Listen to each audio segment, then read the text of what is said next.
same target. Were the arrows which are the necessary qualifications to cure the states of their failure to deliver on the reason for creating them. But as he spoke, that proverb came to my mind.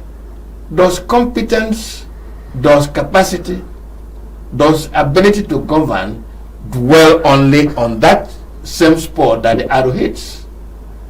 Do you think that Madaki has something to think about in his presentation, that there ought to be some measure of equity?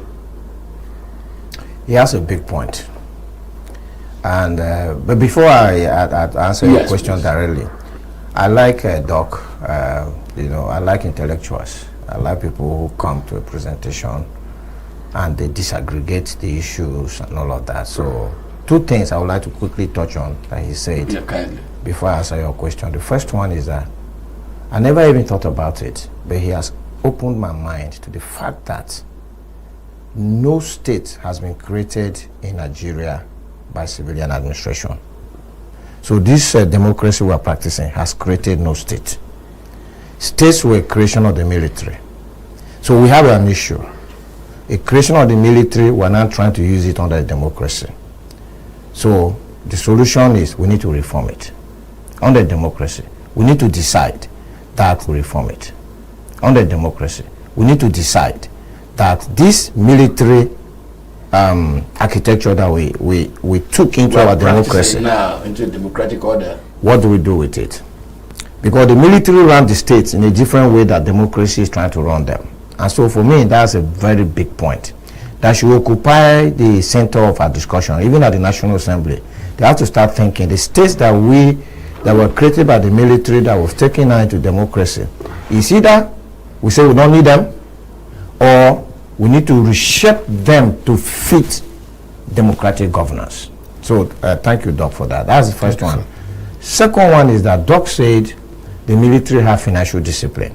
I agree with him, but I also disagree with him. I agree with him from Aguiyi-Ironsi to Gawon to Murtala to Buhari. But from Babangida coming forward, I disagree with him. It is the Babangida Abacha Abdulsalami regime that brought corruption to Nigeria to the level it is today. Those are governments that made it that if you steal government money, you don't need to hide it. Because when I was growing up, we had a brown envelope to 10% to Ghana must go back, but civil servant will still be hiding. A man will have stolen enough money to buy a car, but he'll be riding a bicycle to work, right? Because he doesn't want to be seen. Babangida going forward made it that why? You can build all the houses and the hotels and everything. So, Doc, you are right, but the military are also part of our corruption issue. Now, coming to your question, Doc, Madaki has a big point. You know why I say so? States themselves have not been created in Nigeria because of competence and capacity. If that was the case, the only Lagos state will be created as a state, and perhaps Rivers. There are only a few states who are competently justifiable to be created. So the reason why we have 36 states is for equity. They just spread the thing all over Nigeria so that every nook and cranny of Nigeria should have a state, even if it's not competent or having capacity. So why will leadership now be reduced only to competence and capacity? And by the way, there's competence and capacity in all ethnicities. Madaki Amewu in the oil industry, I know him for a long time. He has capacity. Doc here has proven, even though we just met on set here, that he has capacity. So there should be capacity and competence within the concept of equity. And for me, it is not right that for 50 years, we don't have anyone in Zone C to occupy the position of the governor. But I'm a solution-based person. I don't just describe problems. I like to put solutions on the table. There are avenues that a Zone C person can become governor of any state. The first avenue is the Constitution.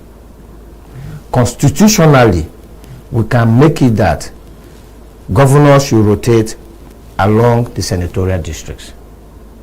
then it's permanent. That means if it is turn of Zone C, Zone A and Zone B candidates will be barred by the Constitution for standing, because the problem in Benue is that the TIF, I think Benue has got 23 local governments, so the TIF have 14 and Zone C has 9. So numerically, if you go to an election, there's absolutely no way, so constitutionally we can do it. And I'm saying, why have the senators in Zone C all this while not put a bill before the National Assembly to do this?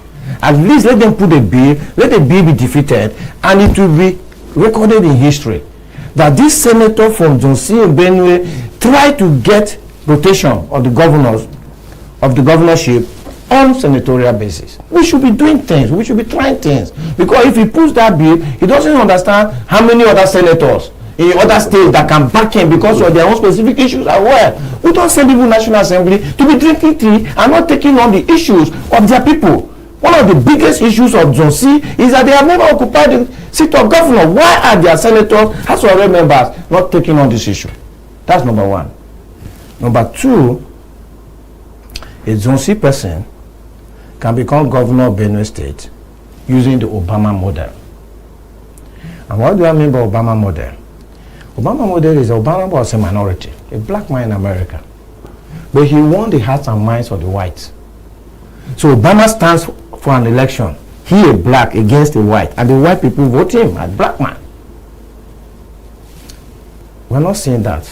We're not seeing that from our Idoma brothers. Do you understand? We should see Idoma brothers who come to win the hearts and minds of Benue. And there are issues in Benue, right? So like this governorship is one of them. But then if you go and meet an average thief man, they will tell you that the Idomas have monopolized the federal. And there's evidence. You know why?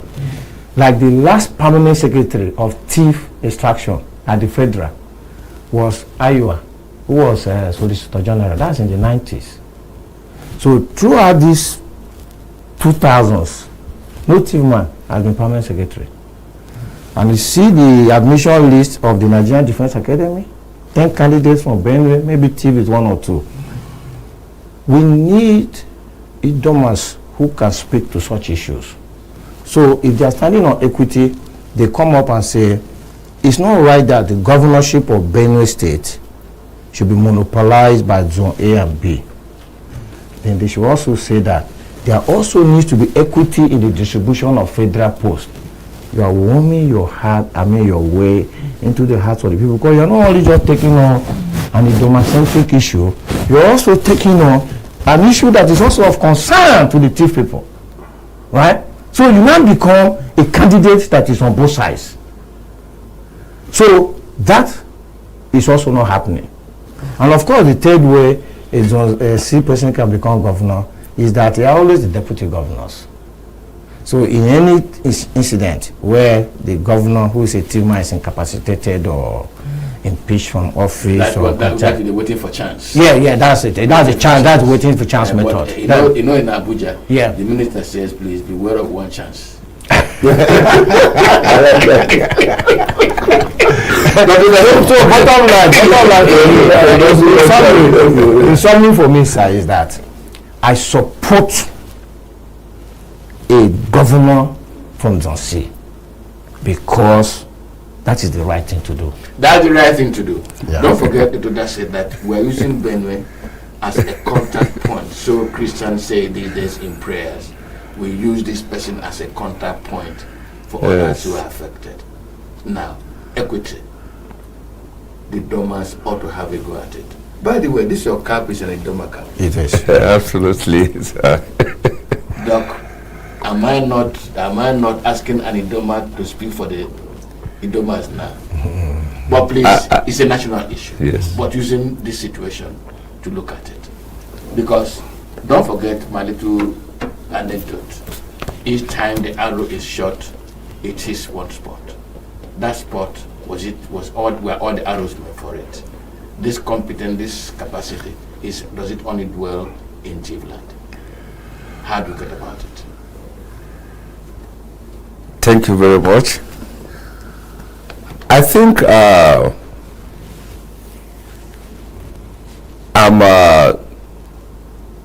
most grateful by the delivery of Chief Madakiame, and I'm more excited and feel fulfilled by the comments of my brother Nick. Because of his summary, I wouldn't want to expatiate on two issues that he raised at the federal. Arguments don't take two wise people anywhere. Sometimes I was in Delhi, India. I sat before Professor Agrawa, and he was telling me that, you know, it's in the area of respiratory medicine. I went to see him after doing 60 allergy tests for respiratory disorder. And he told me that, look, you know one thing? Most times we disagree. But you know that the things that we disagree, by the time we go back, we will reconvene, because everybody wants to protect his discovery. But when we reconvene and come back, that the same thing that we disagree, we realize that we are only saying the same thing, but in different ways, and resolve issues we can't resolve for 8 hours within 5 minutes. So because of that, I will not disagree with whatever I said, because there is grace on the final summation that it is fair for a Benue South man to be the governor, executive governor of Benue State. Having said that, in 2000, some of us who felt the need to create a political change in Benue State, looking at the level of mismanagement of the resources of the Benue people, we believe that there are better ways that governance can be done for people to feel the impact. We believe that creation of Benue State out of Benue Plateau was not a mistake, because Benue State is one of the most endowed states in Nigeria. So there wasn't any mistake in its state creation. As a matter of fact, if you create another state, Upper State, for example, out of Benue State, it can still survive, because the resources are enormous, from agriculture to mines. Benue State has over 340,000 square meters of land, arable lands, with good weather, with water, River Benue. It has a youth population. 64% of the population are youth, a strong workforce, educated, exposed, cosmopolitan, across every sector of human endeavor. So Benue State, as a people, when you look at their contribution across arts, across the 7 pillars of society, you understand that the creation of Benue State, and even if you split it into two, can never be a mistake. But the question is that, and I will still come back to say that why our leadership selection process poor, because we the people. Don't go back. No, I'll go back to it. Why? Because it's a fundamental issue. Okay, fine. It's a topic that we need to look at it another time, because it is key to cure our docility that has empowered 5% of the population against the 95. People need to know who they are, to be able to express who they are, so that the other grouping, because there's a clear stratification, to now know that, oh, we are really nobody without the 95. Having said that, in 2000, we created what we call the Benue Rebirth Movement. We didn't say Benue South Rebirth Movement.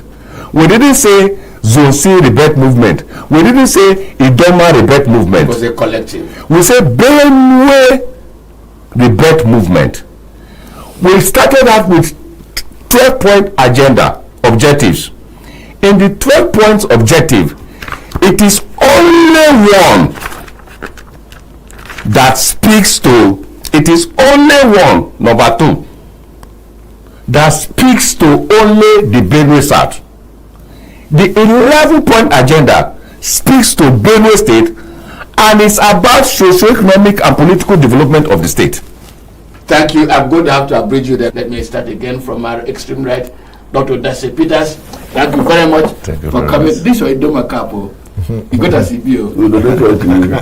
And Nick. Thank you, sir. Nick, Thank you. there is a team identity act. Nico, make sure they do like this. So. Okay. No, only you could wear this team. No, we can arrange it. We'll arrange it for you. We'll arrange it for you. Yeah. Well, your heart's already in the ring. The Bible says nobody putting his hands on the plow and looking back to the kingdom of God. What you've done to me on this for me on this program today is to make a major announcement. I'll hold you to it. Yeah. And this conversation will continue on the conference day after day, week after week. I apologize to you that we stayed off for some time, but we're back. Welcome to 2026. My name is Mwabo Senjoko. Good morning.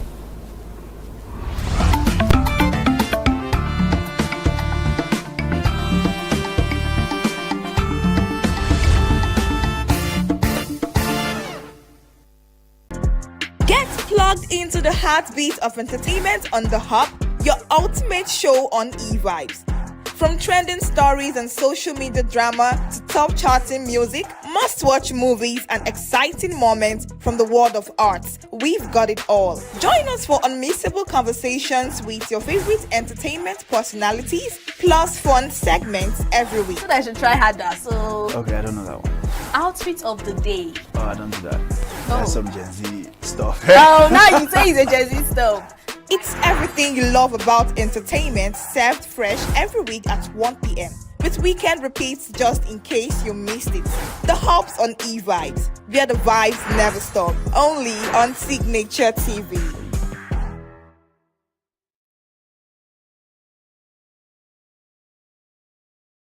Every second, every minute, every day, news is breaking, events occur, and there are new developments.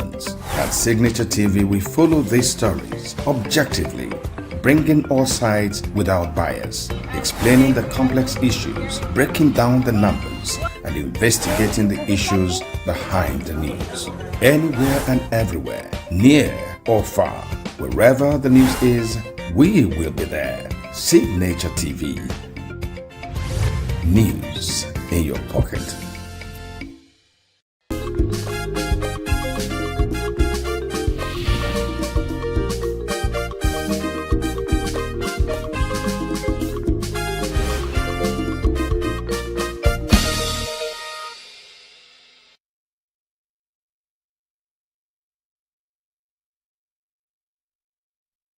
Hello and welcome to Global News on Signature TV.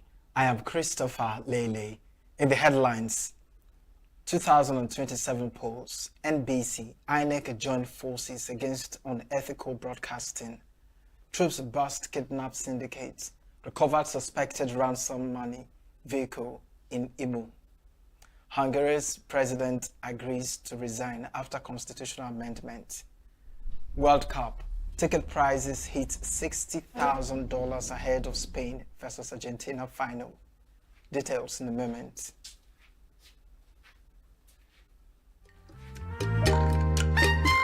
The way we see the world shapes the way we change it. Gender isn't just a checkbox, it's a lens. One that helps us understand the world more deeply and act more fairly. Gender Perspectives, a program for those ready to see more, do more, and be more. Designed to challenge assumptions, ignite conversations, and build inclusive solutions across every sector of society. We are not, fighting the men. We are not saying we are equal in terms of rights. We're only asking they should recognize our existence. Join us on Gender Perspectives, showing every Saturday by 4 p.m. Repeat every Wednesdays by 5 p.m. and Thursdays by 3 p.m. Change begins with perspective. Let's widen yours.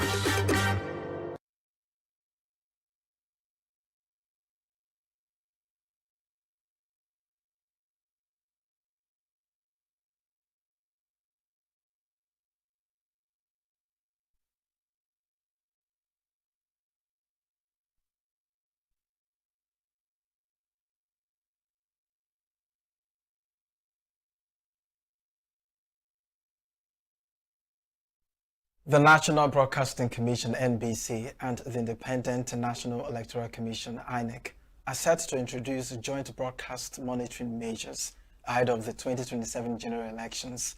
The initiative will tackle unethical broadcast practices and promote responsible electoral coverage nationwide. The NBC Director General Charles Ibuebu disclosed this in an exclusive interview with the News Agency of Nigeria in Abuja. He said the Commission would collaborate with INEC to improve election monitoring through advanced technology. He said agencies could no longer operate separately, especially with the growth of digital and online platforms. Ibuebu explained that joint monitoring would enable NBC and INEC to address violations collectively rather than independently. He added that NBC was engaging with other stakeholders, including digital platform regulators, to strengthen election monitoring. The Abia State government has assured residents affected by flooding along the ongoing Owerenta Road reconstruction corridor that the situation is temporary and will be addressed before the completion of the project. The government gave the assurance in a statement issued on Sunday by the Commissioner for Information, Oke Kanu, following the circulation of a viral video showing flood water within a residential compound along the road. The government attributed the flooding to the area's natural terrain, saying the affected compound had long been vulnerable to flooding because it sits on a downward slope from the main road. The government also dismissed political interpretations surrounding the incident, insisting that its priority remained the welfare of residents and the successful execution of the project. It stressed that the reconstruction and dualization of the road were intended to improve residents' quality of life, enhance road safety, and support economic activities. The government recalled that similar engineering concerns encountered during the reconstruction of the Onuomo-Umuahia Road corridor had been successfully resolved and pledged to apply the same level of professionalism to the Owerenta Road project. It further blamed the flooding on the unusually heavy rainfall recorded over the past 2 days. The government urged affected residents to remain calm, assuring them that officials were already working on a lasting solution. The government urged affected residents to remain calm, assuring them that these have been looked into for a lasting solution. The Lagos State government has commenced the controlled demolition of the fire-ravaged Great Nigeria Insurance House, which was severely damaged by a fire on Christmas Eve last year. The exercise, being coordinated through the Lagos State Emergency Management Agency, LASEMA, follows a comprehensive structural integrity assessment that deemed the building unsafe. In a statement, the Permanent Secretary of LASEMA, Dr. Olufemi Oke, said the demolition was being carried out in line with international best practices for urban safety, disaster risk management, and public health protection. He explained that the decision was taken to eliminate potential risks posed by the weakened structure and safeguard residents, businesses, and road users within the vicinity. Oke added that the operation would be executed in a controlled manner to minimize disruption while ensuring that the safety of personnel and the public throughout the exercise will be guaranteed. He explained further that the demolition team would maintain close coordination with the Nigerian Police Force, LASEMA, LASMA, Fire Service, Neighborhood Service, and other relevant emergency and regulatory agencies to ensure adequate security, effective crowd control, and overall public safety, adding that continuous public sensitization would be carried out to discourage residents, traders, and onlookers from gathering around the demolition site until the operation is completed and the area is certified safe. Troops of the 34 Artillery Brigade under Operation Udoka, in collaboration with other security agencies, have disrupted a suspected kidnapping syndicate in Imo State during an intelligence-led operation. The operation, conducted on July 17, 2026, led to the arrest of a suspect, the recovery of cash suspected to be part of a ransom payment, and the seizure of a vehicle allegedly used in the crime. Acting Deputy Director, Army Public Relations, Lieutenant Colonel Olabisi Ayeni, disclosed this in a statement on Sunday. According to him, troops carried out a cordon and search operation in Obenwane, Umuaka, Njabe local government area, following credible intelligence. During the operation, security personnel recovered a bag allegedly used to transport ransom payments, which had been abandoned in a nearby bush. Ayeni said further intelligence exploitation led to the arrest of a suspect at a residential building. A search of the premises reportedly uncovered a black Lexus saloon car, believed to have been used during the kidnapping, along with mobile phones, identity documents, and 298,200 naira in cash, suspected to be part of the ransom proceeds. He added that the rescued victim identified the suspect as one of those involved in the abduction. Preliminary investigations, according to the Army, indicate that the suspect allegedly provided his vehicle for the operation and received a share of the ransom. The suspect and all recovered items have been handed over to the Department of State Services (DSS) for further investigation and efforts to apprehend other members of the syndicate, including the alleged kingpin, who remains at large. One of the teachers rescued after spending 56 days in the custody of kidnappers in Oyo State, Zacchaeus Olatunde, has claimed that he and other captives were released by the abductors before security personnel eventually escorted them home. Olatunde made the claim during a telephone interview with Nigeria Info FM aired on Friday, while recounting the ordeal of teachers and pupils abducted from schools in Orire local government area of Oyo State. According to him, the captives were permanently blindfolded throughout the captivity and were unable to determine where they had been taken. He said the abductors communicated in Hausa, Dukbe, English, and Yoruba, and insisted they were members of the Islamic State West African province. Describing conditions in captivity, the teacher said the kidnappers ensured they were fed twice daily, but placed strict restrictions on their religious practices.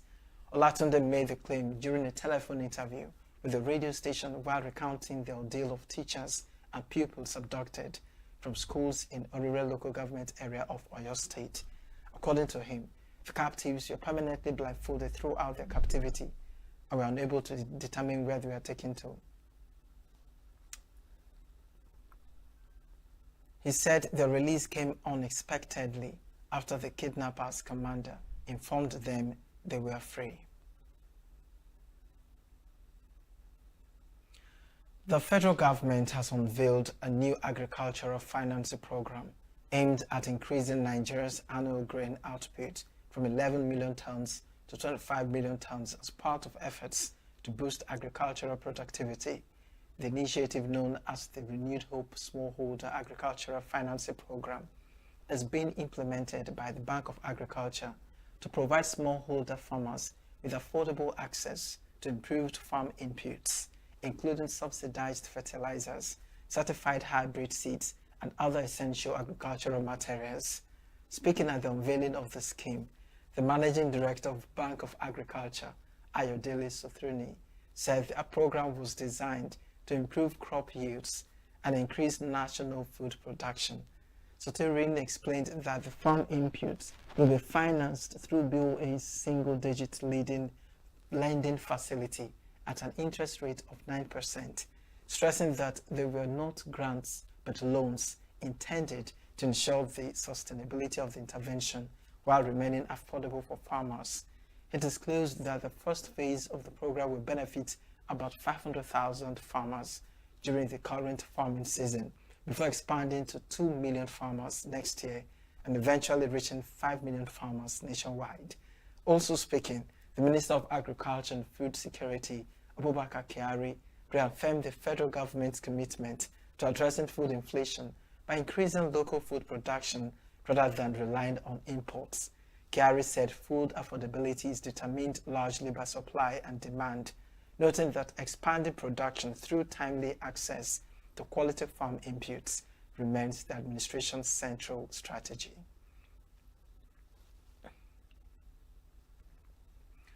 President Bola Tinubu has signed the Presidential Executive Order on Virtual Asset Coordination 2026 to harmonize the regulation of virtual assets. The presidency said in a statement that the order responds to regulatory environment that has become fragmented as virtual assets increasingly blur the traditional boundaries between currencies, money, commodities, and securities. It explains that the executive order, which takes immediate effect, is also aimed at strengthening cooperation among the nation's financial, revenue, and capital market agencies, protecting citizens from fraud, and safeguarding the integrity of the financial system.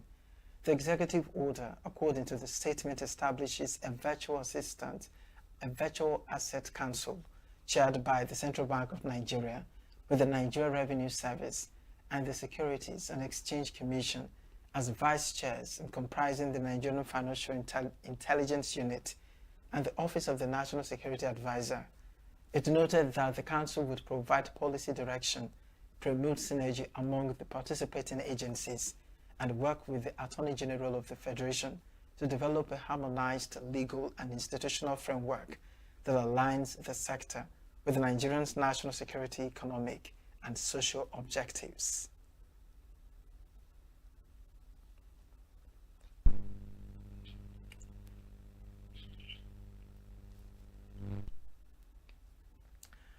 It was a historic occasion in ENUGU as the city played host to eminent Nigerians who gathered at the International Conference Center Independent Layout. They came to celebrate a former Minister of Power and Chairman of Geometric Power Group, Professor Bath Naji, on the occasions of his 70th birthday. Correspondent Chinemiriam Ikebunam captured the exciting moments for Signature TV. Former President Chief Olusegun Obasanjo, the Emir of Kano Muhammadu Sanusi, and governors of Enugu and Abia states were among eminent Nigerians who gathered in Enugu to give honor to whom honor is due. The event held at the International Conference Center brought together political leaders, traditional rulers, captains of industries, academics, and other stakeholders to honor the renowned engineer and entrepreneur for his outstanding contributions to Nigeria's development. Glowing tributes came in torrents as each speaker tried to define what Professor Bath Naji, who served as Minister of Power, represents on the occasion of his 70th birthday. Enugu State Governor Peter Mba described Professor Naji as a man whose life exemplifies purpose-driven leadership, innovation, and selfless service to humanity. He said the celebrant's humility, commitment to excellence, and immense contribution to national development remain a source of inspiration to the younger generation. Life has shown us what becomes possible when talent is matched by purpose and ambition is balanced by service. You have demonstrated that excellence and humility can work hand in hand. Chairman of the occasion and former President Chief Olusegun Obasanjo commended Professor Naji's remarkable achievement, describing him as an outstanding Nigerian whose career has been defined by excellence, integrity, and transformational leadership. Today, we are here to celebrate achievement. Today, we are here to celebrate excellence, what we can show to other people that this is the way to go. And that have a lot of thanks. Delivering the keynote address, the Emir of Kano, Muhammadu Sanusi, praised Professor Naji's resilience and determination in overcoming bureaucratic, financial, and regulatory challenges in pursuit of national development. Coming from across the Federation, Professor Naji stands as one of Nigeria's most accomplished engineers and visionary leaders, whose life and work have profoundly shaped the nation's scientific and energy landscape. Unlike other academicians who theorize, Prof practicalizes his profession and has contributed to humanity in solving everyday problems. Abia State Governor Dr. Alex Oti also paid tribute to the celebrant, describing him as an innovative thinker whose pioneering work in engineering, robotics, and artificial intelligence placed him ahead of his time. He feared engineering and artificial intelligence. By the way, MIT, he was studying artificial intelligence and robotics 41 years ago. And whatever you saw, because artificial intelligence is just coming up. So you saw tomorrow. Responding, Professor Bath Naji thanked the dignitaries and guests for the honor and pledged that he would continue to contribute his quota to Nigeria's industrial and technological advancement. He acknowledged the support of governments, financial institutions, and development partners in the successful delivery of the Aba Integrated Power Project. I want to thank the people who organized this program, my darling wife and the team.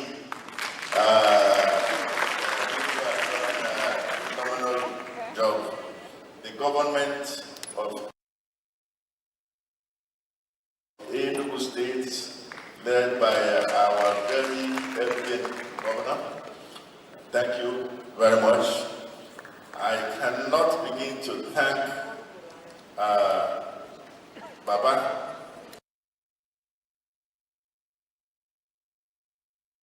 for coming, Mayor Kadifa, coming, Governor of Abia. These are people who have supported us in several ways.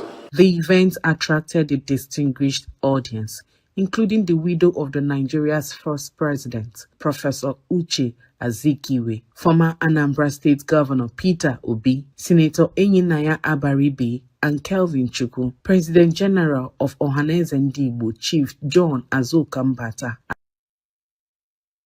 as well as lawmakers, religious leaders, traditional rulers, and other stakeholders from across the country. In Enugu, Chinemerem Ikebunam, Signature TV News. The Enugu state government has announced that its 300-bed specialist hospital, currently under construction, will commence operations before December this year. The Commissioner for Health, Professor George Ugu, who gave an update on the project, described the facility as a state-of-the-art hospital equipped with advanced diagnostic and treatment technologies that are largely unavailable in the southeast region. Professor Ugu disclosed that the hospital's dialysis unit will be equipped with more than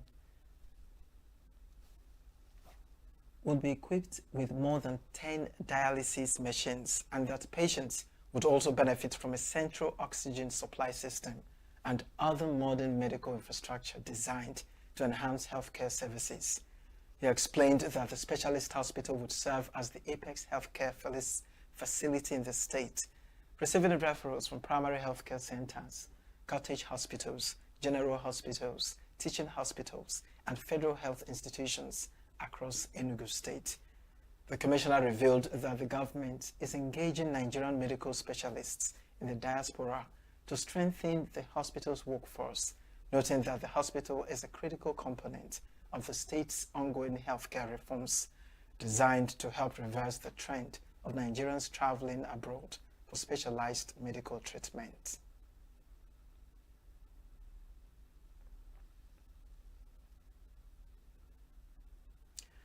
The federal government has charged 3 men, Abdul Razak Umar, Yunusa Musa, and Shamsu Sani, for the recent kidnapping of children and teachers of a school in Orire local government area of Oyo State. The 10-count charge filed before the Federal High Court Abuja borders on terrorism, kidnapping, concealment, incitement, and illegal mining. The defendants, all of Suleja local government area of Niger State, are alleged to have conspired with Muhammad Sani, Jibril Mohammed, and Ibrahim Kabab between January and May 2026 to kidnap school children and teachers in Oyo State, contrary to the Terrorism Prevention and Prohibition Act 2022. It was further alleged that they aided the kidnap of the school children and teachers and concealed information regarding the identities and activities of the alleged masterminds despite knowledge of the plot.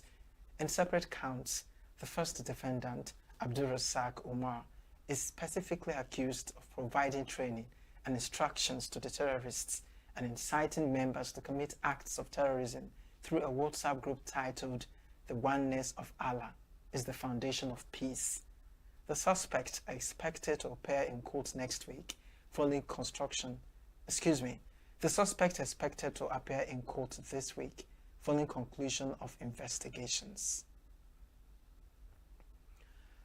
The Federal Airports Authority of Nigeria, FAN, has announced the rollout of VPass, a biometric identity verification system designed to make domestic air travel faster, safer, and more seamless.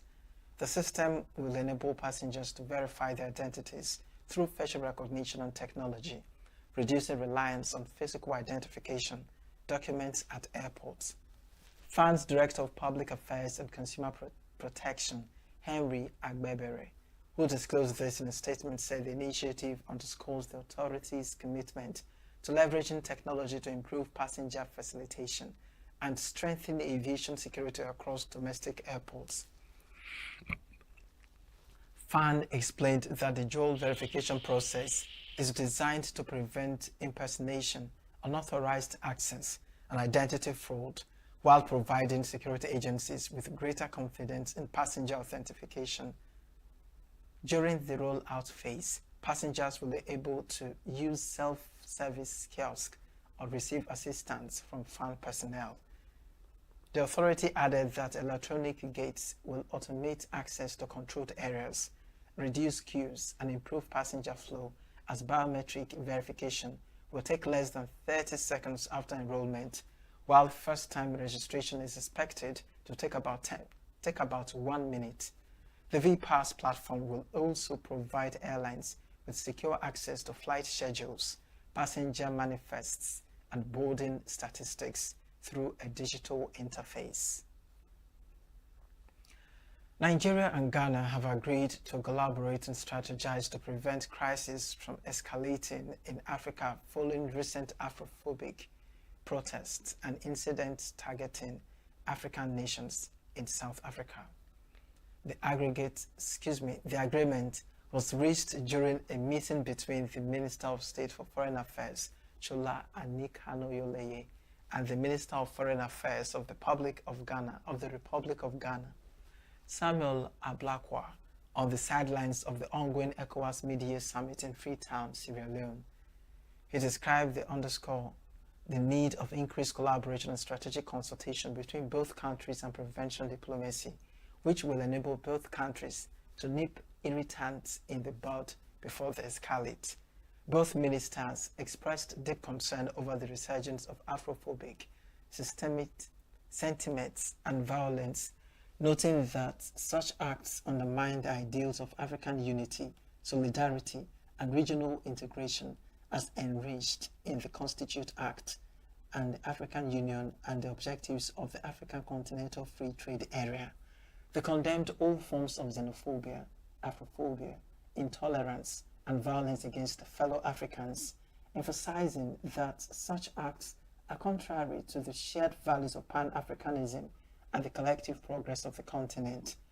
The ministers stressed that criminals among migrant populations must be treated in accordance with the rule of law and not be subjected to violence and mob actions that often target regular migrants and other law-abiding African citizens.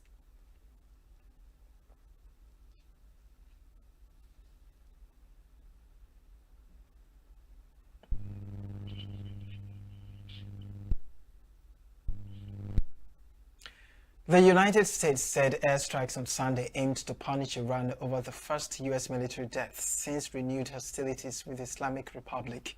Iran rapidly announced its own retaliation, saying the 2 U.S. bases in Kuwait were targeted in response to more than a week of intensifying attacks, which Tehran said included strikes on an airport, railway stations and bridges. A preliminary deal aimed at ending the war has collapsed as the force fight to break the deadlock over the Strait of Hormuz, a waterway key to the world's oil supply. The Iranian army announced on Sunday it targeted 2 U.S. bases in Kuwait and drones, hitting an ammunition depot at Camp Udeiri and Patriot Radar and air surveillance systems at the Ali al-Salam Air Base. Tehran said it had also launched fresh strikes in Jordan, where the U.S. Military Central Command said 2 service members were killed Friday as defended.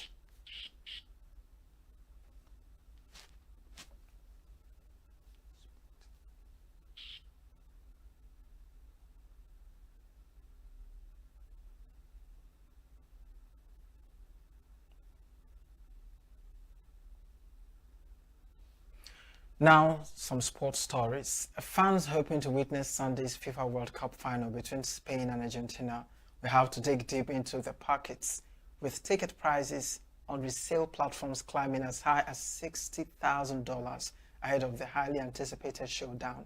The surge in demand for the final, which pits defending champions Argentina against a rejuvenated Spain side, has sent prices soaring across official and third-party resale platforms as supporters scramble for last-minute access to one of football's biggest spectacles.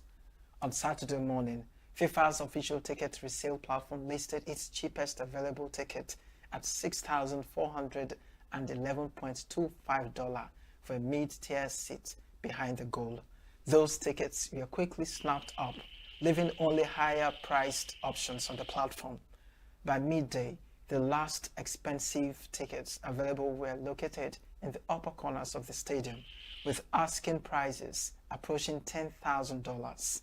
Seats offering better views of the action were selling for about $16,000, while premium hospitality packages reached as much as $60,000, according to reports.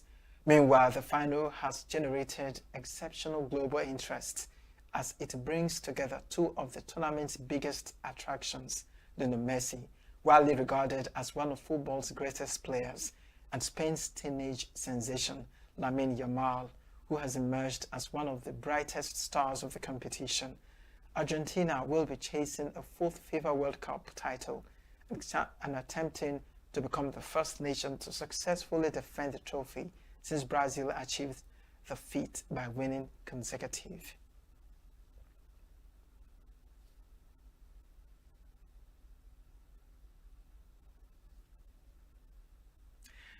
That's the wrap on Global News. I am Christopher Lele. Thanks for watching.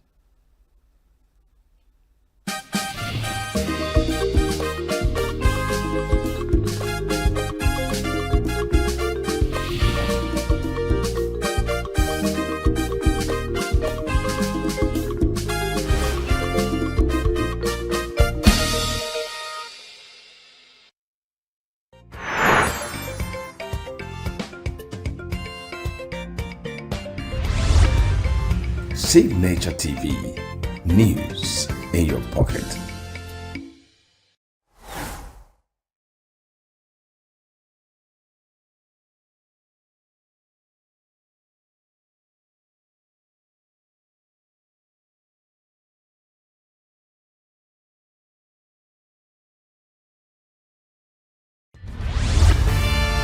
We are local. International communities observing When the main market is in chaos, people are... We are national. Those in support of this motion as amended, say aye. Aye. We have taken it through by default. We are international. Israeli airstrikes. Donald Trump left us the worst unemployment.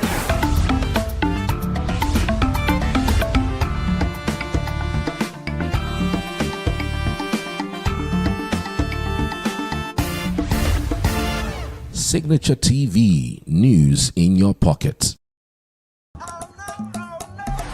This is Diaspora 5, where we spotlight bold voices and African excellence across Europe and America. Big wins, big vibes, fired every week, just for you. Across Europe and America, a vibrant story is unfolding. From the boardrooms to the dance floors, from red carpet premieres to cultural festivals, Nigerians and Africans in the diaspora are making waves.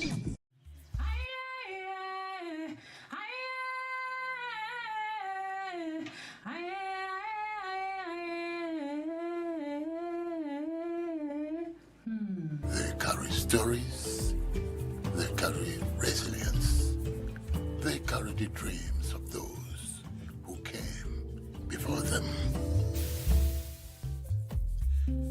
Every journey begins differently, some in search of education, others for opportunity, others to build safety, stability, or simply a better life, trusting that possibility lies on the other side. Welcome to Diaspora 5. This edition is captioned Rooted Across the Ocean, and it examines the life and expectations of African women living in the diaspora.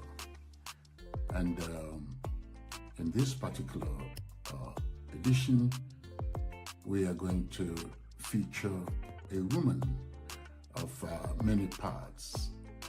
Her name is Fatima Usman. Fatima Usman lives in Finland, and she is the chairperson or president of the organization known as AFAES.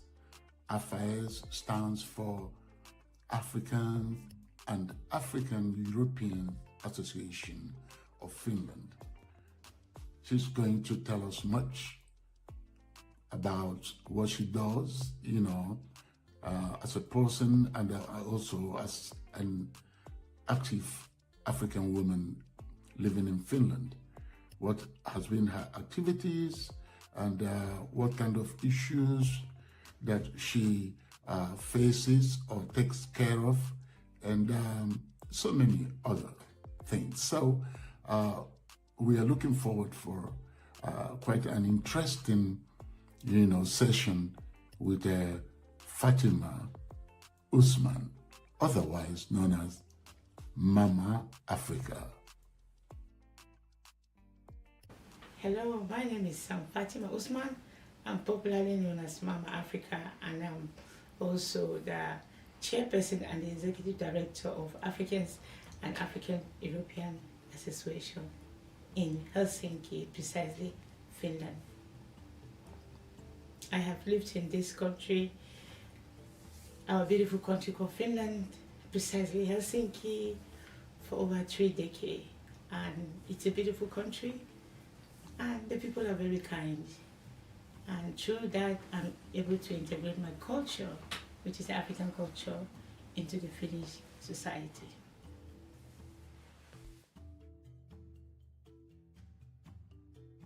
As an African woman in the diaspora, how do you describe your cultural identity?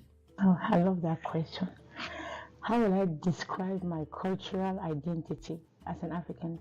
Well, I will first of all say, as an African in Finland, I think my identity is who I am. And that's one of the reasons why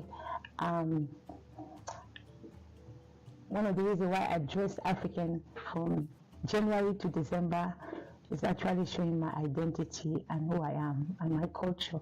That's what defines me as an African woman. So no matter how cold it is, no matter what season we are in Finland, I'm always going to be an African woman, and I'm always going to represent, just like the way you see me. This is my dressing every day.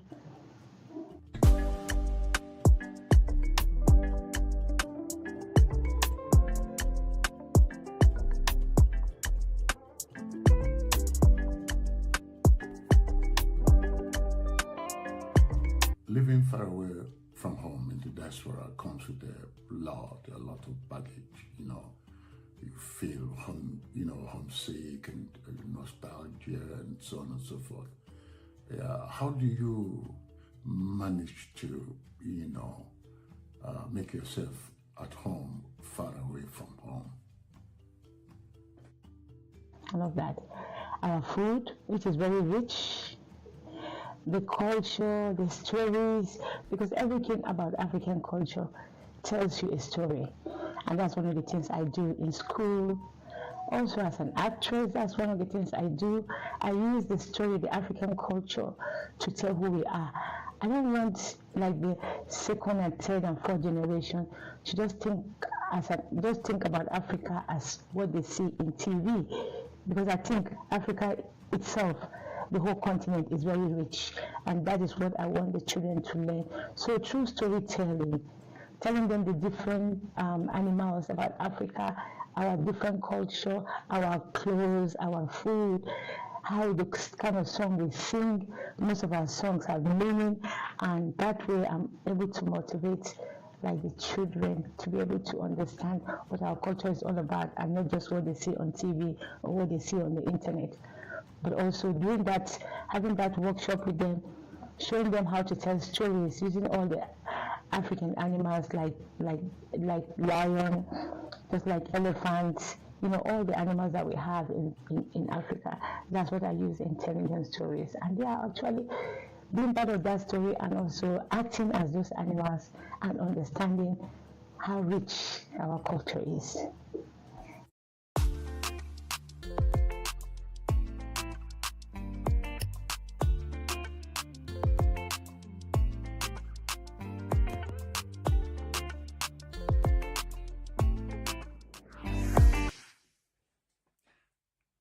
What are the things that inspired you to be this very active in the African diaspora community in Finland? I mean, what is it that... I think as an African woman, it's a must to get involved in our community, because that's the only way I can also integrate my community to be strong, also to know their rights. This is not Africa, this is Finland. I'm living in Europe, in Finland.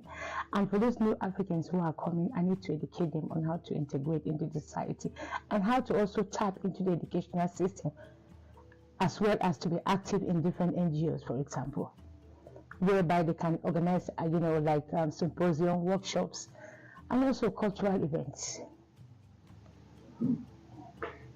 What does the community mean to you within the African diaspora context? Well, without a community, I'm nobody.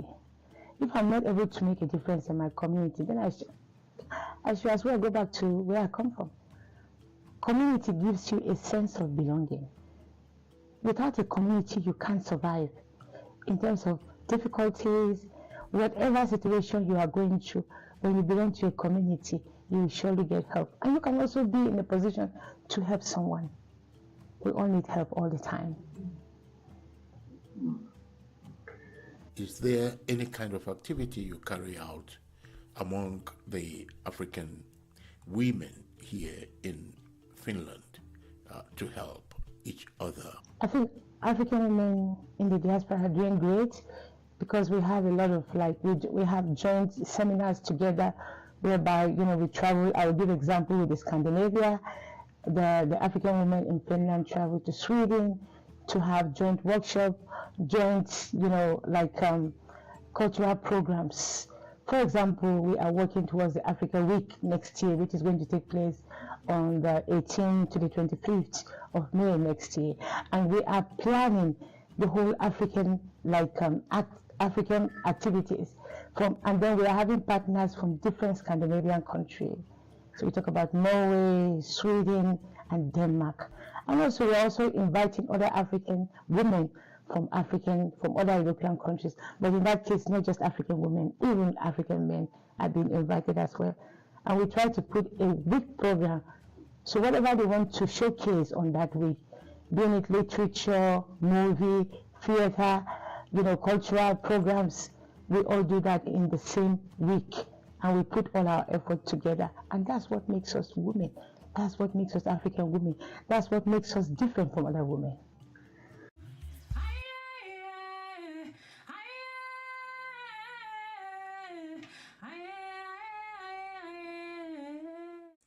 In what ways do you think African women in the diaspora can influence development back home, in their countries of origin? Well, back home. Well, I think there are a lot of programs and projects that are being implemented in different parts of Africa where women are coming together to map out what are the things that they can help back home. When you talk about the girl child education, it's something that a lot of women, we are working together with them and they are supporting, not just like different parts of Africa. We talk about Nigeria, Ghana, Ethiopia, Kenya. These are countries that have been supporting the girl child education. And that's something that most of the African women are very passionate about. And we are also supporting single mothers and widows because it's very important. But we educate them through education. Because as you know, Finland is one of the most, we have one of the best education systems, and we are also tapping into that education and taking it back home. We talk about technology as well. We are also training those women how to use like what is available. Well, ChatGPT, for example, is something that most people use. And we are also training them in different apps that they can use to help themselves. It doesn't matter wherever they are in any part of Africa. Can you share with us some community projects you and your organization has been carrying out? Here in Finland? Yes. Well, in Finland, I can't even count because there are so many. There are so many. Like empowering women, because we empower ourselves as well. African women in general. Finland is just, it's a very small country. We are not even up to 6 million. So when you think about the role that the African women are playing, now I'm not just talking about the West African women, I'm talking about the women in general, including Somalian women. We do a lot of initiative with them that support women, support men. Yes, you'll be surprised. We have also initiative for fathers to be active, to know their responsibilities and their role, and not just to be a father, but how involved are you in your child's life? That's something also we encourage men to take seriously, because when you have children, if they are boys or they are girls, they need you. So you need to have quality time that you spend with your children as well, and that's one of the initiatives that I'm very much passionate about. For the men for us to be able to empower the men, for them to spend time with their children. Not just the football as usual. You have to give your kids time and to know what's happening in their life. That's part of being part of their life. And when somebody asks you, how is your child doing? You'll be able to tell because you are part of that child's life. You are involved in the child's homework. You are involved in the sport activities. You are involved in going out with your family. Those are things that are also very important in our culture, and it's something that we do not practice back home very well, but we make sure that both men and women are involved in the lives of their children. Another question, how do you use your voice or platform to challenge stereotyping and the discrimination of people of African descent in the diaspora? Oh, that's a very good question, because now when you see what people, show in social media about African identity, most of it are very negative, and that's something that I said, if you can't really change the perspective of how the way people think, then you have to be involved in everything. Sometimes you have to go outside your comfort zone. I'm involved in different NGO. that are run by European women. Because I believe that for you to make any change in a country like Finland, you have to be part of some legislation. And how do you make this legislation? It's to make your voice hear. People need to hear your voice. What are the challenges that is going on in your community? As a black woman, racism is very important to me. But still, we are still talking about racism. I remember when we started this Youth Against Racism, that was over 10 years ago. Our children were like, why are they being discriminated in society? I said, well, you can do something about it. Make a campaign. And that campaign was Youth Against Racism. What youth are we talking about? The African youth against racism. But when we talk about the first, second, third generation, they don't know the difference between black and white. They just know that they are youths. And then when they hear somebody calling them a certain word they are not supposed to use on them, they get confused. I said, make a campaign to create awareness why we should be against anything called racism. Because we are one. If your hand cuts, the color of the blood that will come out of your hand will be red. The same color will come out of my hand. It will still be red. It won't be white. It won't be black, but it's red. And that campaign made a very big difference. We got a lot of African youths involved, both boys and girls, because it affects all of them. If you don't speak now, you will never have the voice to speak. And that was a campaign that went so far. And I'm very proud of that project.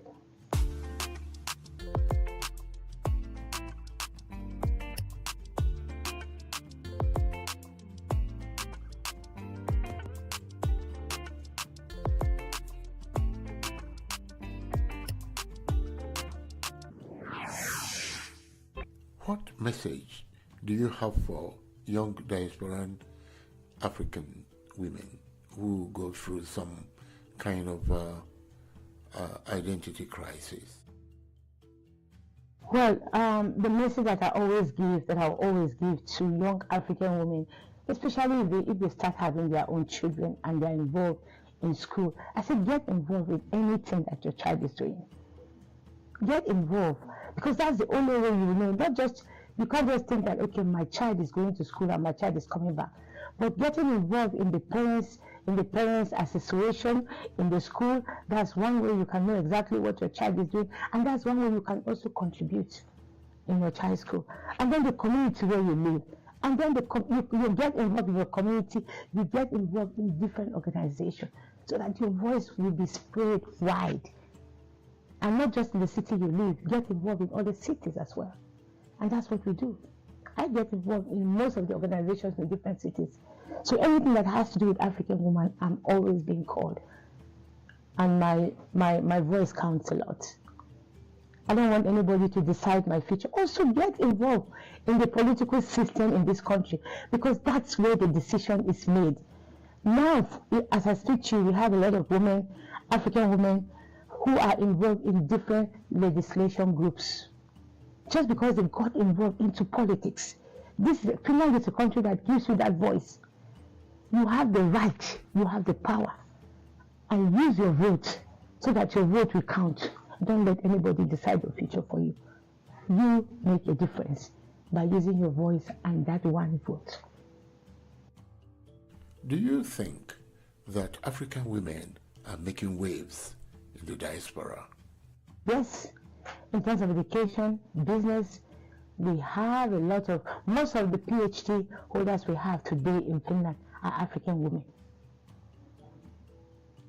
If you look at the different institutions in Finland, different university, applied sciences, they are mostly African women. Even in business, they are African women. In the NGO world, they are African women. In fact, African women are very proud of them. And I have learned also to be able to, understand African women from different African nations. Because they are different and they are all highly educated in this country. This is a country that gives you opportunity if you are not lazy. You can make a way for yourself and for your community. But I advise every woman that has not been involved in our community to start being involved in our community. Because we all need to empower the youth. We want them to have mentors as women, as African women. I love it when I see young people saying, oh, who is your mentor? Oh, then they mention the names of the African women. That makes me feel good that something is going on with the next generation as well. On a more lighter note, you were called Mama Africa. How did that come about? And don't you think it is a big burden to be Mama Africa? How do you deal with that? It actually gives me nothing but humility, because I'm somebody that wherever I am, I want to practice my culture. There's no negotiation. If I see a child doing something, even if the mother is not correcting the child, I will do it, because I feel it's my responsibility. The proverb that says it takes a whole village to raise a child. That's a proverb that we should take wherever we go in this world. We shouldn't think that those things can be practiced only in Africa. I felt like to be able to raise a child, to help somebody to raise a child, even when I'm teaching in different schools, which the system of education in Finland is very different. The first thing I do with children is say, I introduce myself as Mama Africa, because a child is not supposed to call his teacher by name. But in Finland, children do call their teachers by name. And that is the challenge for me. I'm like, how can children be calling the teachers by name? So I've introduced myself as Mama Africa. And the first impression you see with the kids, I will laugh. Africa, we can start Africa, And I love that you have broken the ice. Then you are on the same page with the children. And that's how it goes on. And then all my friends, started calling me Mama Africa, like all the kids. So wherever I go, I try to correct children. Even in African parties, I say, you can't call your mother by name. You can't call someone that is older than you by name. Call her auntie. I start introducing all those things that I know how we were being taught back home. Why should they change? Somebody has to continue with them.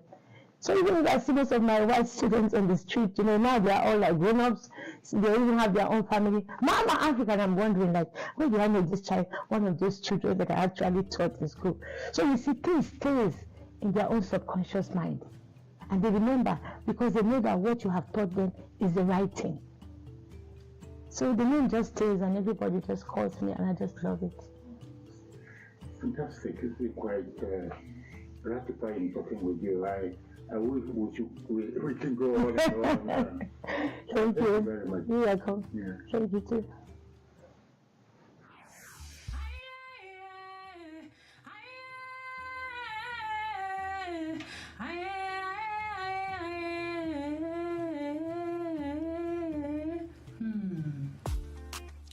Well, that has been Fatima Usman, our special guest in this maiden edition of Diaspora File, with the caption Rooted Across the Ocean, which examined the issue of the African women living in the diaspora, what their life is all about, how they manage their life, their profession, the family, and so many other things. So under this particular caption, we're going to bring you more guests from diverse professions and people with diverse experiences, so that they can talk to us and let us know exactly how they cope with life in the diaspora. We're going to deal with the issues of professional work, entrepreneurship, and raising the children, family life, and also how they connect with all the burdens that they bear back home.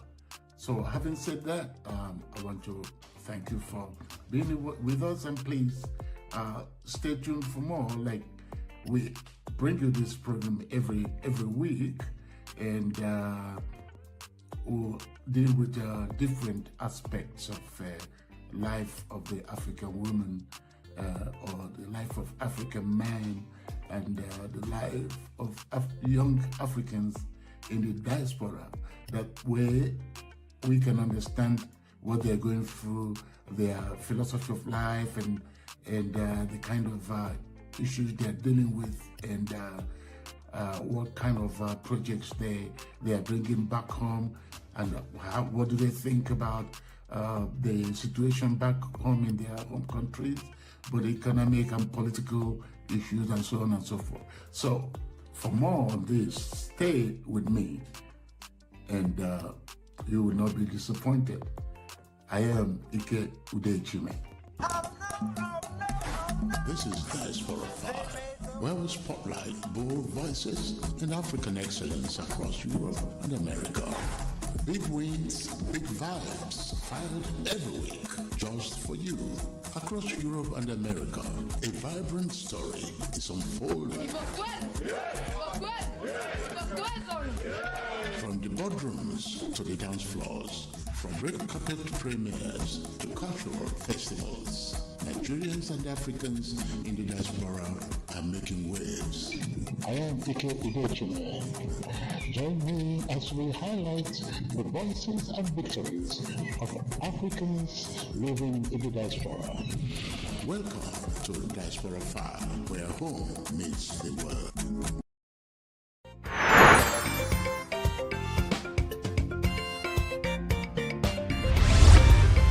Signature TV, news in your pocket.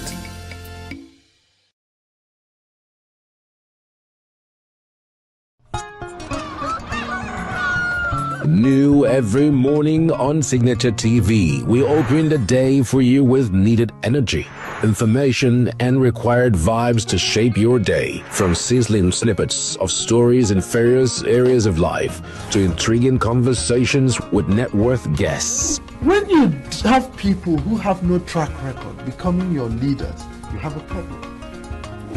There's no outstanding gratuity when Obi took over from me.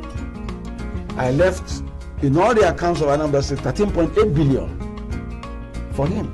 Your day cannot be complete without Signature Morning on weekdays and Signature New Day on weekends. There is no better way to start your day except Signature Morning and Signature New Day every day on Signature TV.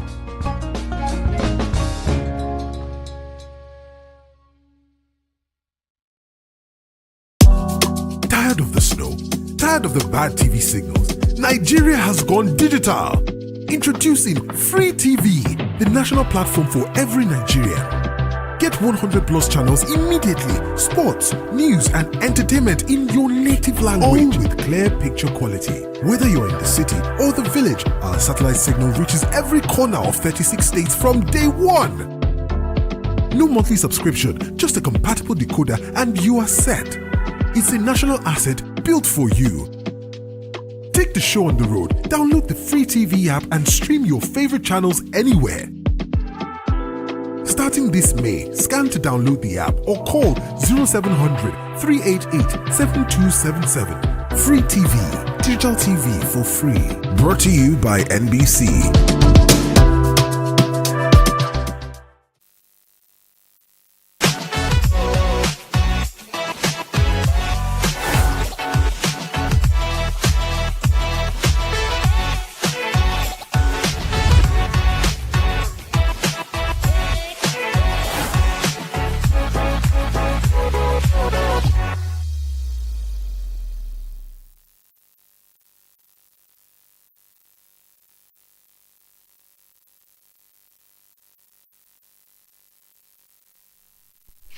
Good day, Nigeria. Welcome to E-Vibes, the entertainment show on Signature TV. I'm your baby girl, Queen Mukunta. I'll be walking you through every single details that is trending in the entertainment industry, be it music, movies, fashion, arts. I've got it all covered for you. And as usual, today's Monday. We'll be looking at what trended during the weekend or what's trending on social media. We'll be having a very interesting conversation with a guest today. But first of all, let me officially wish every lady out there, every woman out there, happy International Women's Day in arrears. Can I say arrears? Because this month is literally for women and mothers. we're actually counting days to Mother's Day, you know. So happy International Women's Day to you out there. If you are a girl child, a lady, a woman, a mother, whatever, I'm wishing you everything good. Your hard work, your dedication is seen and it's heard. So go out there and go achieve every single thing you feel that you can achieve. And all our mothers, we love all you do, the love, the care, the nurture. We all see it, and we are so proud of how far you've brought all the young ladies to this point that they are. So let's talk about what's trending in the entertainment industry. Now, popular Nigerian actor Link Edochie has cautioned youth in northern Nigeria against actions that could provoke powerful nations amid rising tensions linked to developments in the Middle East. Edochie issued the warning after protests reportedly broke out in parts of northern Nigeria following the death of Ayatollah Ali Khamenei, Iran's supreme leader. Khamenei, who said to have been killed on February 28, 2026 during a joint airstrike carried out by Israel and the United States. The situation in the Middle East reportedly escalated further after Iran launched retaliatory strikes targeted Israeli and US assets across several countries in the region. In response to the developments, pro-Iran demonstrations were reported to in some northern states of Nigeria, with groups of youth staging protests in solidarity.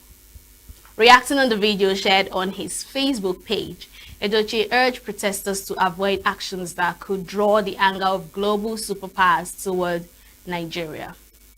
According to the actor, the ongoing conflict in the Middle East has the potential to escalate into one of the deadliest wars in world history. He also warned that Nigeria would be unable to withstand the military might of countries such as the United States and Israel if tensions were to spill over. Edochie therefore appealed for restraint, urging Nigerians to focus on peace and avoid actions that could endanger the country's security or international relations. And I know people would ask, why exactly are they protesting? What is your business? Are you part of the people that they sent to come strike? Are you part of the family of the dead person? Are you part of the family of any of the people that died? No, that's not the whole issue. I understand what Link is trying to say. Whatever point he's trying to make is very important and valid. Yes, for real, for real. But then again, they are speaking because they have people that live in those countries. If you go through social media last week, you will see that so many videos kept erupting and popping up on FYP of most Nigerians complaining and, you know, saying sort of things that tend to look emotional and heartbreaking because they are over there. And I mean, you know, when you don't know if you're going to see tomorrow morning, like you don't know if today is going to be your last day, right? So that's why they were protesting. But yes, Link is kind of right, because whatever protest you're doing can erupt anger through this Israeli or US, and they can maybe, God forbid, strike into Nigeria. And we are not, let's not entirely say we do not have the facility to, you know, stop the fight or even fight back, right? Let's give our country the benefit of doubt. But to avoid us in that situation where we'll start complaining that, oh, this country is this country is that, is better we stay off the whole protest. Anyways, Nigerian skit maker Nasiru Lawal, popularly known as Nas Boy, has criticized fellow content creator Kata Ife for downplaying the relevance of skit making during a recent interview. The controversy began after Kata Ife, who has transitioned from skit making to streaming, claimed during an appearance on the Honest Bunch podcast that skit making is dead. He explained that he became depressed at a point because he felt the skit making industry was gradually fading, prompting him to focus on building a career in streaming. Now, reacting to the comment during an interview, Nas Boy strongly disagreed with the claim. He argued that Kata Ife's statement was unfair to the skit making community and the platform that helped him into the spotlight. Nasboy further described the remark as a crime, stressing that it was wrong for Kata Ife to dismiss an industry that played a major role in his rise to fame. According to him, skit making remains a viable and thriving form of entertainment, with many creators still achieving success through the craft, and which is the truth, right? I think everyone has the right to whatever perspective or whatever ideology, whatever thing they think of life, right? Now, he making that statement, I think it's from a personal point of view. Maybe he saw that it was no longer helping him, maybe physically, financially, economically, all around, right? So he had to go to streaming platform. And the truth is this, right? It's true that skit making brought him to the spotlight, whether we like it or yes, because it was through skit making that we knew Kata Ife. It brought him to the spotlight. Was he making great skits? Yes. Was he making money? Yes. But he said he became depressed because it looked like skit making is dying, but it's not, because there are other skit makers that are still making it, whether we like it or not, right? So, but the truth is, he going into streaming platform or streaming has brought him more out. In fact, we tend to see him having conversations with notable people, and you would agree with me. But the problem is, he wouldn't have made skit making look like is dead or is irrelevant, because it's more like downplaying the craft of other people that are into skit making. It's part of entertainment, whether we like it or not. If there's no skit making, what exactly would you be laughing at on Facebook, on Instagram, on TikTok and the likes, right? Streaming platform is great. I mean, you tend to make money faster, right? But you can also make money if you don't have viewers, or you're not doing something important, or you're not inviting people very important, because it's not about streaming, it's about what are you streaming, right? So the truth is, skit making brought him to the spotlight, agreed.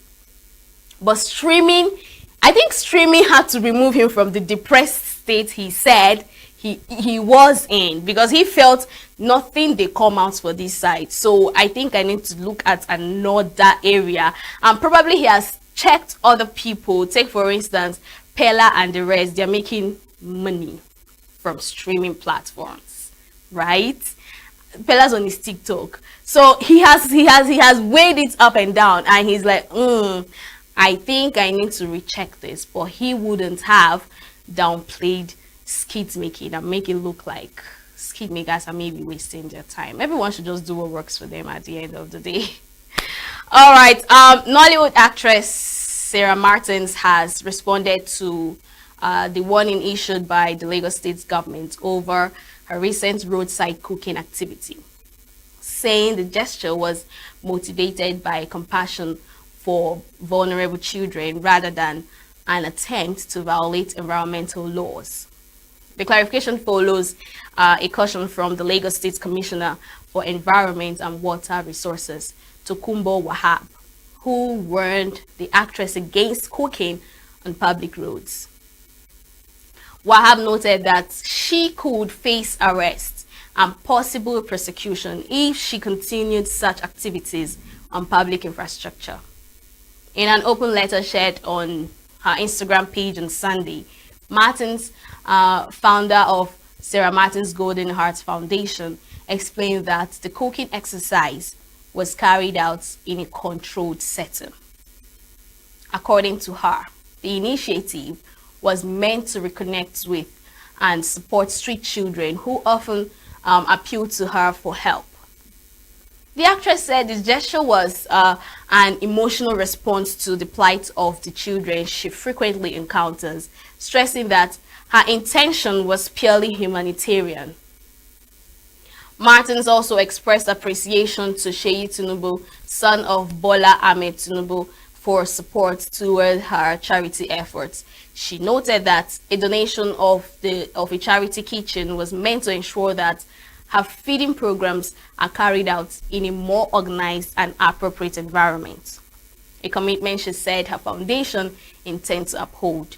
The development comes months after Martins was arrested in October 2025 by officials of the Kick Against Indiscipline while cooking on the road Maiden in Lekki.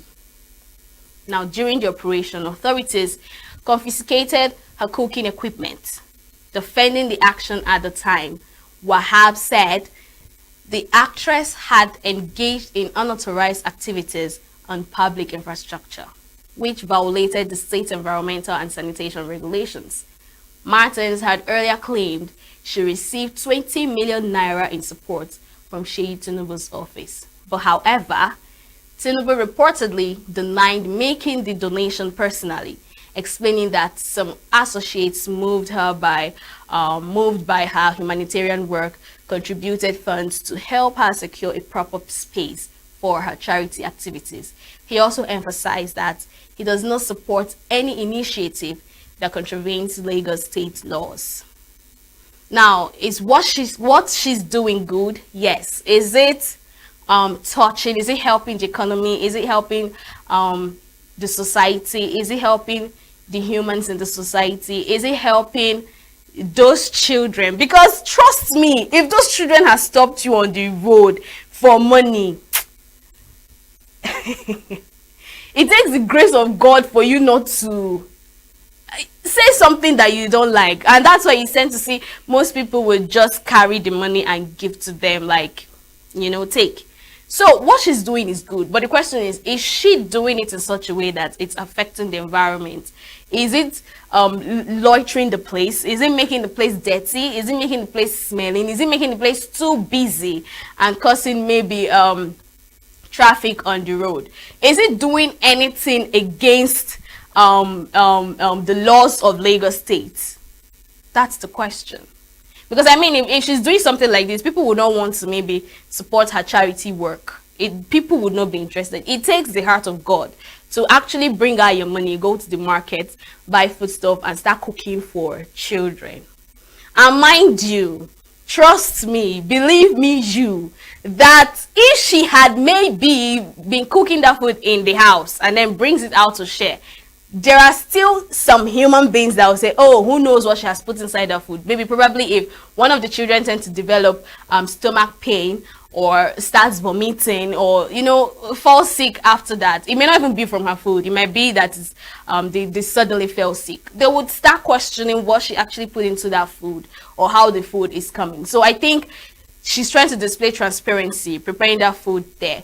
But if it is affecting the environment, if it's affecting the environment, making it look dirty, smelly, and maybe too busy, maybe she has to look. I mean, anyways, it's part of the whole sponsorship and people sending money to her charity organization. So if there's a proper preparation for that, I think she should look into that to avoid problems, because now they said it might warrant her being arrested, and we do not want that. She was already arrested in October 2025, so that happening again, it's as if you don't listen to instructions.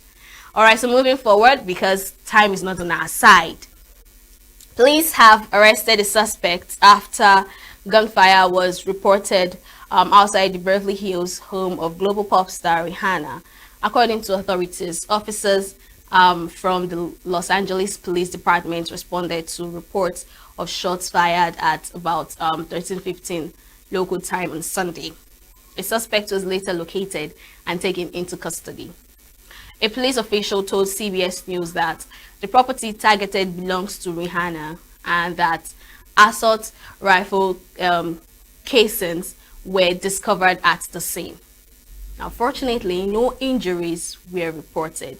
Law enforcement sources told the Los Angeles Times that the singer was inside the mansion at the time the shooting occurred. Investigators says the suspect, believed to be a woman in her 30s, briefly stopped a car outside the property and fired 7 shots before driving away. Police later located the vehicle about 8 miles from the residence and arrested the woman. Authorities have not yet released her identity. Now, Rihanna, whose real name is Robin Fenty, recently welcomed her third child, a baby girl, with partner A$AP Rocky in September last year. The couple, who also shared two sons, Roy and Riza, had earlier revealed the pregnancy during the Met Gala. Now, the pair also made headlines earlier in 2025 when A$AP Rocky was acquitted in a court case in which he was accused of firing a gun at a former friend. She's born in Barbados. Rihanna rose to global fame in the early 2000s with hit songs such as Pondy, Replay, and Umbrella. Beyond music, she has built a successful business empire and includes the cosmetic brand Fenty Beauty and a lingerie line. The 37-year-old recently marked 20 years since the release of her debut album, and her net worth has been estimated by Forbes to exceed $1 billion. People have money in this world. Jesus, it's just you and I that is broke. Anyways, the good thing is nobody was injured, and thank God they tend to. I don't know what some people have mind though. For real. Some people really have mind. They have guts. Like, anything that is beating drum for that woman and she's dancing to it must really the guards had better be up. Like, the guards has better be strong, because it's very insensitive. I don't know what could be the reason for that. I don't know if you guys are dragging something or whatever, but trust me, we'll get to the root of the matter. I will always bring you updates on stories like this. You know, I like gists. Yeah. Okay, so Tenny made headlines on Saturday when she danced her way past security to greet First Lady Tinubu during Nigeria's International Women's Day rally held at Godswill Akpabio International Stadium in Uyo. The event carried the theme Rights, Justice, Action for All Women and Girls. Now, while performing her hit song Tenny moved through aides to reach the First Lady, who appeared to gently guide her before turning attention to hyping Governor Umo Eno and Senate President Godswill Akpabio with the local anthem Uyo Meyo. The singer's playful energy delighted fans, who took to social media to praise the spontaneous interaction. Observers also noted the warm and approachable demeanor of the First Lady in the exchange. Now, however, some critics drew attention to Tenny's previous controversy in 2019, when she was reportedly seen snubbing a handshake from former President Muhammadu Buhari at an award ceremony. Despite this, the Women's Day event moment highlighted Tenny's dynamic stage presence and ability to engage directly with prominent figures. How come you guys had to remember something that happened in 2019? Anyways, take a look.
That was beautiful. I actually wish I was there. The fact that the audience were hyping and, joining her to do those things, you think is easy.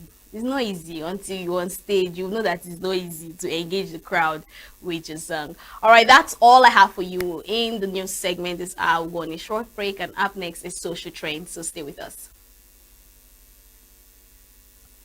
Every second, every minute, every day, news is breaking, events occur, and there are new developments. At Signature TV, we follow these stories objectively, bringing all sides without bias, explaining the complex issues, breaking down the numbers, and investigating the issues behind the news. Anywhere and everywhere, near or far, wherever the news is, we will be there. Signature TV. News in your pocket.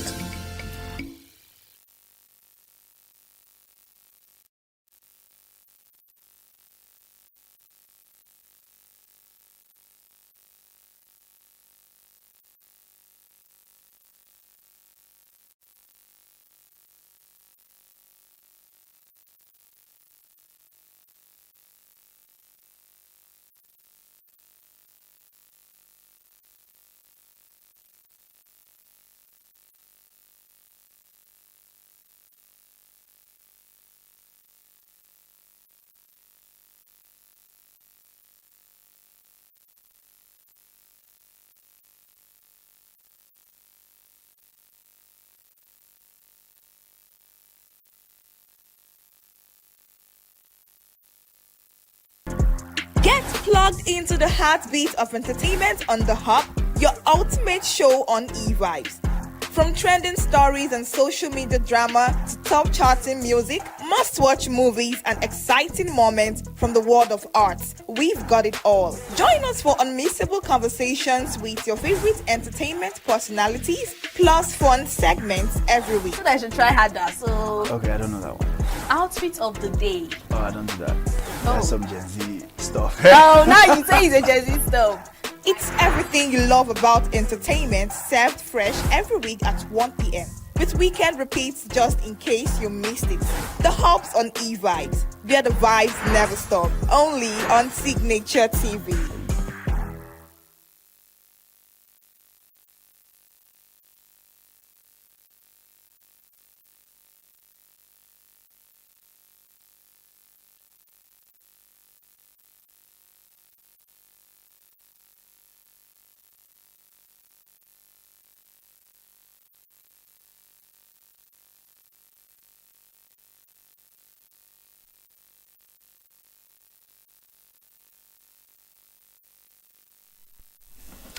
Welcome back. You're still watching eVibes, the entertainment show on Signature TV. This is the social trend segment where we'll be talking about what's trended or what's trending, and I have just one. So Joyce Anunobi has opened up about the painful experiences surrounding her failed marriage and the tragic death of her son during an emotional appearance on Glitch Africa Studios, the Honest Bunch podcast. Now, speaking on the program, the Nollywood actress recounted the medical incident that preceded her son's death. According to her, a student doctor allegedly made a critical mistake while treating the boy, who was living with sickle cell anemia. She said the doctor reportedly extracted blood from him instead of carrying out the required transfusion. Anunobi explained that in the desperate effort to save her son, she personally donated 3 pints of blood. She also alleged that her former husband, Charles Eku, offered no support during the ordeal. The actress revealed that the couple got married around 2000 but separated in 2009 after years of marital challenges. Their son, Raymond, later died in 2017 at the age of 15. Reflecting on the loss, Anunobi said the tragedy profoundly changed her life and eventually led her to embrace a new spiritual path as an ordained evangelist. She also spoke about the struggles she faced during her marriage, including paying rent and raising her child largely on her own while ignoring warnings from family members. Her emotional account has resonated with many listeners, with fans praising her resilience and strength in the face of personal loss and hardship. This is so touching. Anyways, take a look.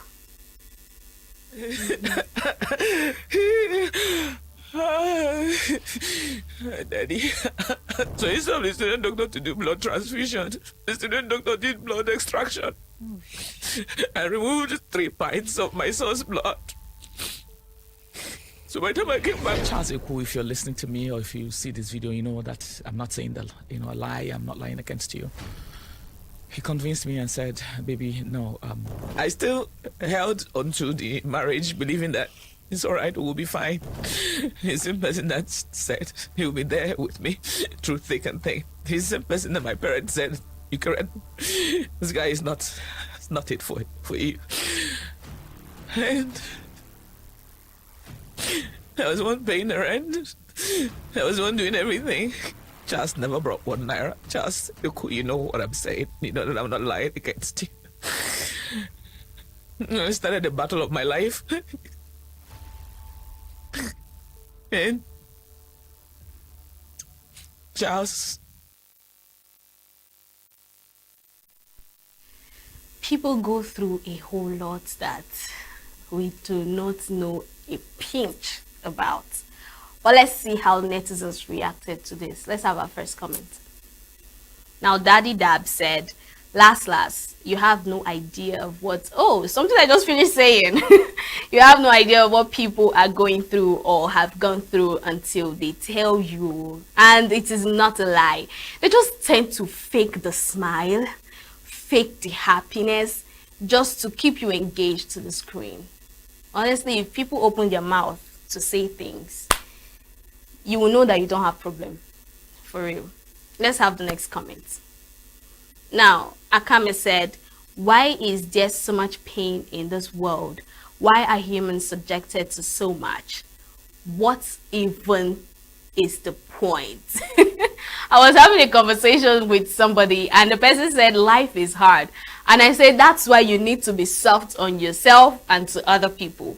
Because if you're hard on yourself and other people, it's a combination of hard life and hard human being. It's not going to be conducive between you and those around you.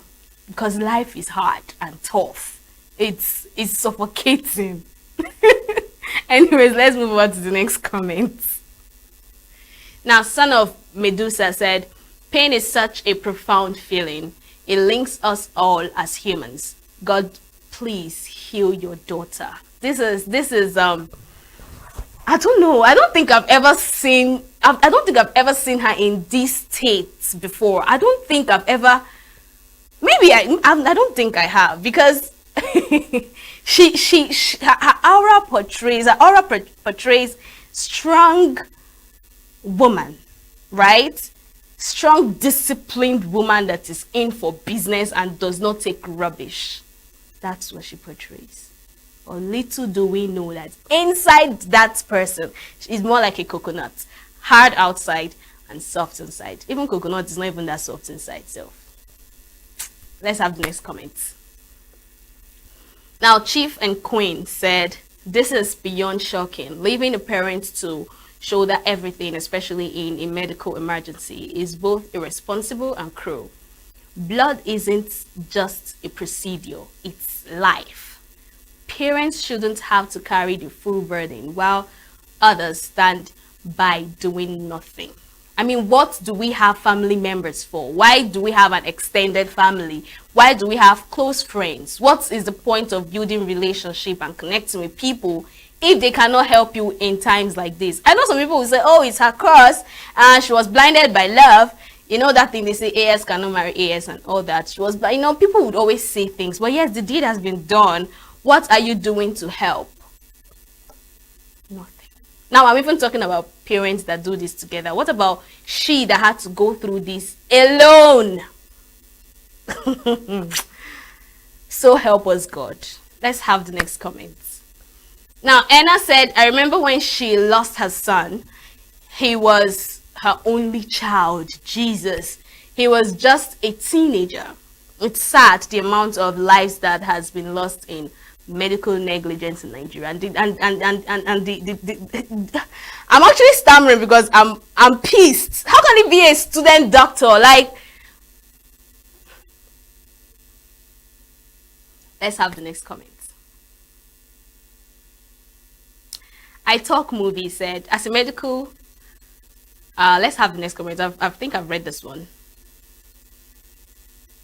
Okay, this person said, as a medical practitioner, this is a huge lie. Wow, blown on our faces.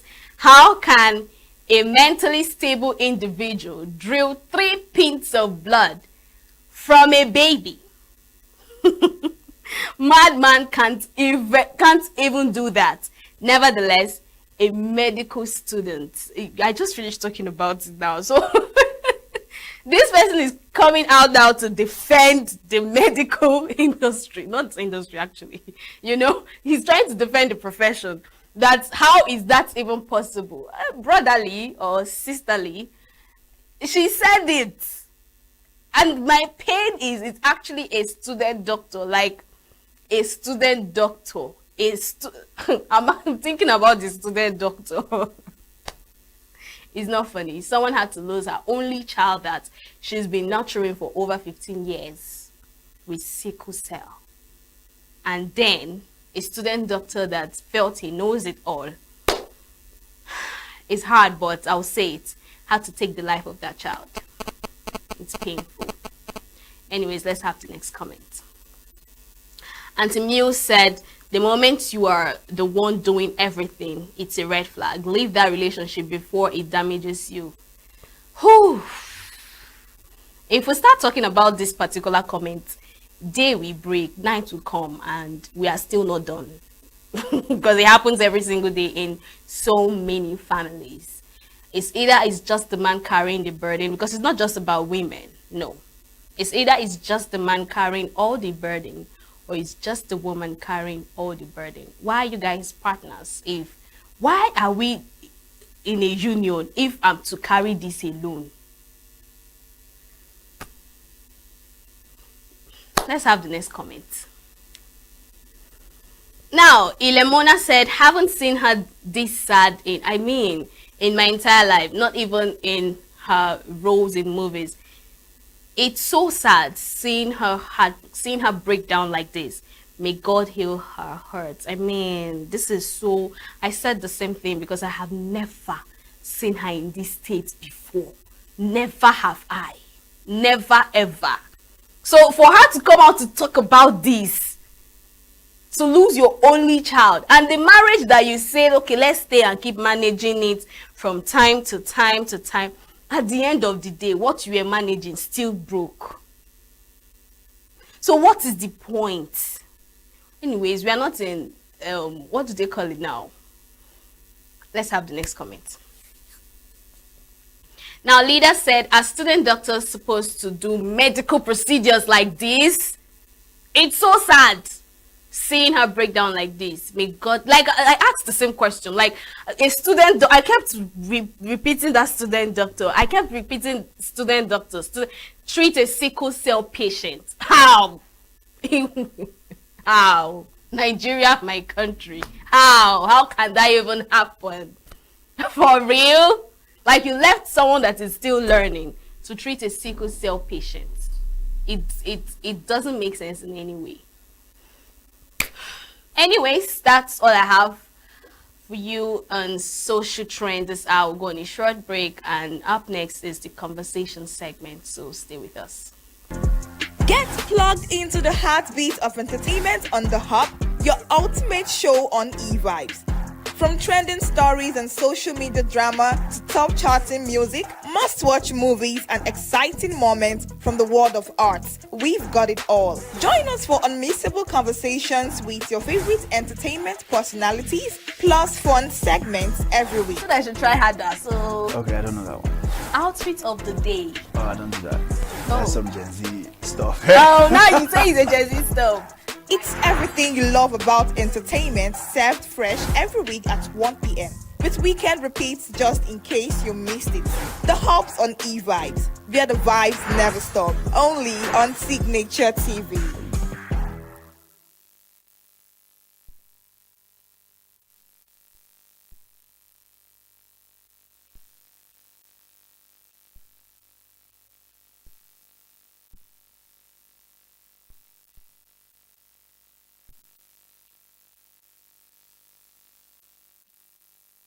Every second, every minute, every day, news is breaking, events occur, and there are new developments. At Signature TV, we follow these stories objectively, bringing all sides without bias, explaining the complex issues, breaking down the numbers, and investigating the issues behind the news.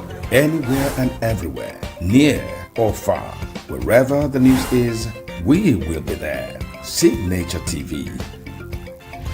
News in your pocket.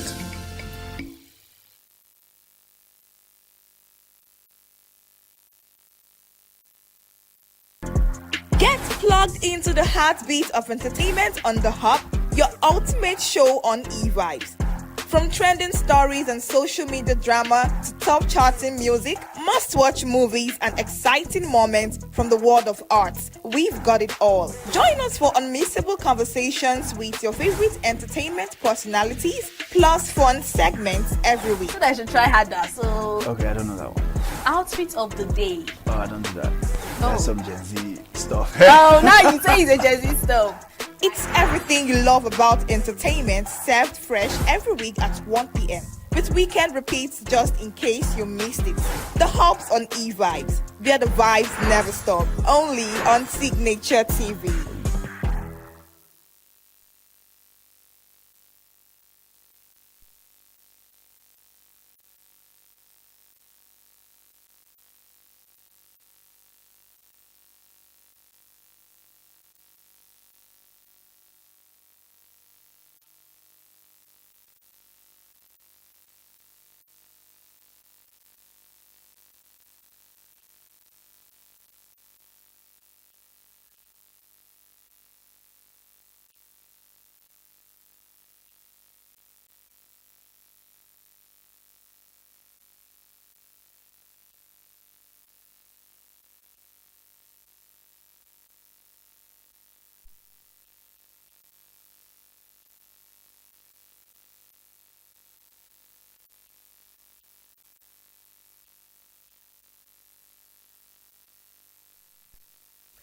Welcome back. You're still watching E-Vibes, the entertainment show on Signature TV. This is the conversation segment, right? Now, in the golden era of Nollywood, when legends like Sam Lokoeke, Nkemuwo, and of course Izu Okafor, Izu Okafor were at the forefront, the industry was defined and by creativity, compelling storytelling, and memorable performances. Films like Aki and Popo, Living in Bondage, and Rattlesnake captivated audiences, not just in Nigeria, but across Africa, setting a standard of cinematic excellence. Directors and actors worked meticulously, balancing entertainment with moral narratives and strong character development. So today, however, there is a growing debate as Nollywood shifted its focus from crafting quality stories to chasing box office returns. Critics argue that in the race of quick profits, some production prioritize quantity over depth, often at the expense of the rich storytelling that made the industry beloved in the first place. This raises an important question for filmmakers like Izu Okafor. Is Nollywood sacrificing quantity for profit? So welcome to the show, Izu Okafor. I hope you can hear me.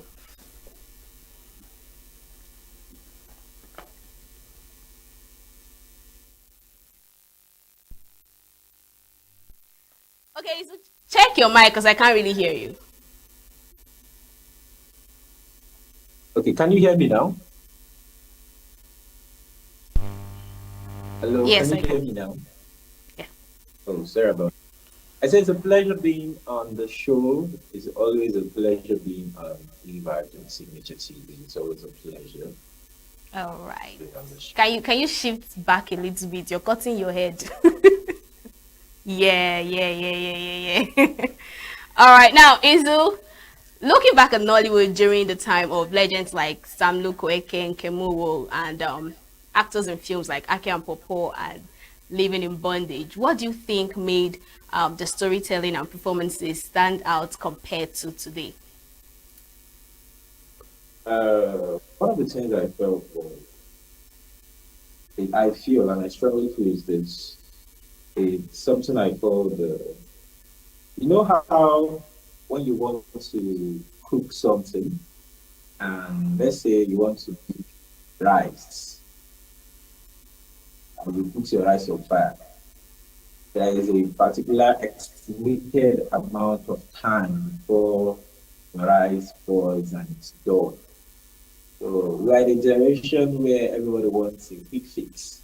You just put it on fire, 5 minutes. Imagine a rice of 5 minutes. And you bring it down and start serving to people. It's obviously not done, if I would say. So a lot of particularly right now are doing the same thing, and it's understandable. The passion to tell good stories, even though it's still there, but the passion to make things that resonate again is no longer. Imagine when a producer tells you they make 100 films in a year, 50 films in a year. You wonder what are these guys doing? Yes, they're shooting 50 films in a year. There's no how out of the 50 films, call one that is memorable, not one single one. And a lot of our producers take pride in this, a lot of our directors. They say, I'm shooting back to back. You hear them, I'm shooting back to back. And I'm not blaming them. It's what we are right now in a fast-paced society, a society where everybody wants as they hot on the go. Everybody just wants something to watch, to review, and all. And in that situation, I'm not saying that back in the day they were doing almost the same thing, but back in the day they took their time. They took their time. There was no YouTube that was mandating them that you have to be dropping film every every 2 weeks, every 1 week. We got Thursdays and Fridays. We drop movies on our YouTube channel. So there's there for them to make something. But over the years, we've seen the transition, and in this box office era, where a lot of people, it's for the now. The passion is limited. What made Funka Akindele popular is Jennifer's Diary. Everybody Okay. knows Jennifer's Diary. Why popular? They were telling stories that were relatable. They were always on our faces. They were showing us what, like they were mimicking that comical. It's like Mr. Bean, but with an African Niger concept. It gave us a relatable story. Right now, aside Jennifer's Diary, there is no other. So that's why her name. Some people still call her Jennifer. That's how memorable those films were. Right now, you hardly see a film that makes an actor. Right now, you hardly see a film that defines who an actor is. Or Sophia, Kanayo, or Nice Sacrifice, Aki and Popo. These are not their real names. This was a character. A character that played that at the end of the day, it made them stand out. And I'm not saying people don't know, okay, at least for some people like Odogu Parara did something and we start calling him Odogu Parara because of the character he played. But then it's, in this situation is really rare, unlike before. So I would say the passion is no longer as it used to be. People are now in a pursuit over quantity instead of quality. That's why we are. They make it's exciting for most people to say that I'm shooting back to back. Like they take pride in the fact that they are making things back to back, and you don't have to blame them. The bills need to be paid, and the creative economy is a very expensive space that once you decline, another we have a lot in tons of YouTube. Almost every actor has a YouTube channel now. Why? Because they want to always be your script, because they want to be dishing out those half parboiled rice for everybody to eat. You and this The parboiled recycle rice. stories. Yes, now because that's the only thing I will call it. Right. So, All right. you Let me watch ask you the next Ikemot. question. Right now, many critics argue that modern Nollywood prioritizes quantity, like you've actually said, and quick profits over strong narratives. And in your opinion, I know you would agree that industry shifted away from the level of creativity. We saw classics like Rattlesnakes and Glamour Girls. I would like to ask, I know the economy is not really friendly for everyone, right? Be you the rich and the poor. Would you say that because of the economy, they are now going for movies that they know that they can make quick money rather than the quality of the movie?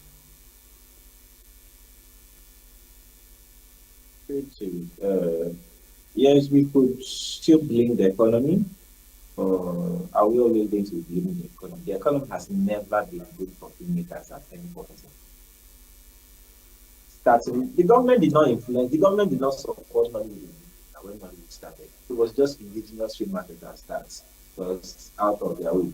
Some say started making things, home videos, they started making them. So the economy at this point, as much as we always want to find something to blame, I don't think it's the economy. I feel it's the fact that the way we celebrate films in Nigeria has taken a lot of the way we celebrate films, the way we celebrate these actors, the way we take up projects and allow them, has drastically reduced over time. Has drastically reduced over time. Because one, I think this generation now celebrates a lot of stuff, and for this one, anything you want to celebrate has a short lifespan. Within 3 to 4 weeks, one film trends. After that, next until the next one. I don't know what the next film trending now on YouTube or on Facebook or wherever, but it's the short lifespan of what is in front. It's affecting everybody. So it's not just the economy. But then I always say it boils down to filmmakers who know what they want to do. Because as a filmmaker, let me talk to filmmakers already. As a filmmaker, you don't limit yourself because of they say it's YouTube and now everybody jumping on it. What I talk about, I'm not so that's why when you call me, when I want to hire someone and you ask them, I want to do a film. This is the kind of money they ask you, is it for YouTube? That's the first thing they ask. And I'm wondering, why would I want to shoot a film for an online, like I'm just saying, is YouTube paying me to make a film for them? It's a platform. It's understandable that will make them for YouTube. But then it's not something that someone should define themselves as YouTube filmmaker. It's a context. You're a filmmaker, you're a creative. Be a creative. And being a creative means you need to make works that go beyond borders, that go to film festivals all over the world. Like there's this film that was on the film festival last year, My Father's Shadow. The exciting thing about this film was the fact that Kinola Davis, if you know, showed them camp, those two brothers, there is one of them is a filmmaker. He does his directorial debut, My Father's Shadow. And as funny as it sounds, they didn't use any popular Nollywood face. And this film is breaking record. It's one of the global renowned Nigerian film right now. British Film Institute is talking about the film. It's doing so well on various festivals around the world. I think it's also gone to Cannes. That's how this film has gone. Like, it has gone to Cannes, it has gone to some big reputable film festivals, and sincerely they don't have any popular film. There is no the big A-star people on this film. So I feel it's a thing about creativity. Once you know what you want to create and you go out of the box, like there is a filmmaker, there's a lot of filmmakers that I look up to, those guys that think that that's why I always recommend people. Once you are doing, find another side of it. It wasn't just with food. So you are not even in a pressure of teaching every day you are on set. Now man, you go break down. So try create, like I'm just saying, try create out of experiences, live the experiences. And once you are creating these things, find a way that you connect. I'm not saying those other things out there don't connect with, but sincerely, YouTube films are YouTube films. You watch it and you forget it. Until the next one. There are films I watched while growing up. I can never forget to read. I can't forget Okwa. I can never forget Living in Bondage. I can never forget Rattlesnake. This is about these films. And we remember the lines are even memorable. I always say this line from Living in Bondage.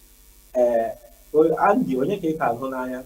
And Andy said, oh, nwunye m, ọ sị anaghị ewu. Ọ sị, follow you, these are lines that made, I don't know if that is memorable, right? That people pick stuff, learn lessons from this film. Now it's all about romance, drama. I'm not saying there's nothing bad about it. People need to be entertained. Let's entertain the people. So that's what people are doing. That's what. All right. So, last week, Francis Odega mentioned in an interview that many filmmakers today are more focused on trending content and social media buzz rather than crafting stories with depth and lasting impact, right? He also further stressed that a particular script, like a particular scene, would intentionally look like it's been overstretched, right? Now, do you agree with his assessments in that statement? That is the truth. It's the YouTube era. Everybody's a YouTube filmmaker. That's why everybody's jumping on it because of, it needs to trend. The film needs to be on, what's it called? The film needs to trend. That's why everybody's jumping on it. Right? Most people are jumping on it. Right? So that's why people don't even care. You see, you watch a story. I don't know if producers do this thing. They will send the link of that film on YouTube. Go and watch this film. I want something that looks like this. Are you mad? Why wouldn't you get your own original? Yeah, like I'm just wondering, why would someone just out of the blue, you send the link of the film to your writer? See this film. Don't see the views. It has 10 million views. You need to create something like this. What would the writer do? The writer will do copy and paste. Copy, they'll just translate it. Just change the name, scatter the scenes in and bring it out. Yeah. And that's what but I'm thinking most people will be doing stuff like that, and it doesn't make sense. We need to create from. I keep saying, there are stories of not told. Stories like there are African stories, Igbo stories, Yoruba stories, Hausa stories. Yoruba guys are doing so well telling their stories. There are stories of not told. I will not explain. Look at the Aba Women's Riots, 1929. Imagine telling a film of that. That film will always be memorable in people's minds. I feel film, as much as it's drama, romance, and all, it needs to tell stories that connect us to where we're from. That's why we watched. I watched Long Walk to Freedom. Funny enough, the Nelson Mandela story has been retold and retold. I think David Oyelowo did a part, and there's a part Idris Elba acted. I think there was a Washington actor also. But for each of these films, it tells a bit of what this guy went through. Imagine there's nothing on the ENUGU now. Imagine if when my child grows up and I ask him, there's this man, his name is on the ENUGU. Because that's who is he? What did he do? No film. There should be something that tells about our past. There should always be something that tells about our past. There should be something that tells about our lived experiences. That's why, if you remember, the early Nollywood, you always see the guy. They will move from the village to the city. And then Izu, because of time, right? Hold your line of thoughts.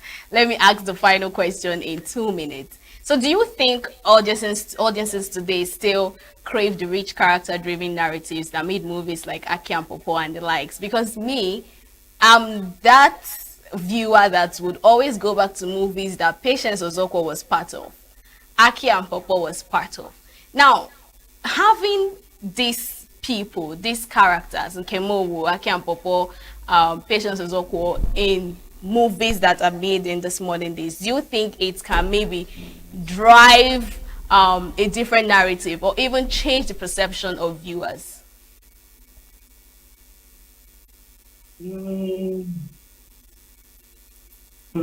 Sadly, no, I don't think. I don't think. It's like Chief Daddy came out. Chief Daddy one came out, was a banger. And Chief Daddy, so everybody was now complaining. What went wrong? What happened to the story? But they always say story is king, bro. Story is king. Story is the number one thing. Story makes or mars your film, your project. So it boils down to our story. It's a story. This is the story that created the character, Susanna, Mama G. This story created these two characters from one person. story created. We remember when she was called Susanna. We remember when she was called Mama G. Remember all the names that came alongside her and the stereotypic character that came with her being that, oh, because she's always acting wicked in-law role, she's a wicked woman.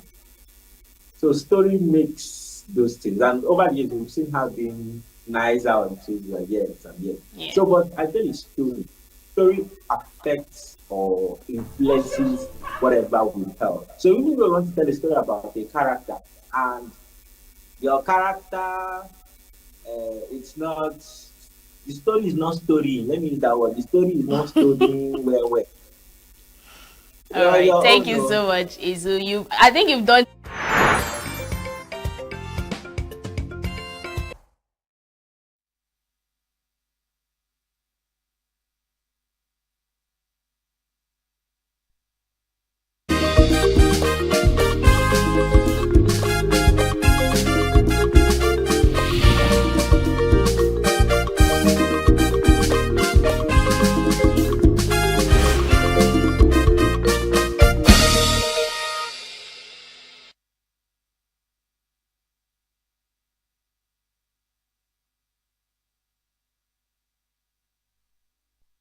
Welcome to Global News on Signature TV. I am Barikumo Ado. In the headlines, Nigeria Revenue Service sets July 31 deadline for large companies to comply with e-invoicing. President-elect of NBA pledges to lead with integrity, fairness and accountability. Senegal's Faye elected ECOWAS chairman, and Iran hits out at Gulf neighbors as U.S. presses on with strikes. Details in a moment.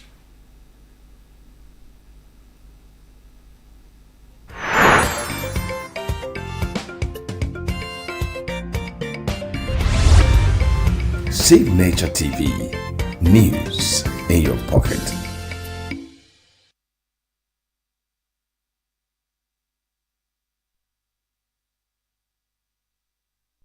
Nigeria Revenue Service (NRS) has set July 31st as deadline for large companies to wholly adopt the National Electronic Invoicing and Electronic Fiscal System. Statement by Dare Adekambi, Special Advisor in Media to NRS Chairman, said the organization has already commenced compliance monitoring activities in order to evaluate the level of adherence to the e-invoicing mandate among large taxpayers. Statement noted that NRC appreciates the cooperation of taxpayers and remains committed to providing the necessary support to ensure the successful implementation of a national e-invoicing regime. The e-invoicing platform officially went live for large taxpayers on August 1, 2025, following extensive consultations.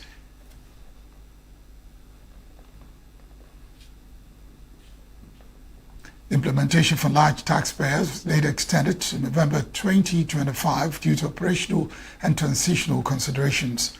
On February 17, the service announced the continuation of a phased rollout of its invoicing and EFS to medium and emerging taxpayers. The National Broadcasting Commission and the Independent National Electoral Commission are set to introduce joint broadcast monitoring measures ahead of the 2027 general elections. The initiative will tackle unethical broadcast practices and promote responsible electoral coverage nationwide.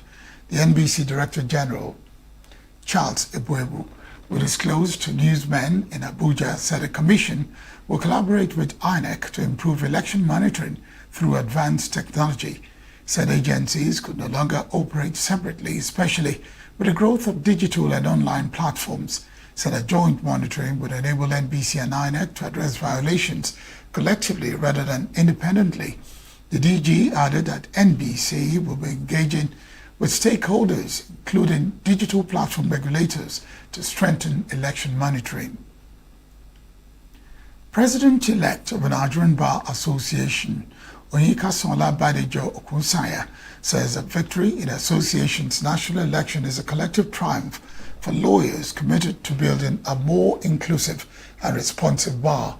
In a statement issued after election, Badejo Okunsanya thanked NBA members for entrusting her with the leadership of the association, describing their support as both humbling and a call to service. She said her election reflected members' belief in a shared vision of a bolder bar that works for everyone, saying a victory is not ours alone, but for every member who believe that the association can be stronger, more inclusive, more responsive, and better positioned to serve the interest of all lawyers. The NBA president-elect also called on members of the association to put the contest behind them and work together to advance the legal profession. She congratulated the fellow contestants for participating in the election and said she looked forward to working with them. To strengthen the association while expressing appreciation to members of her campaign team, volunteers, supporters, mentors, friends, and family for standing by her throughout the race. Looking ahead of her tenure, the president-elect pledged to lead with integrity, fairness, and accountability. One of the teachers rescued after spending 56 days in a custody of kidnappers in Oyo State, Zacchaeus Olatunde, is claiming that he and other captives were released by the abductors before security personnel eventually escorted them home. Olatunde, who made the claim during a radio telephone interview program at the weekend, recounted the ordeal of teachers and pupils abducted from schools in Orire local government area of Oyo State. According to him, the captives were permanently blindfolded throughout their captivity. They were unable to determine where they had been taken to, and their abductors communicated in Hausa, Nupe, English, and Yoruba, and insisted they were members of Islamic State West Africa province. Teachers said the kidnappers ensured they were fed twice daily, but placed strict restrictions on their religious practices. According to him, teachers were unable to bathe or wash their clothes throughout the 56 days in captivity, saying their release came unexpectedly after the kidnappers' commander informed them they were free. No fewer than 30 people are feared dead after a canoe capsized at Malamawa, Yandunse village in Rigim local government area of Jigawa State on Sunday evening. An eyewitness told newsmen that the incident occurred when a canoe carrying about 40 passengers, mostly women and children, capsized.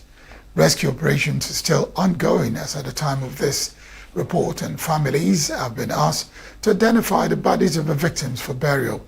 Confirming the incident, the Director of Planning at the Jigawa State Emergency Management Agency, Sema Mohammed Bala Sanusi, said the exact number of casualties and survivors are yet to be confirmed, and exact cause of the accident is yet to be established. Also speaking, the chairman of the Emergency Management Committee, Habitu Dauda, appealed to the public to remain calm and refrain from spreading unverified information until the relevant authorities release an official statement. The Abia State government has assured residents affected by flooding along the ongoing Owerenta Road reconstruction corridor that the situation is temporary and will be addressed before the completion of the project. The government gave the assurance in a statement issued by the Commissioner for Information, OK Kanu, following the circulation of a viral video showing flood water within a residential compound along the road. The government attributed the flooding to the natural terrain of the area, saying the affected compound had long been vulnerable to flooding because it sits on a downward slope from the main road.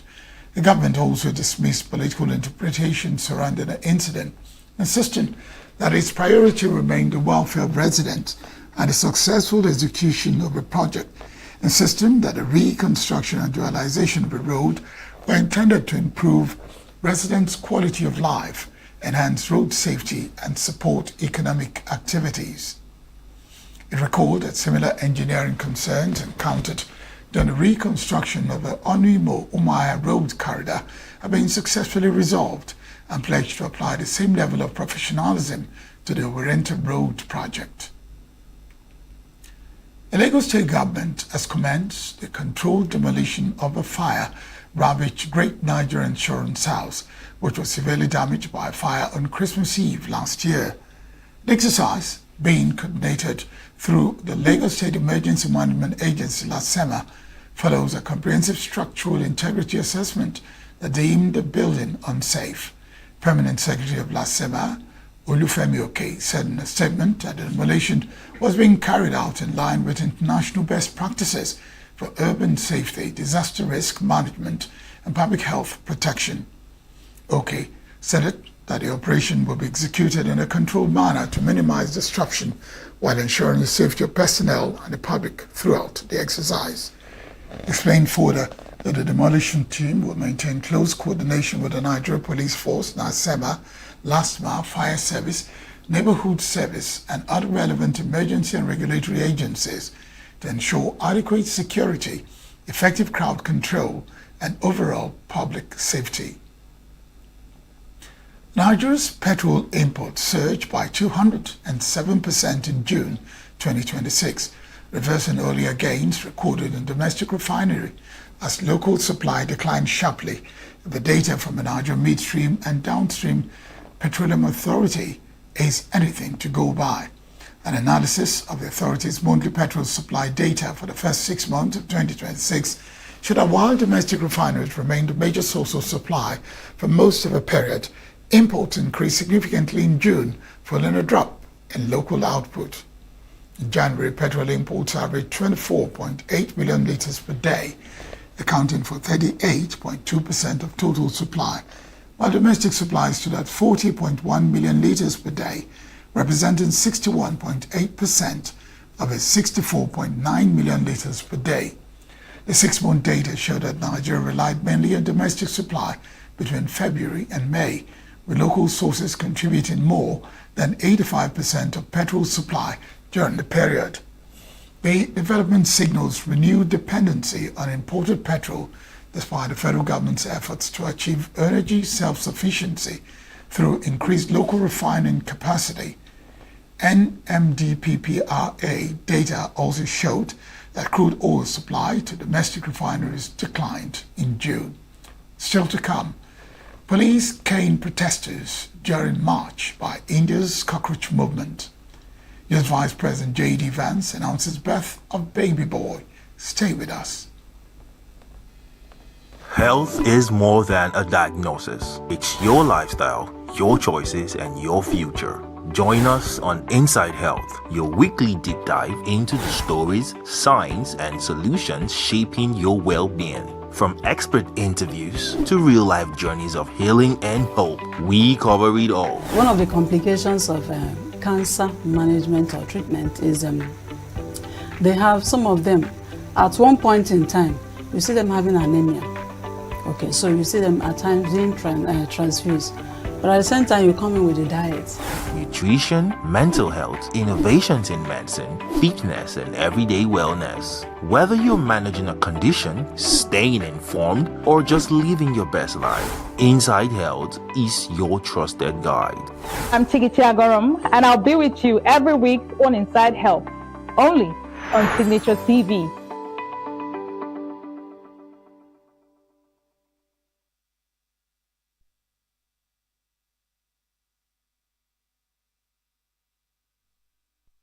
President Bola Tinubu has called on other African countries to lend their voices to unanimously condemn the ongoing Afrophobic attacks in South Africa.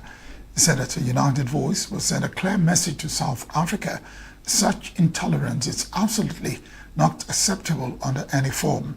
Speaking in Freetown, Sierra Leone, during the 69th ordinary session of the ECOWAS Authority of Heads of State and Government, President Tinubu was represented by Vice President Kashim Shettima, informed the African leaders that the Nigerian government had already evacuated over 1,490 of its citizens from harm's way in 7 batches and is prepared to engage further in this matter.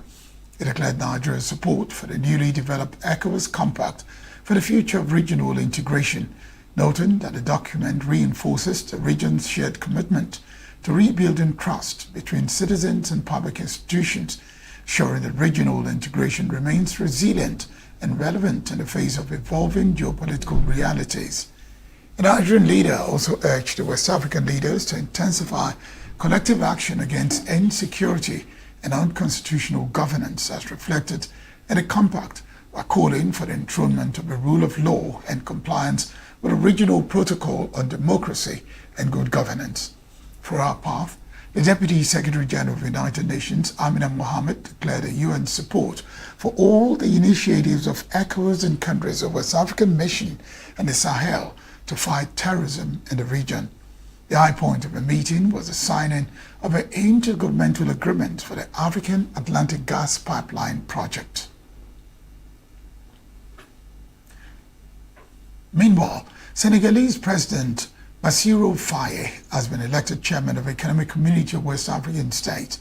Faye was elected on Sunday at the 69th ordinary session of the ECOWAS Authority of Heads of State and Government held in Lungi, Sierra Leone, to succeed Sierra Leonean President Julius Bayo. In another diplomatic win for the French-speaking West African country, Birame Diop, former Minister of the Armed Forces, was elected President of the ECOWAS Commission for the 2026-2030 term. It is the first time Senegal has been elected to preside over the Commission since the bloc was created in 1975.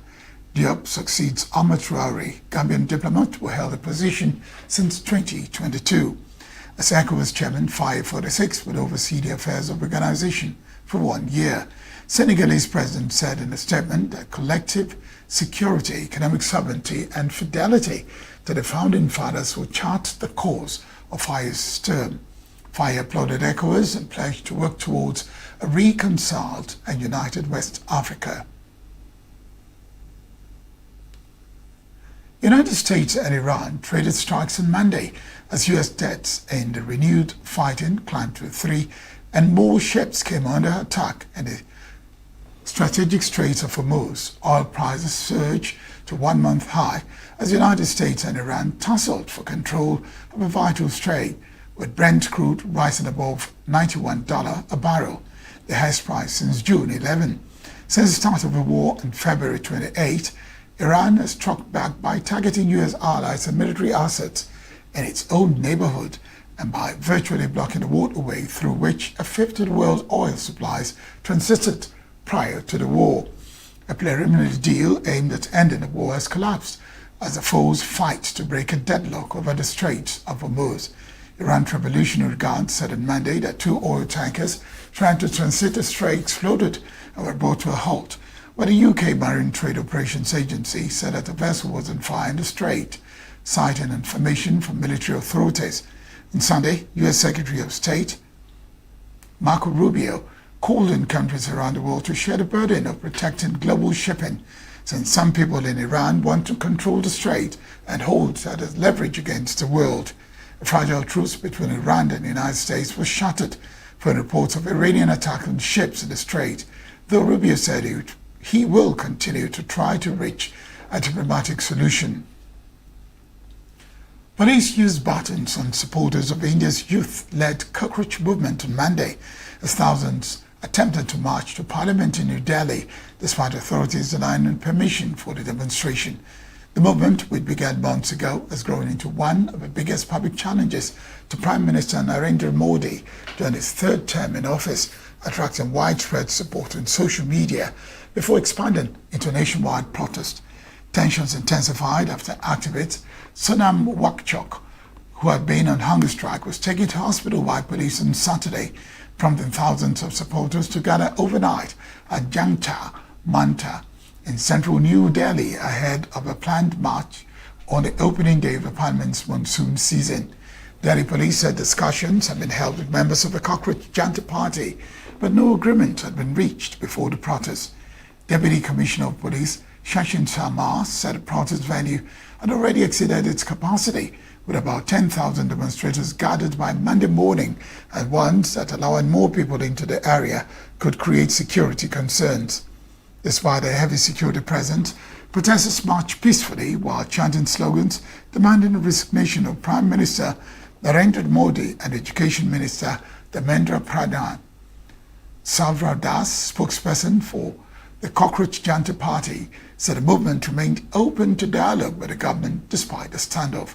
Cockroach movement emerged after question papers for India's National Medical School entrance examination were leaked in May, forcing more than 2 million candidates to retake the examination.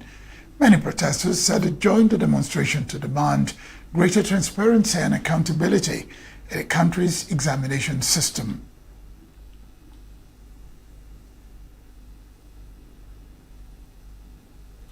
Hungarian President Thomas Sokolyov has agreed to resign after signing a constitutional amendment that would end his presidency at midnight on Sunday, bringing to a close a political standoff that threatened to trigger a constitutional crisis. Amendment approved by Parliament this week was introduced by Prime Minister Peter Magyar's governing Tisza party, which had sought to remove Sokolyov from office since taking power following its landslide election victory in April.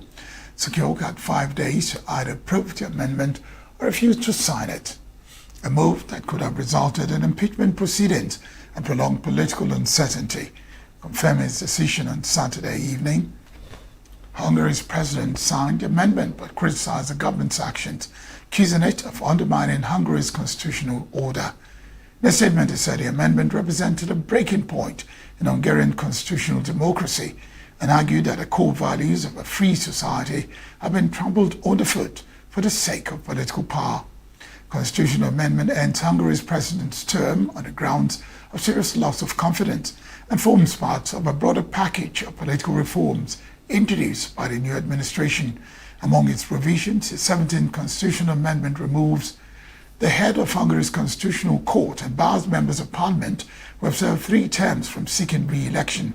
Restriction affects more than half of the current lawmakers from former Prime Minister Viktor Orban's Fidesz party. United States Vice President J.D. Vance has announced the birth of his son, saying both the newborn and his wife, Dr. Vance, are healthy.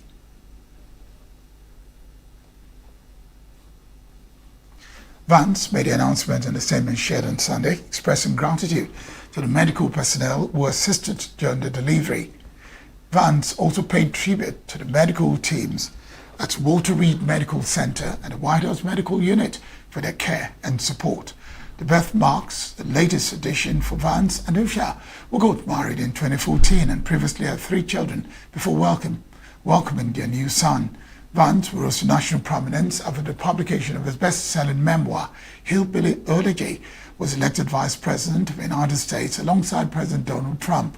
Since assuming office, he has remained a key figure in the administration while balancing his public responsibilities with family life. Sports. Spain are the new FIFA World Cup champions after defeating Argentina 1-0 in a captivating final, securing their 2nd World Cup title with a disciplined and determined performance.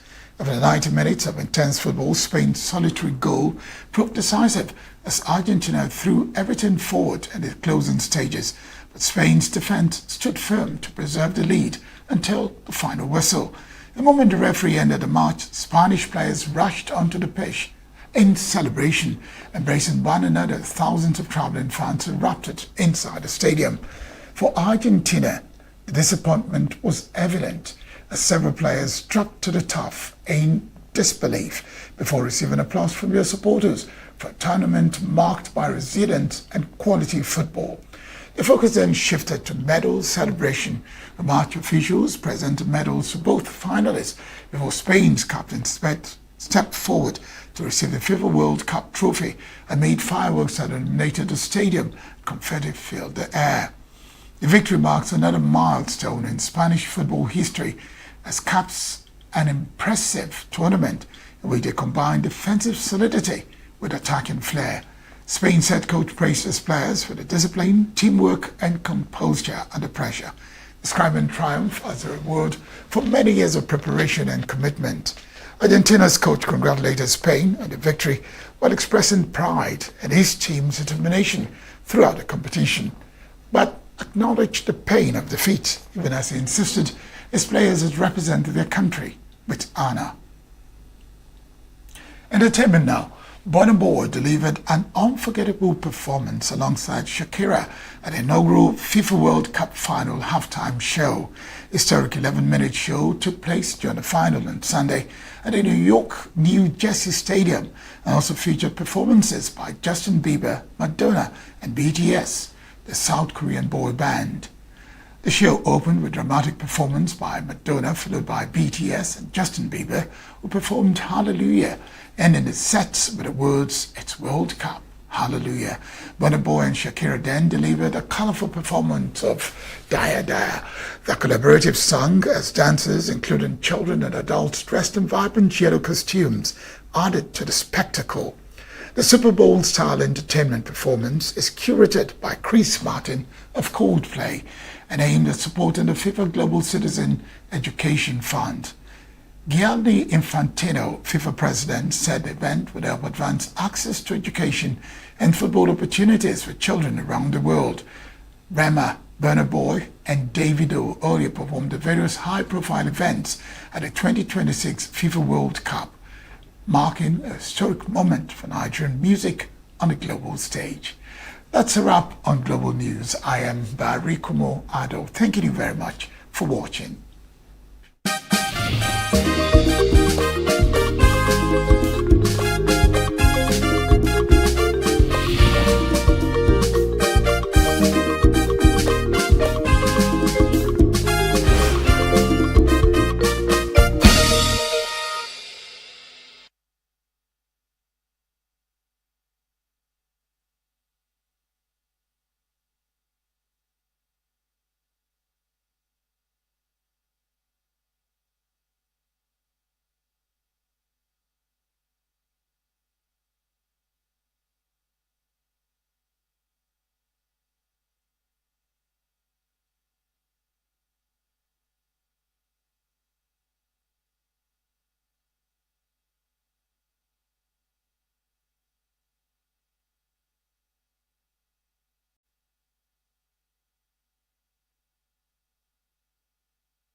Signature TV, news in your pocket.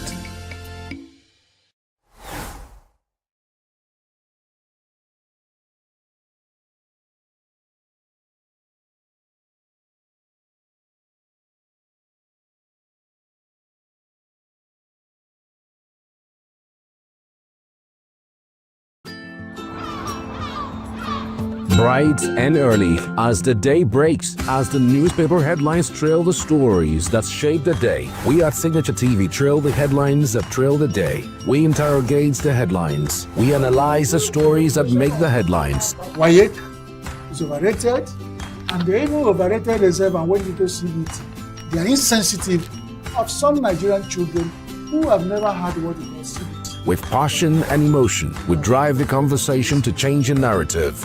Let nobody be deceived by Nigerian high level of performing in agriculture export. We are still where we are. Newspaper review on Signature TV every morning on Signature Morning, weekdays, and Signature New Day, weekends. Newspaper review on Signature TV. We do not just review the headlines, we make the headlines relevant to our daily lives.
Signature TV, news in your pocket.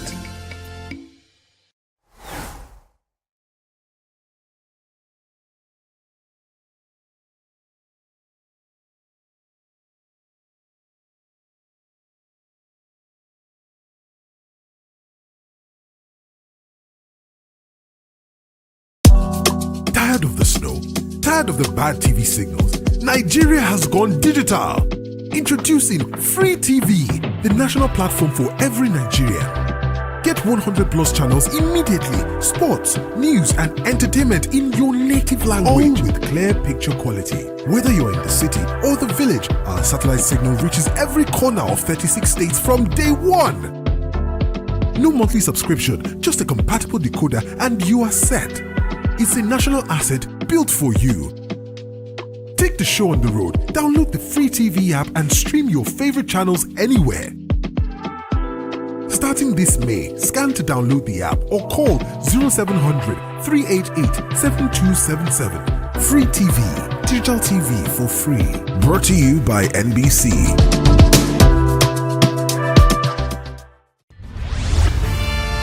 We are local. International communities observing why the main market is in chaos. People are... We are national.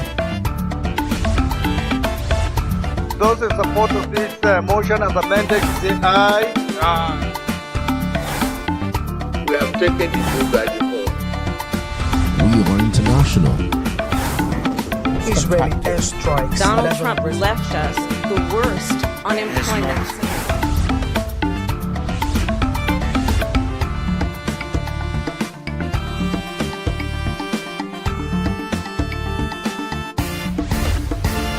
Signature TV, news in your pocket. This is Diaspora 5, where we spotlight bold voices and African excellence across Europe and America. Big wins, big vibes, fired every week, just for you. Across Europe and America, a vibrant story is unfolding. From the boardrooms to the dance floors, from red carpet premieres to cultural festivals, Nigerians and Africans in the diaspora are making waves.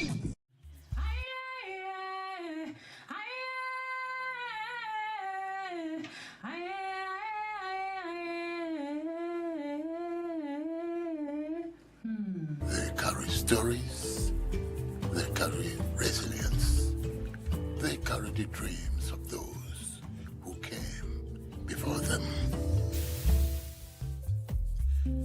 Every journey begins differently, some in search of education, others for opportunity, others to build safety, stability, or simply a better life, trusting that possibility lies on the other side. Welcome to Diaspora File. This edition is captioned Rooted Across the Ocean, and it examines the life and expectations of African women living in the diaspora. And in this particular edition, we are going to feature a woman of many parts. Her name is Fatima Usman. Fatima Usman lives in Finland, and she is the chairperson or president of the organization known as AFAES. AFAES stands for African and African European Association of Finland. She's going to tell us much about what she does, as a person and also as an active African woman living in Finland. What has been her activities and what kind of issues that she faces or takes care of and so many other things. So we are looking forward for quite an interesting, session with Fatima Usman, otherwise known as Mama Africa. Hello, my name is Fatima Usman. I'm popularly known as Mama Africa, and I'm also the chairperson and the executive director of Africans and African European Association in Helsinki, precisely Finland. I have lived in this country, our beautiful country called Finland, precisely Helsinki, for over 3 decades. And it's a beautiful country, and the people are very kind. And through that, I'm able to integrate my culture, which is African culture, into the Finnish society.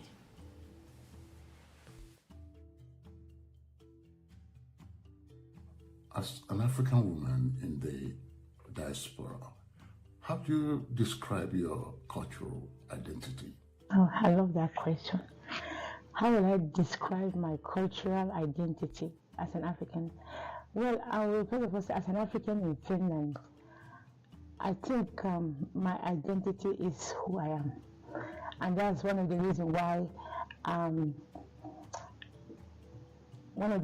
I dress African from January to December is actually showing my identity and who I am and my culture. That's what defines me as an African woman.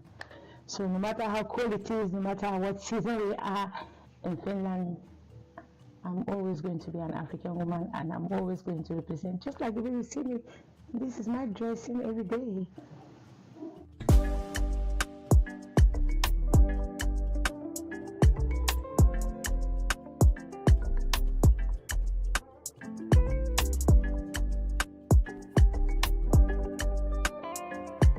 Living far away from home in the diaspora comes with a lot of baggage, You feel homesick and nostalgia and so on and so forth. How do you manage to, make yourself at home, far away from home? I love that. Our food, which is very rich, the culture, the stories, because everything about African culture tells you a story. And that's one of the things I do in school. Also as an actress, that's one of the things I do. I use the story, the African culture, to tell who we are. I don't want like the second and third and fourth generation to just think about Africa as what they see in TV. Because I think Africa itself, the whole continent, is very rich, and that is what I want the children to learn. So through storytelling, telling them the different animals about Africa, our different culture, our clothes, our food, how the kind of song we sing. Most of our songs have meaning, and that way I'm able to motivate like the children to be able to understand what our culture is all about, and not just what they see on TV or what they see on the internet.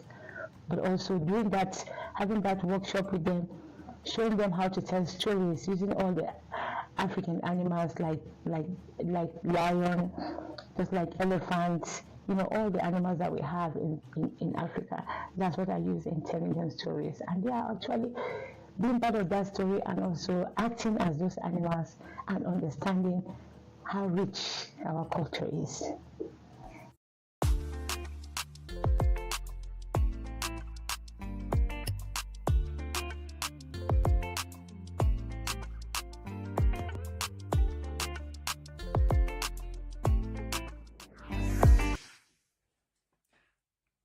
What are the things that inspired you to be this very active in the African diaspora community in Finland? I mean, what is it that...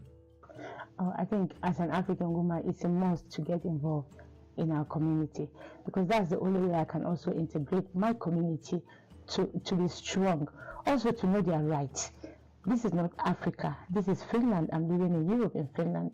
And for those new Africans who are coming, I need to educate them on how to integrate into the society and how to also tap into the educational system, as well as to be active in different NGOs, for example, whereby they can organize, like symposium, workshops, and also cultural events.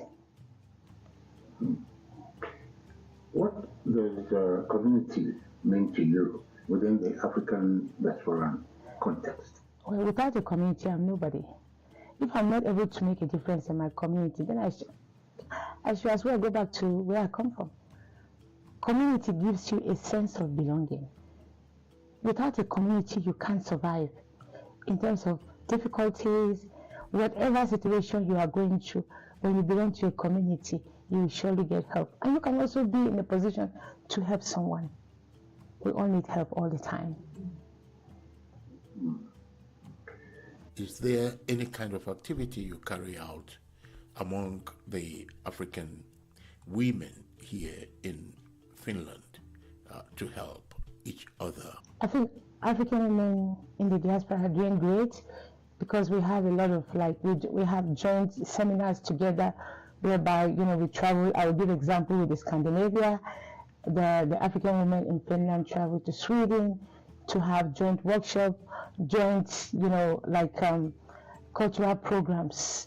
For example, we are working towards the Africa Week next year, which is going to take place on the 18th to the 25th of May next year, and we are planning the whole African African activities and then we are having partners from different Scandinavian countries. So we talk about Norway, Sweden, and Denmark. And also we're also inviting other African women from other European countries. But in that case, not just African women, even African men are being invited as well. And we try to put a week program. So whatever they want to showcase on that week, being it literature, movie, theater, cultural programs, we all do that in the same week, and we put all our effort together, and that's what makes us women. That's what makes us African women. That's what makes us different from other women.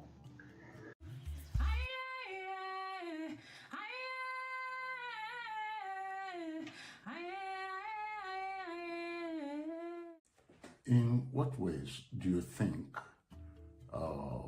African women in the diaspora can influence development back home, in their countries of origin?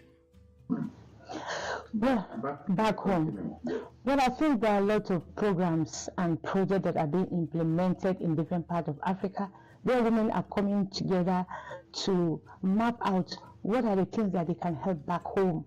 When we talk about the girl child education, it's something that a lot of women, we are working together with them, and they are supporting, not just like different parts of Africa. We talk about Nigeria, Ghana, Ethiopia, Kenya. These are countries that have been supporting the girl child education. And that's something that most of the African women are very passionate about. And we are also supporting single mothers and widows, because it's very important. But we educate them through education.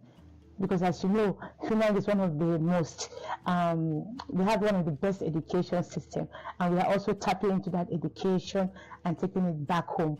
We talk about technology as well. We are also training those women how to use what is available. Well, ChatGPT, for example, is something that most people use. And we are also training them in different apps that they can use to help themselves. It doesn't matter wherever they are in any part of Africa. Can you share with us some community projects you and your organization has been carrying out? Here in Finland? Yes. Well, in Finland, I can't even count because there are so many. There are so many. Like empowering women, because we empower ourselves as well. African women in general. Finland is just, it's a very small country. We are not even up to 6 million. So when you think about the role that the African women are playing, now I'm not just talking about the West African women, I'm talking about the women in general, including Somalian women. We do a lot of initiatives with them that support women, support men. Yes, you'll be surprised. We have also initiative for fathers to be active, to know their responsibilities and their role, and not just to be a father, but how involved are you in your child's life? That's something also we encourage men to take seriously, because when you have children, if they are boys or they are girls, they need you. So you need to have quality time that you spend with your children as well, and that's one of the initiatives that I'm very much passionate about. You know, for the men for us to be able to empower the men, for them to spend time with their children. You know, not just not just the football as usual. You have to give your kids time and to know what's happening in their life. That's part of being part of their life. And when somebody asks you, how is your child doing? You'll be able to tell, because you are part of that child's life. You are involved in the child's homework. You are involved in the sport activities. You are involved in going out with your family. Those are things that are also very important in our culture, and it's something that we do not practice back home very well, but we make sure that both men and women are involved in the lives of their children. Another question: how do you use your voice or platform to challenge stereotyping and the discrimination of people of African descent in the diaspora? Oh, that's a very good question, because now when you think about, when you see what people, show in social media about African identity, most of it are very negative, and that's something that I said, if you can't really change the perspective of how the way people think, then you have to be involved in everything. Sometimes you have to go outside your comfort zone and involved in different NGO that are run by European women, because I believe that for you to make any change in a country like Finland, you have to be part of some legislation.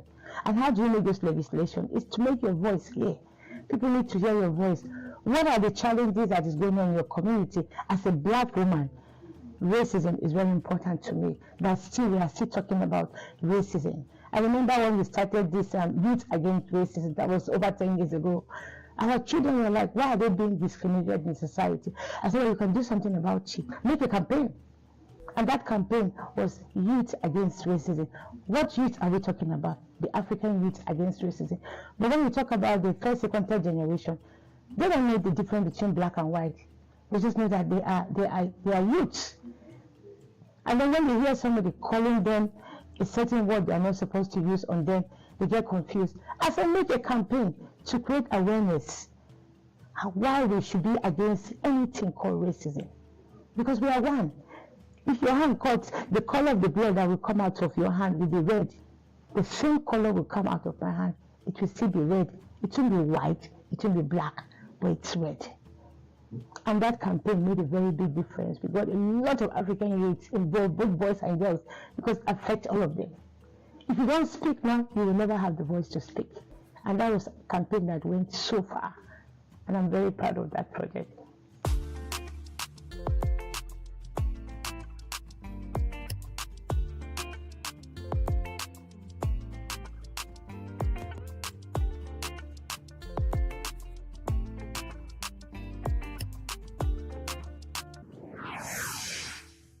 What message do you have for young diasporan African women who go through some kind of identity crisis?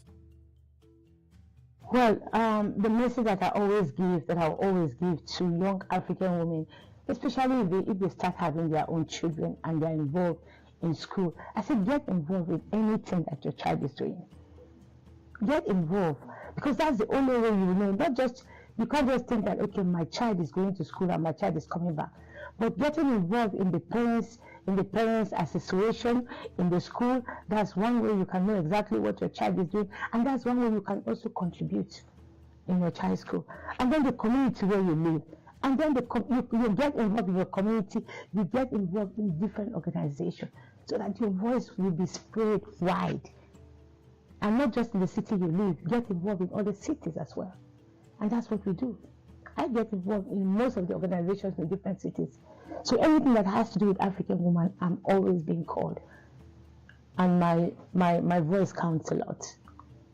I don't want anybody to decide my future. Also get involved in the political system in this country, because that's where the decision is made. Now, as I speak to you, we have a lot of women, African women, who are involved in different legislation groups. Just because they got involved into politics. Finland is a country that gives you that voice.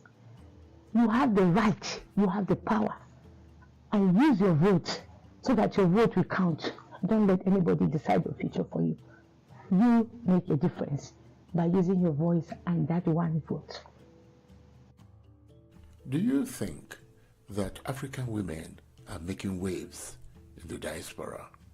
Yes, in terms of education, business, we have a lot of, most of the PhD holders we have today in Finland are African women.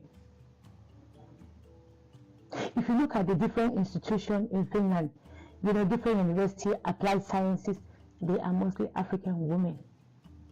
Even in business, they are African women. In the NGO world, they are African women. In fact, African women are very proud of them.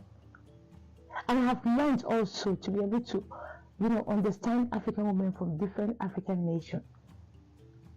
Because they are different and they are all highly educated in this country. This is a country that gives you opportunity if you are not lazy. You can make a way for yourself and for your community. But I advise every woman that has not been involved in our community to start being involved in our community.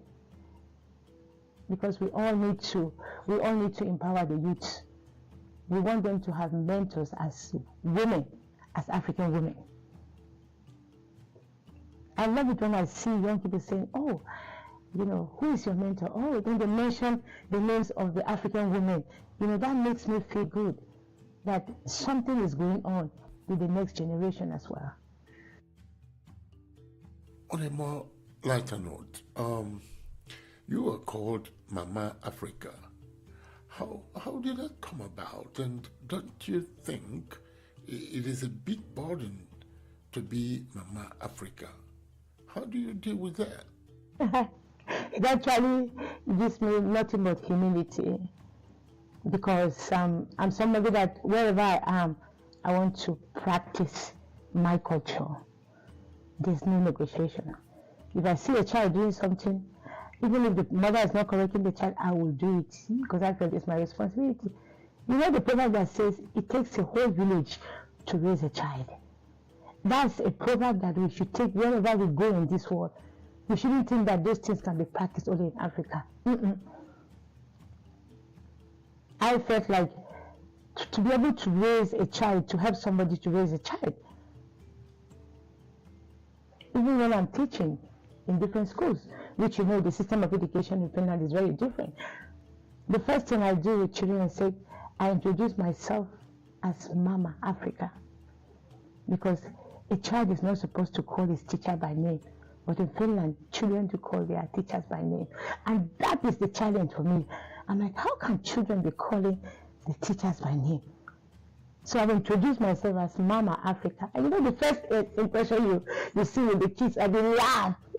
Africa, we can start Africa, And I love that you have broken the ice. Then you are on the same page with the children.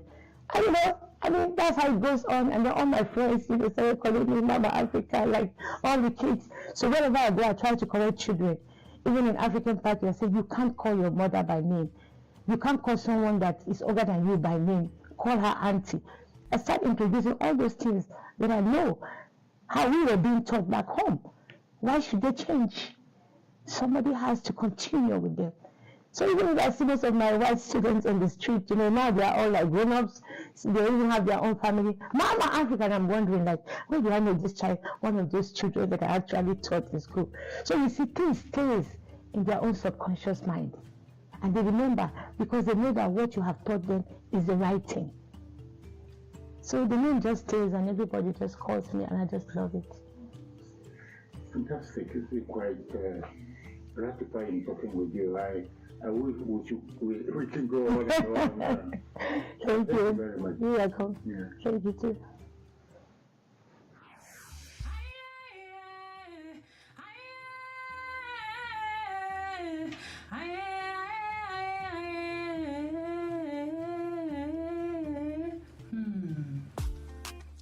Well, that has been Fatima Usman, our special guest. in this maiden edition of Diaspora File with the caption Rooted Across the Ocean, which examines the issue of the African women living in the diaspora, what their life is all about, how they manage their life, their profession, the family, and so many other things. So under this particular caption, we're going to bring you more guests from diverse professions and people with diverse experiences, so that they can, talk to us and let us know exactly how they cope with life, in the diaspora. We're going to deal with issues of professional work, entrepreneurship, and raising children, family life, and also how they connect with all the burdens that they bear back home. So having said that, I want to thank you for being with us, and please stay tuned for more. Like, we bring you this program every week, and we'll deal with different aspects of life of the African woman, or the life of African man, and the life of young Africans in the diaspora. That way we can understand what they're going through, their philosophy of life, and the kind of issues they're dealing with, and what kind of projects they are bringing back home, and what do they think about the situation back home in their home countries, but economic and political issues, and so on and so forth. So for more on this, stay with me, and you will not be disappointed. I am Ike Udechime. This is Diaspora 5, where we spotlight bold voices in African excellence across Europe and America. Big wins, big vibes, fired every week, just for you.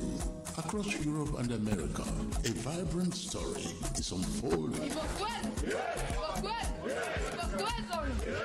From the boardrooms to the dance floors, from red carpet premieres to cultural festivals, Nigerians and Africans in the diaspora are making waves. I am Ike Udechime. Join me as we highlight the voices and victories of Africans living in the diaspora. Welcome to Diaspora 5, where home meets the world.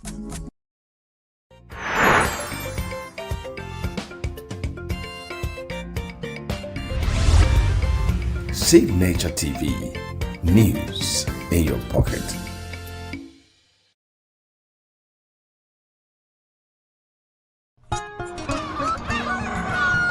New every morning on Signature TV, we open the day for you with needed energy, information, and required vibes to shape your day. From sizzling snippets of stories in various areas of life to intriguing conversations with net worth guests. When you have people who have no track record becoming your leaders, you have a problem. There's no outstanding gratuity when Obi took over from me. I left, in all the accounts of Anambra State, 13.8 billion for him. Your day cannot be complete without Signature Morning on weekdays and Signature New Day on weekends. There is no better way to start your day except Signature Morning and Signature New Day every day on Signature TV.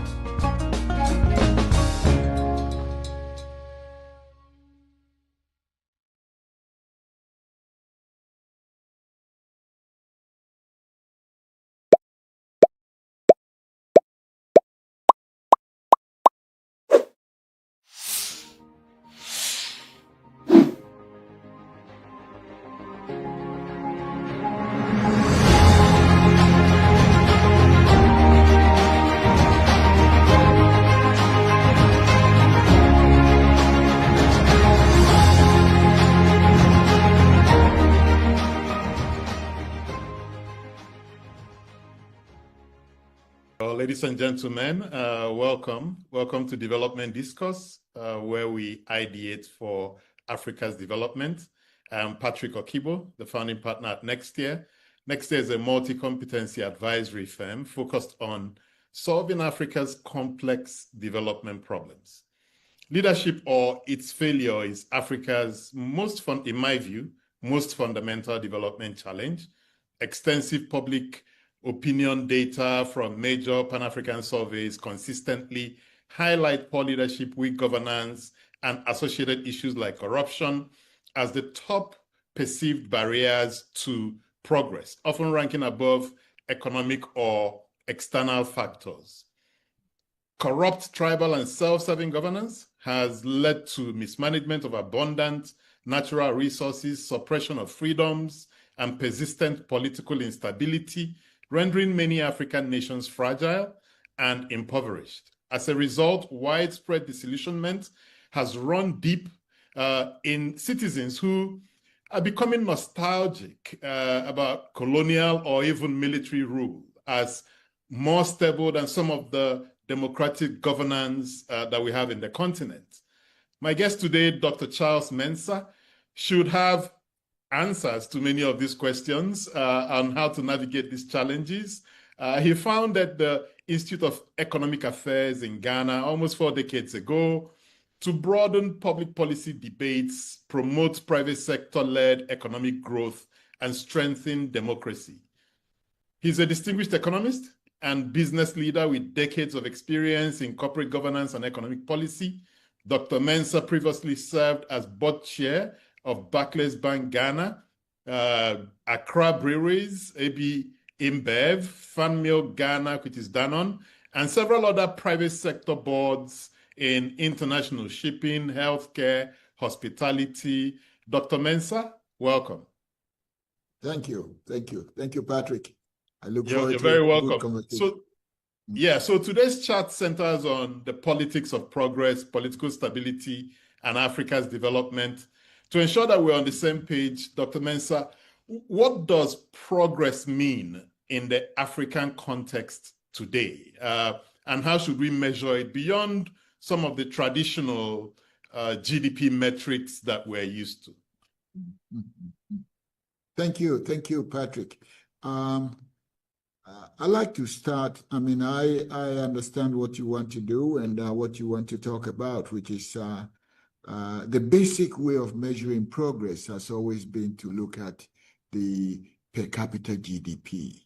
Yes. And then from there, we can go into other issues like education, nutrition, health, and so on. But once let's go back, let's take the base. As an economist, let's take the base and say, I know Ghana well, so maybe let me use Ghana to start the story of West Africa. The average income, our GDP per capita here is about $2,000, $2,400 a year. That's what the World Bank tells us. That's what they tell us. That's not what we think, though. But even if we use that measure of $2,400 a year, if you divide it by 12, it means that it is $200 a month. And if you divide it by 30 days, then you're looking at about $6 a day. Now, this is what the international community is telling us, $6 a day. Now, who lives by $6 a day in our current environment? Who lives by that? It's almost impossible to live on $6 a day. And the truth of the matter is that it is even worse than that. So the question that arises is, how come after 58 years of independence, 68 years of independence, we are where we are? Why are we where we are?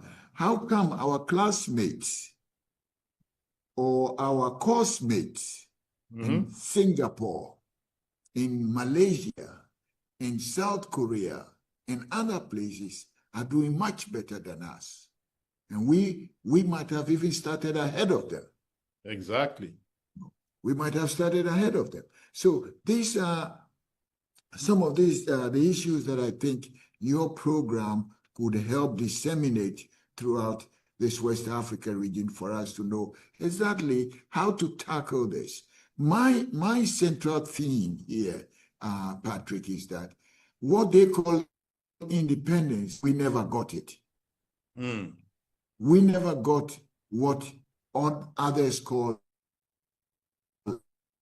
independence. For most of us in West Africa, we were given, but we really didn't have it. The old condition, continued. Now, I know we don't want to dwell too much on the issue of a colony and colonization and so on, but nevertheless, it's been part of us. It's been part of our history. So many years of colonization, and then 68 years after that, people say, don't talk about colonialism. Forget about it. What is wrong with you? Well, the foundation is wrong. The foundation that was set up was wrong. You know, a colony does not belong to the people who live in it. It belongs to the colonizer. And the whole purpose of colonizing is to use your resources to develop the colonizers' resources. So we were set up in Ghana as a colony to produce cocoa for Europe, dig up the gold for Europe, dig up the diamonds for Europe, dig up manganese for Europe, sell our bauxite, and all that was done for the development of Europe. And then, come 1957, we're told, you're independent. So go on. Now, but the rules didn't change. That's why I say that we got a Trojan horse for independence, because the rules didn't change. The rules of engagement, the structure of the economy at the time didn't change. The political leaders were just happy with the word independence and freedom. But nothing changed. We were still farming for cocoa. We kept on farming for the European economy, particularly the UK. We kept on producing timber, cutting our lumber, shipping them to Europe. We kept on digging gold for export. Nothing really changed. So when people say we're poor, of course you're going to be poor. Who runs a colony and gets rich out of a colony? Exactly. Nobody does that. Who produces cocoa and gets rich? It's the value addition that gets you rich. But you're producing raw material, producing countries don't get rich. It's the people who do the value addition, they get rich.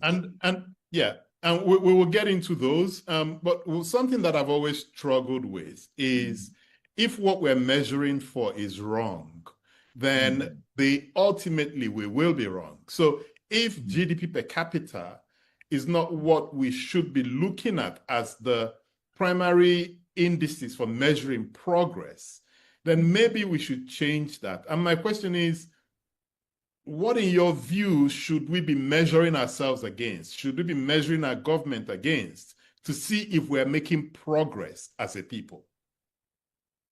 I haven't thought about the kind of measure, the indicators to use. Like maybe healthcare, education, something more social. But those are measured. Those are measured. They're not new. UNICEF measures even how many places you have to go to ease yourself. They measure that. So those are not new measures, really. And I really don't think it is the measurement that is wrong. But I think that the output of our countries are fairly low in the formal sector. So for instance, let me give you an example. For instance, here we're told that we are a rich country, yet we keep on producing cocoa, but we have gold, we have bauxite, we have manganese, we have all that. Now, the production of these things and the income generated from these assets, I call them assets, do not accrue to the benefit of us. If you throw all that in, we can say we'll be better off than what we are today. Interesting. Okay, and I'm going to get to the productivity question, but just to think about some of the challenges that we're facing on the continent, even in our region, in the Sahel, where we've seen a lot of coups, etc. Someone like Francis Fukuyama would argue that political order requires strong institutions, but we see, for instance, in the Sahel and across the region, that these formal institutions often lack legitimacy. Even in the democracy itself, they lack legitimacy. So how do we build what, he also calls getting to Denmark, which is really those effective, accountable governance systems when we have the traditional authorities or the informal structures that kind of are still significant, in this fight between formal institutions and they leave us almost floating at sea. Do you see that that's part of the problem? And if it is, how should we be thinking about it? Oh, certainly. I see two challenges here. We have our own indigenous system. Systems. And then we have what is the European model or the modern model being planted on our own old system. And it's not working. I mean, let me give you an example. We have the Asantehene, the king of the Ashantis here. His empire is quite huge over here. Yes. People listen to him. Yes. You visit his palace and you see him adjudicating justice over several issues. And yet, what he does is not part of the formal process. So you have democracy being tried or being practiced by a few or by those who live in the cities, really. What the thing has boiled down to is elections form the bulk of what we call democracy. But in practice, we are all listening to our indigenous systems. My friend George Aite would say that, why don't we go back and look at these indigenous institutions and see if we can build on top of that, instead of all of a sudden in mid-air we're being asked to practice democracy, which doesn't have strong foundations here. And that's my question exactly. So if democracy feels like that foreign object that we've placed on a base, and the base keeps rejecting it, right? Shouldn't we as social scientists be spending time to investigate those traditional informal norms, etc., that seem to hold sway over these formalized institutions that we've been trying to graft onto our skin, but the skin keeps rejecting it? The skin is rejecting it. Yes, that would be, I would say that is the best way forward for us, because what we call democracy here is only democracy for the people who live in the cities. The people who live in the capital cities and the big places.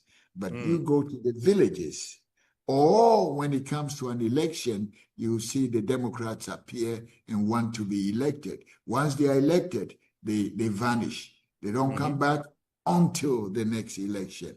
Now, that kind of system is not working well for us. What we need to do is graft what we think is democracy to our indigenous systems. And maybe we can come up with a better way. How do you have a system where a chief, for instance, a chief who takes care of 5 or 6 villages or even a village has no say in how the village is managed from the top? Exactly. You know, let's take a simple case of mining.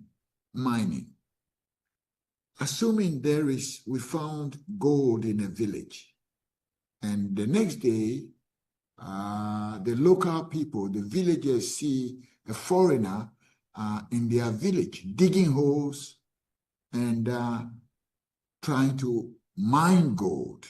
Mm-hmm. Now, the chief will send people to this kind of person and say, why are you here? And all that the person has to say is, I have a concession from Accra. I have a concession from the government.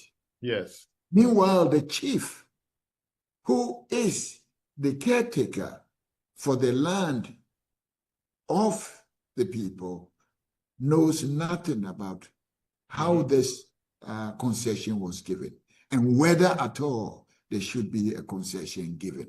And also enjoys no benefit. The people enjoy no benefit from the mining taking place there. Mm-hmm.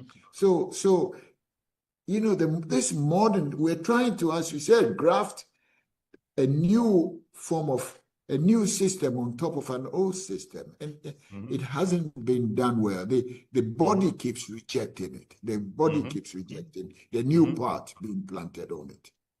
Although if I play devil's advocate, you know, you'll also have some people that would argue that we've had, you know, these traditional systems in the past.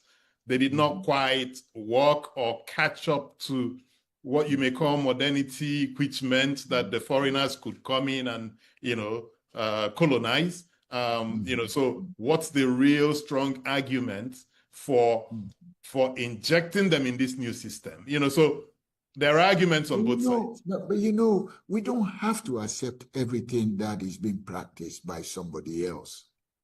We don't have to. The British have their system. It works well for them. Bless them. The Americans have their system. It works well for them. Bless them. We have our indigenous systems. How can we make it better for ourselves? How do we entrench our old systems or modernize it or even make it better instead of throwing the whole thing away and adopting something that cuts off our traditional leaders and even our community leaders and so on? It's not working well. Somewhere along, it's not working. And we've got to find ways. We've got to find ways of improving our indigenous systems. And if we need to add it on to what is being suggested, we have to find ways to do it. But 30-something years of practicing democracy in West Africa, there are gaps for us to fill. And that's a good segue to my next question, which is really about the coups that we've had in recent years in the Sahel and in our neighborhood. What do you think is driving this new wave? Because we thought we were done with coups, right? What do you think is driving it? And why have they gained such acceptability in the countries where they happened and seem to be capturing the imagination of younger people who may not have experienced military regimes as we did?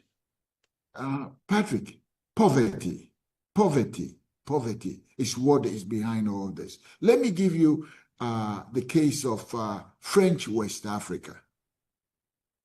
We're from English West Africa, so let's talk about French West Africa. Now, look at Chad, Niger, Burkina Faso, Mali. Look at the extent of poverty there. Yet, these countries are some of the richest countries on earth. Exactly. They are some of the richest countries on earth. And yet, its people are amongst the poorest. And what kind of situation creates this kind of poverty. Let me just try a few scenarios around you. Look at the case of Niger. It has a lot of uranium.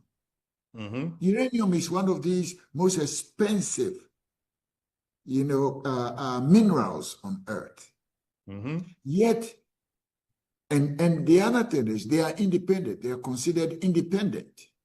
Mali is considered independent. They've gained their independence from France. They've all gained independence from France, yet they do not control any of the mineral resources underneath their feet in their own country. Now, they are always being pushed to tax more, find more tax opportunities. Yet, nobody talks about taxing uranium.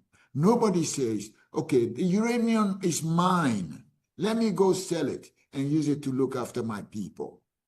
Let me sell uranium to, and use the resources, use the outcome of it to help my people. But uranium is shipped to France and other places, and the people remain poor. Won't there come a time when they will say enough is enough?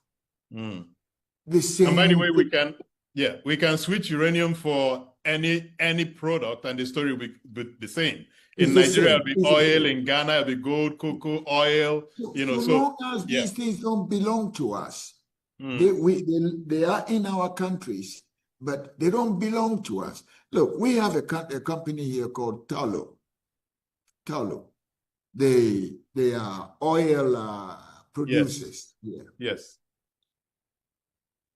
They tell you we can't pay this tax because they take you to court, basically, and argue why they shouldn't pay this tax. They go to the international courts. They win the cases there. They pay no tax. Then, on other occasions, they say, we're not paying tax because we didn't make enough money. I can show you some of the cases they won. You can see them here. They say Tullow wins 320 million tax dispute against Ghana. On another case, Tullow wins something else. Tullow oil post 61 million loss.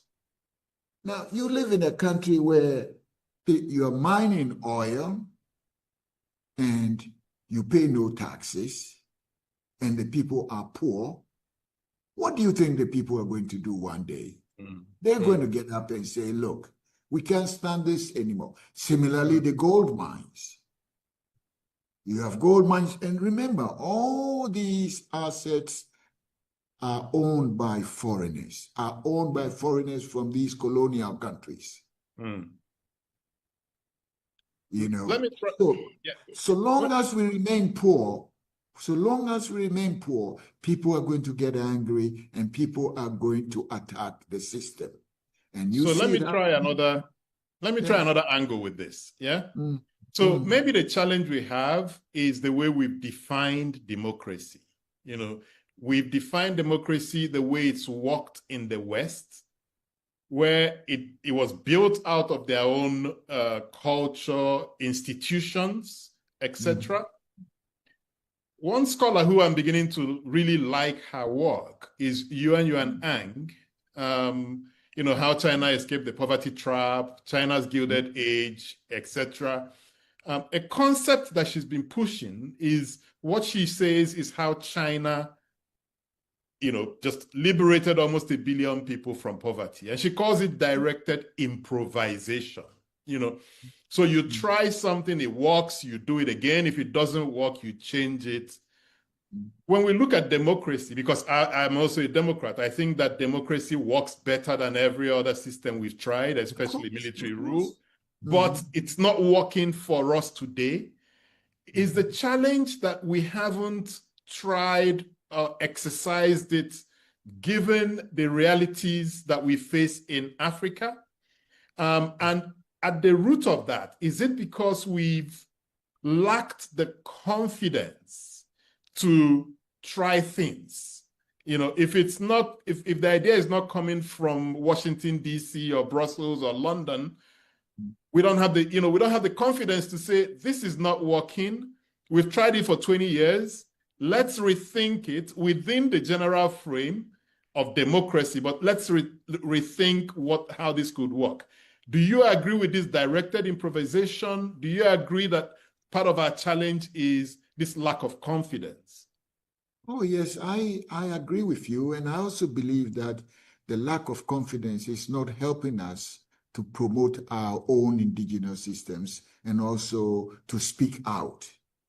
We're afraid that if we speak out, it may hurt somebody somewhere. We may not get the loans that we need. The whole country has become very dependent on foreigners. Foreign ideas, foreign loans, and foreign institutions. Mm-hmm.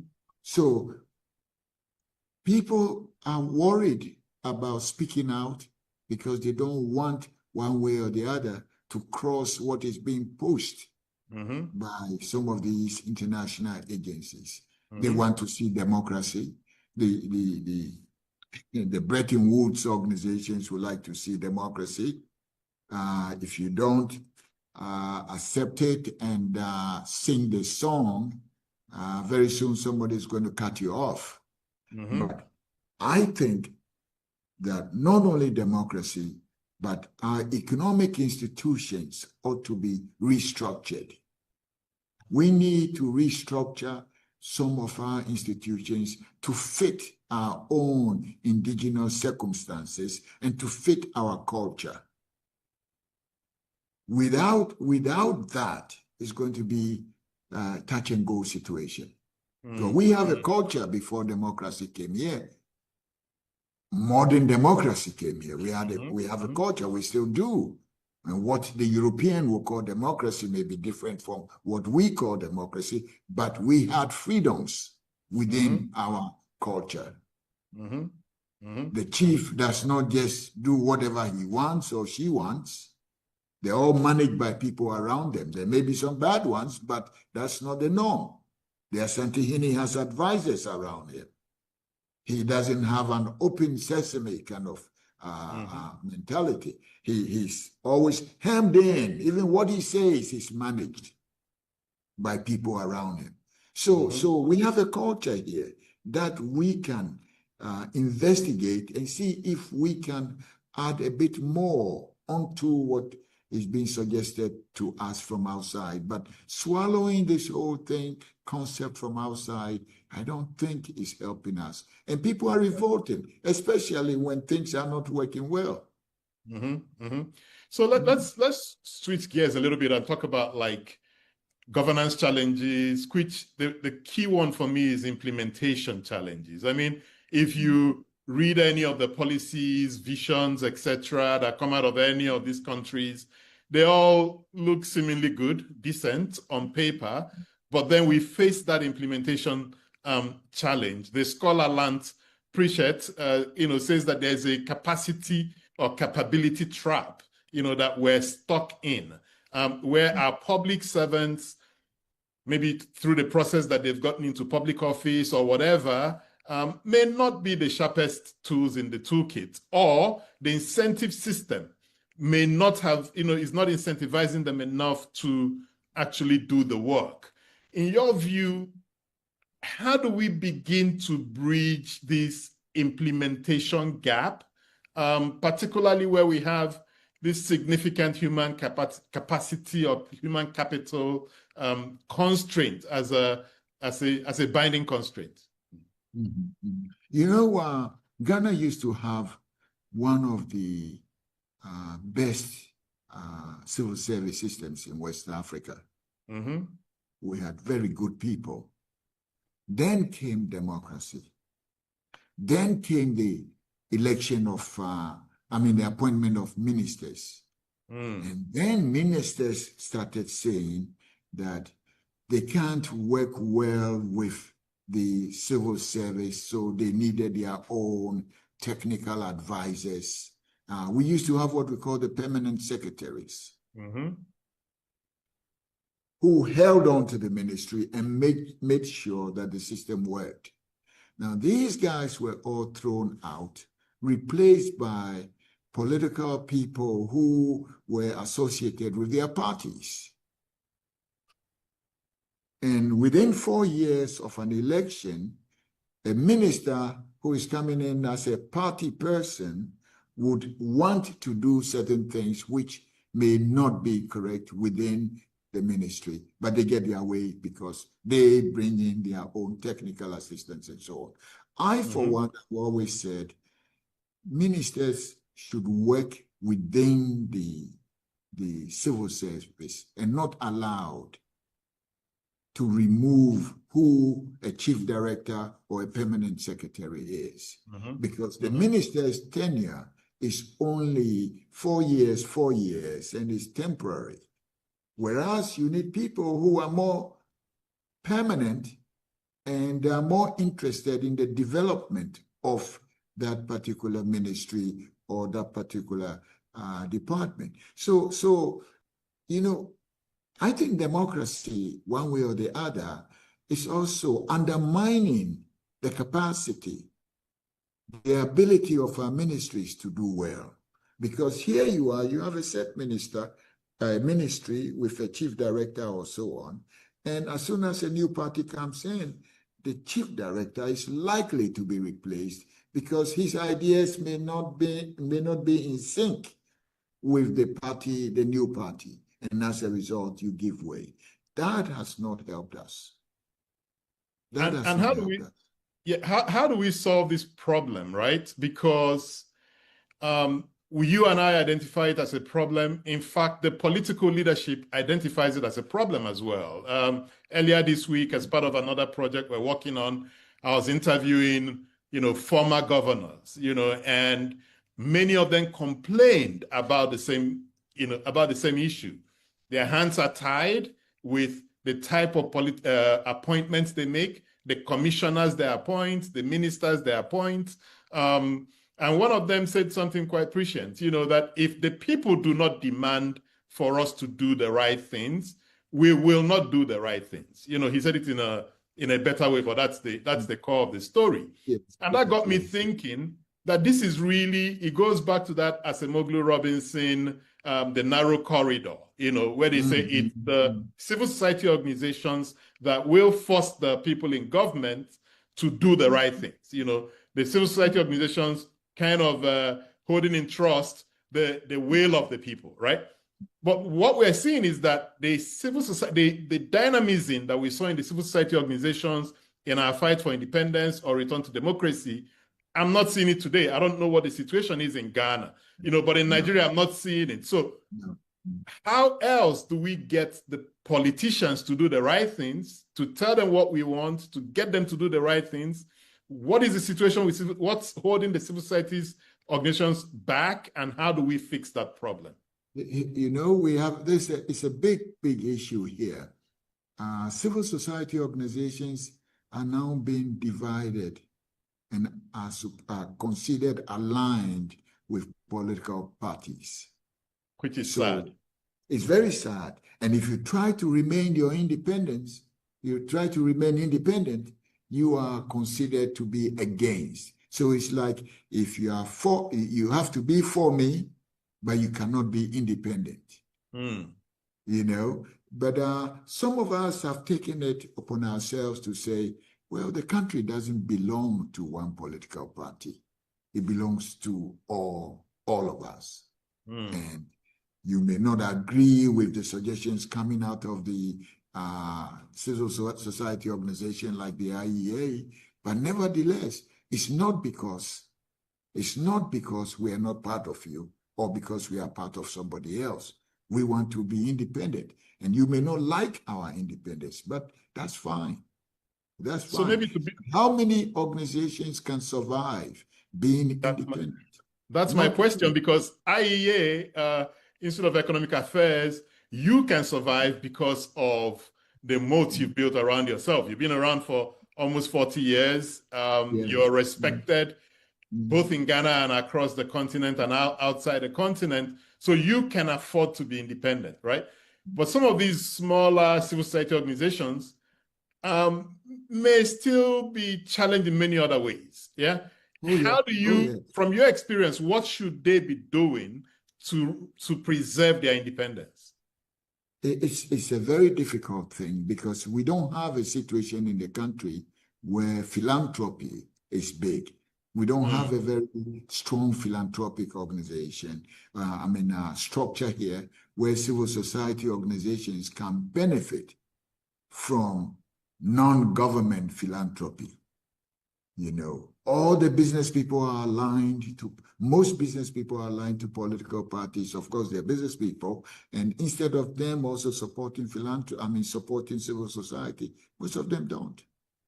It's a difficult situation, very, very difficult situation for civil society organizations like institutes and in the various forms, because you need support. And once they start casting you an enemy, calling you an enemy, it becomes very difficult even for corporations to support you, because corporations don't also want to incur the wrath of government. Yeah. And that's I think that's a big smart situation. Yeah. That's a big question we must have at our minds too. There was an incident or an example from Nigeria where we had a newspaper that tried to be independent and do a lot of investigative journalism, next newspaper. And even the private sector organizations will not advertise in the newspaper because they did not want to be seen as supporting the opposition. So I'm thinking if there are some thoughts of how CSOs who are listening to us, maybe some of the things that they could be doing, maybe new independent revenue sources that they could depend on. Or maybe charging fees for workshops. People have told us here, why don't you convert part of your institute into a school to teach? And I always say the purposes are different. The purposes are different. Some people say convert it into a university, others say different ideas coming up. But it's very difficult for young civil society organizations to, first of all, to emerge and then to survive. Yeah. Because before you realize you have to join or be part or be seen, and you're rewarded for being seen as part of a government. They do that, and it's a difficult situation. I don't know. I don't have an answer. But we've been here 36 something years, and we're still strong. And I think that helps us because we've been here longer. Yeah. Do you ever fear that Africa could get left behind, completely left behind, the same way you have lost tribes in the Amazon? That the world might move too far ahead and that we never catch up? I believe so. You remember not too long ago, the Time magazine said the hopeless continent. Remember? Not too long ago, Time magazine front page says Africa, the hopeless continent. Then there've been other magazines, I think, talking about the problems of Africa. People have made, have created or built professions around Africa, criticizing Africa, beating down Africa, and Africa keeps coming back, surviving, and so on. But I remember when Time magazine said, no, The Economist, it was The Economist that said, Africa, a hopeless continent. And then another one said, a scar on the face of the earth. And the UN will hold general meetings on Africa. Glen Eagles Summit on Africa. Everybody is making a living off Africa, criticizing Africa, how we will not survive, how we will not. But Africa is bigger than what, for me, is bigger than what is being said about it. I think where is it? Is it Tom Sawyer who talks about his death has been exaggerated? his obituary has been exaggerated. I think Africa's obituary has been exaggerated and has been called on many times. The dead continent and so on. But you know, the potential of Africa is so strong that I don't think the world can do without us. What we You haven't... reckon? You reckon that they can't? I don't think so. I don't think so. Especially if we get our act together. And for me, getting our act together is stop giving away your critical minerals, your natural resources. Stop giving them away. Stop giving concessions. Don't give your gold to anybody. How can you have so much gold underneath you and say you're looking for foreign investment? Your gold itself is money. The dollar was backed by gold years ago. You know, gold itself is wealth. How can you have it, give it away to somebody in Europe, and then go beg for money? Go beg. I think we need to retool. We need to retool ourselves to be that Africa that can lead. And also tell ourselves some hard truths, right? I think we've kind of soothed ourselves into this area of comfort and even maybe hope that, oh, the world cannot do without us. They need us for this, they need us for that. I don't know why of late I've been thinking that it's indeed possible for the world to move on completely. I mean, if you look at what's happening in AI, if you look at the kinds of monies that they're throwing into it, if you look at the capabilities that the world is building, maybe we get to a point where some of the things we thought they needed, they won't need anymore. And then, you know, if they don't need us, they don't need to extend any of this development support. They don't need to grant you any asylum. They just cut you off, Patrick, and then we die off. Patrick, we don't need development support. It is us supporting the world. It's our gold that is keeping them together. It is our lithium. It is our uranium that is... Look at what is happening in France today. It is the uranium from these countries that keep their lights on. You know, what we need to do is to stop giving our things away for free and let them also keep their aid. We don't need aid. Who is giving who aid? We're giving aid to Europe. You know the tons of gold that comes out of Africa.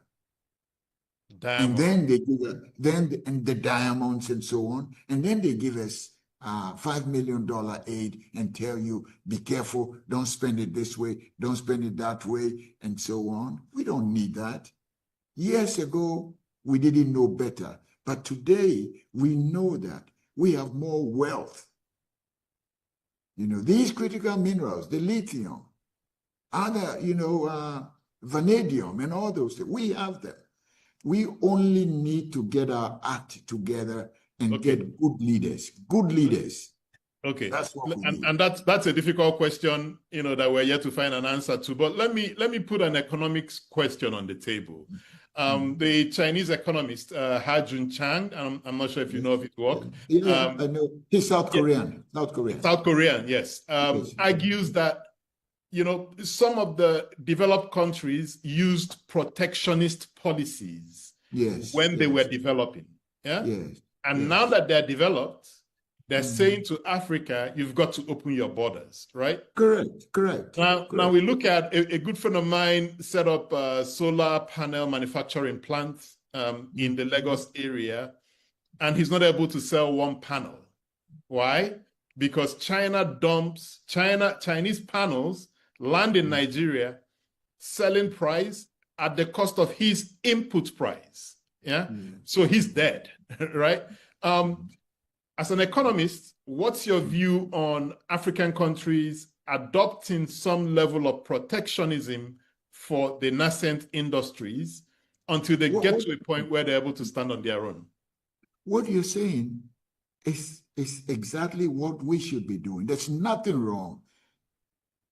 Milton Friedman, the Nobel laureate, one of the heavyweights of the free markets movement, he talks about nascent industries being supported. He talks about infant industries. You know, I don't know what is wrong with us, that anything is being said to us, everything is being said to us, and we don't think by ourselves. Why should we just open our doors, our borders for everything that comes in, including chicken legs, chicken tails, dog legs, everything? Why? Why are we not supporting this solar manufacturer? And China would understand it, because they did that and they still do. You know, we've swallowed this whole free market thing when we don't even have institutions to support free markets. We don't. You know, I think we need to wake up. We need to get to a point. And if you should ask me, what's my view? My point is that we need, African governments need to get to a point to realize that the market comes after you've developed your rudimentary, your institutions and so on. Rudimentary institutions. Otherwise, what is the use of opening your market and importing chicken feet? What's the use of it? And somebody saying that, oh, if you don't allow chicken feet to come in, the international community will be very upset. Why don't they eat their chicken feet? You know, we have to grow up to a point to say that, no, not all things we can do. We have to do what will help our economies to grow. If we don't do that, we're going to remain poor for a long time, and poverty is going to lead to what is happening in Mali, in Guinea, in Burkina, in Chad, in Niger, and it's spreading across. Exactly. Where people are very poor, they're going to start rising. And there's nothing else they can do.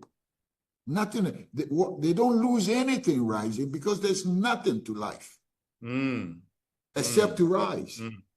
Interesting. What's your view on state interventions? You know, so states picking industries or companies to support and make them winners. I mean, the argument is all over the place, you know, so you can look at South Korea and what they did with their chaebols at the beginning. You know, they seem to be the right thing to do, but right now it appears that they're destroying value. You know, what's your view on state interventions, and how do we do it mindful of the other issues we're dealing with in Africa? So prebendalism, corruption, you know, and so on and so forth.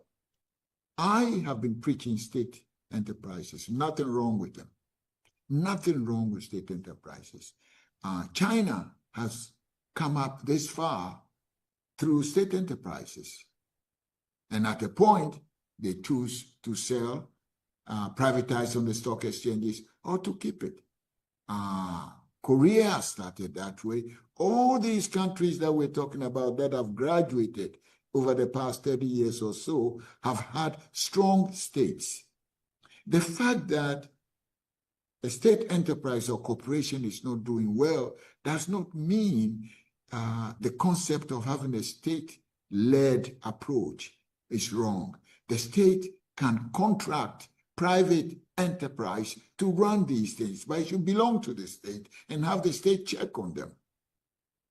Mining, I'll give you an example here. We have several mines whose leases are passing, are going to just expire. They've been 30 years. They've had, can you imagine, we've been giving these mining companies concessions for 30 years. Mine. Most of them will tell you we don't make any money. We don't make any money. They dump their waste in the community and so on. Now, these contracts are expiring within the next few years. Our approach is, if we cannot find indigenous miners, and we have a few of them, we should allow the state to take over. and give contract to private people to mine with indicators and let them honor, have them audited, have them. But I think that the way forward for most countries that do not have the expertise to manage is to contract out to the private sector, but not to give them ownership. You give ownership away, the dividends will go outside. Let the dividends be paid here so we can use it to develop our countries. Fantastic. Fantastic. And just to remind our audience, please put your question in the Q&A tab. I can see them there. I can't see them in the chat room, but you can keep having your conversation in the chat room. But a question for the guest, please put it in the Q&A. And I have one from Saul Chirume. He says, I concur with the concerns over how resources are being exploited or extracted, which destabilize, disenfranchise, and often displace local communities. This is an increasing issue across Africa and even Latin America. His question is, are the existing resource management systems working? If not, what are the options and where have they worked? Well, that's a good question. And these are some of the issues we are also discussing here in Ghana and also in other countries in West Africa. You know, if we are being asked, Ghana has been to the IMF, or Ghana has been bankrupt about 17 times, where you go to the IMF to be bailed out. And in all cases, the main reason has been you don't have enough revenues, no revenues to cover your expenditures. You always have a deficit. Now, meanwhile, we have all these natural resources being concessioned out to European firms and firms from other places who claim they don't make money and they don't pay taxes. Now, and we all know that's not true. That's not true, because we have Ghanaian mining companies that will tell you we're doing well. If we're given the opportunity to mine this, we'll do well. Our suggestion is let the state participate in these companies. And where mining concession is expiring, the state should take over. If we cannot find, the state can take over and contract, give a service contract to anybody. It can be a European company, it can be a local company, but that's the way forward for us. The state should participate. The state should lead where we don't have local capital. Interesting. I have a question from Professor Richard Joseph, who says, I know him. Hi, Richard. Yes. Yeah. So he says that you were at the birth of the re-democratization of Ghana. Yes. But what you have said about indigenous versus external political institutions have been known. Peter Eke provided the essence of your remarks with his two publics theory. And he says Rawlings would have criticized what you're now proposing about adopting Western approaches. Should we explore directed improvisation or other untried paths, but not repeat the Eke hypothesis? What's your view on this? Hi, Richard. Good to hear from you. Now, I'm not saying that we should just adopt the Western model. What I'm saying is that we should try as much as possible to find a middle way using our indigenous systems. More of our indigenous systems should be the bedrock of what is being done today. As it is, we're only practicing the Europeanized kind of democracy, and it's not delivering wealth to us. We're still poor. There should be democracy dividends. We've practiced this for about 30-something years, and we still remain poor. What kind of system can we practice? Can we adopt to help us raise the living standards of our people. And the current system is not doing that. The whole UK democracy, American democracy, completely for poor people, for native people, is not helping us. We need to find a middle somewhere. And another participant, Chugo Ayaji, takes that question further, and she says, what actionable alternatives are there to Western democracy? How do we begin to dismantle archaic institutions when multiple installed power structures are incentivized to maintain the status quo? What will the governance transition look like, or is violence inevitable? No, I don't think violence is inevitable. Solution is not violence. But ask, I think maybe Richard and this gentleman can come up with a way, a method to show us how can the kingdom of Ashanti and the culture and the governance of the kingdom of Ashanti, what are the lessons that we can get from there to help move our democracy forward? It's about time we start thinking about these issues. We cannot have a group of people sitting in the capital cities making laws to govern our kings and chiefs, and them not having a say in it. There's got to be a way. Otherwise, sooner or later, you are going to see people very upset and people thinking there is no salvation anywhere. And then that's also leading people to religion and all those forms of religion. Yeah. Another question from one of my, former guests on this show, Dr. Folari Badebo Smith. And he says, I see a problem of culture. As the book A Central Liberal Truth said, there are progress-prone cultures and progress-resistant cultures. I'm not sure I agree with that, but for the benefit of this argument, Africans constantly outsource their responsibility. That lays them open to the exploitative contracts from foreigners. The capability gap is another thing. This discussion is missing the flexibility question. Rigidity, faith in administrative systems is a challenge. There is no investment in the civil service as negotiators. The problem is not democracy. It is the blind leading the lame.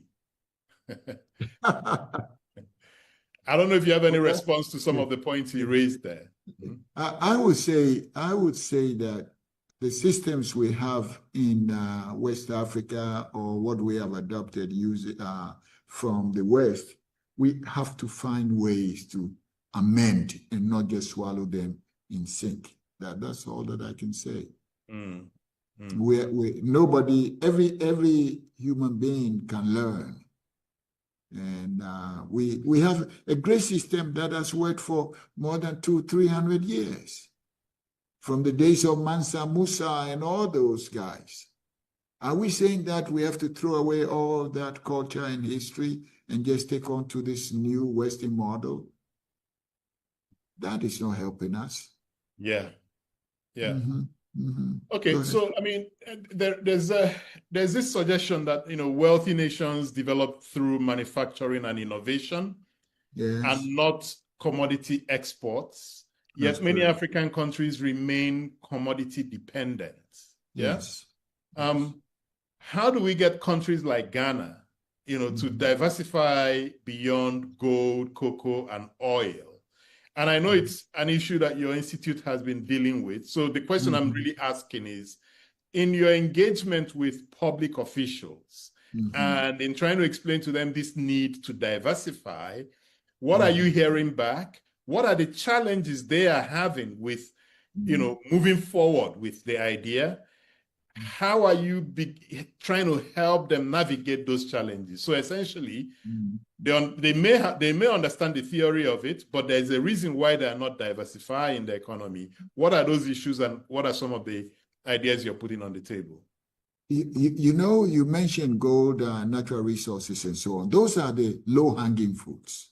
And again, Ha-Joon Chang mentions this. You know, countries that sell raw materials tend to be poor than countries that sell manufactured goods. And there's an old history around this. And I agree. We've been preaching that here. But fortunately, our leadership also recognizes that value addition is the way forward. Without adding any value to your natural resources, you're going to remain poor.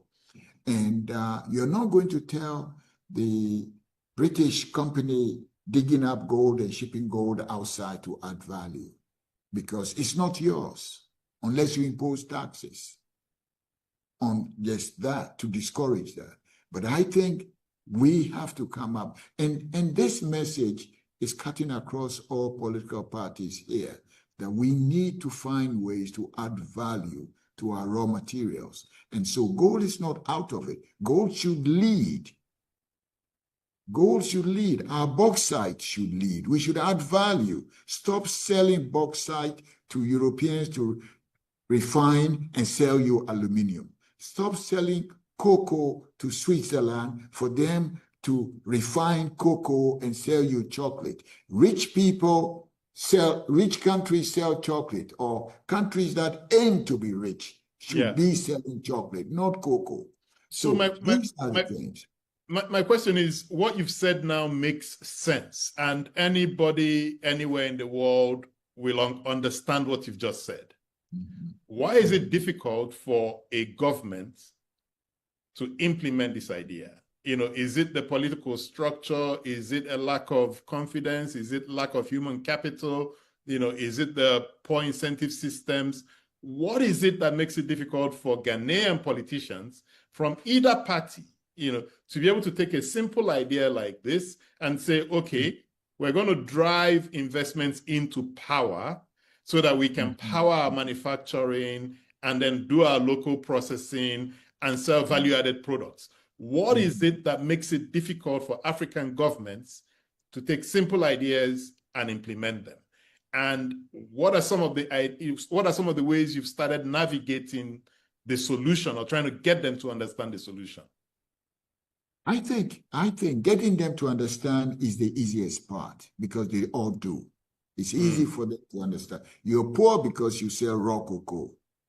If you make chocolate, you make 20 times more. You're poor because you're selling raw bauxite.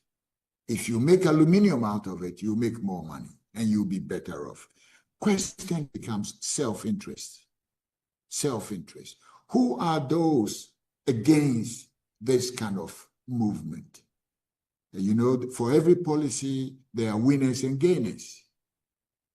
Who are the potential losers if we decide not to export raw cocoa beans anymore, but to add value to our cocoa? Who are those against it? And again, the president's office will be filled with diplomats and bankers from abroad and so on, telling them cocoa is good for you. You should continue doing that. We've had an occasion where our president was visiting Switzerland, and the prime minister or the president or so of Switzerland was telling him that the cocoa, keep selling us cocoa, you produce the best cocoa in Africa, so keep selling, keep it coming. And you know, you are told things like that. And for them, for most of them, they love it when they are being pampered. So, but the question is, who are the gainers and losers of these? If we say we're going to add value to diamonds today, who are the gainers and losers? The losers are going to do everything humanly possible to prevent you from doing that. They'll be lobbying the president, convincing him, and so on. And that is what we all need to work on now. That is one example. Look, there was a study by a UK body that says about $3.5 billion worth of fish comes out of the west coast of Africa, including Nigeria, Ghana, and so on. And the fish, they're being stolen by trawlers. Yes, yes, yes.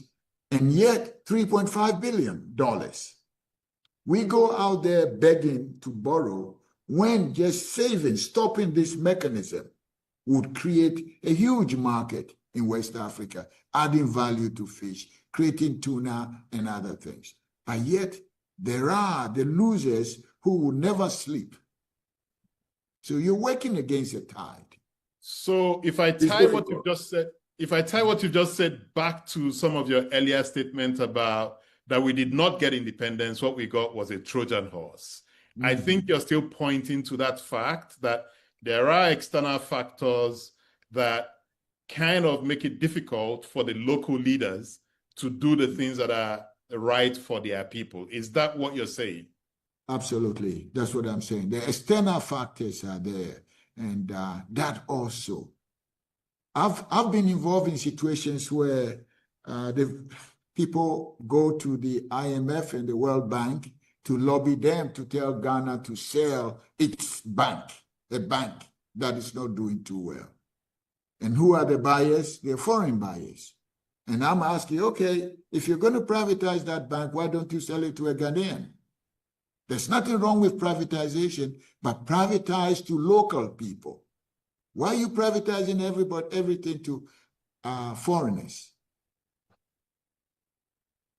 You know, and somebody will say, oh, but you're preaching nationalism. But what is wrong with that?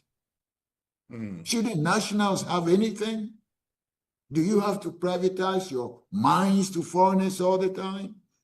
What about us? You know? And when you look at the advantages, the foreign firms are always evading taxes or finding ways to avoid taxes. You know, we've had 68 years of independence now. There are lots of lessons to be learned. You know, if you don't add value, you remain poor. If you don't add value, you remain poor.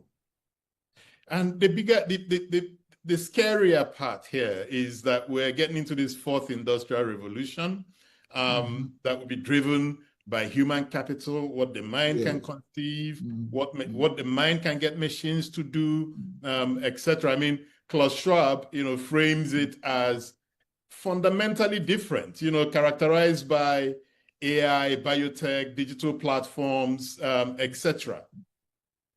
And the risk that the amount of capital that's going into this, the amount of capability that we're building up could really marginalize the global south, right? Have you seen conversations in Ghana, in the government circles, in private sector circles, on how Ghana can integrate itself in these discussions, look for whatever natural advantages it has to leverage that to insert itself in the conversation and ensure that we're not left behind? Are some of these conversations happening in Ghana?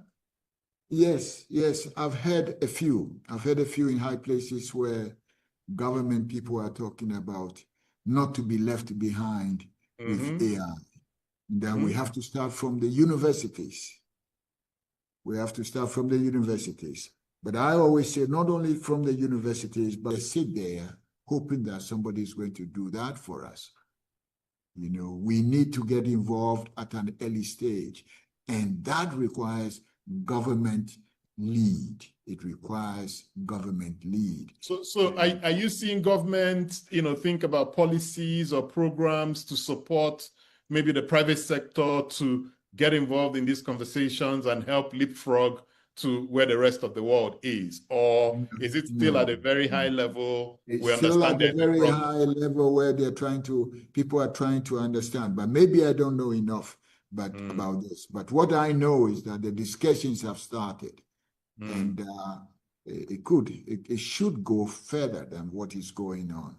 And you know, what I think, Patrick, is, look, Ghana, Nigeria, we've been doing things together since independence. Why are we not coming together to find ways to resolve some of these issues and to tackle them?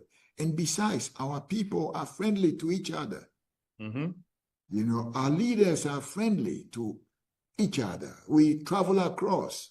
These are the two. Nigeria is the big giant on the west. Ghana can team up with Nigeria, try to overcome solar issues, try to overcome AI issues, try to even look at manufacturing, big manufacturing across West Africa, anchored between Ghana and Nigeria. You know, there's a lot we can do here. And fortunately, our leaders know each other. The old days were even better because we had many people coming to school here in Ghana, Achimota School, and we also had many people going to school in Nigeria. So there are a lot of people who know each other, families that cut across.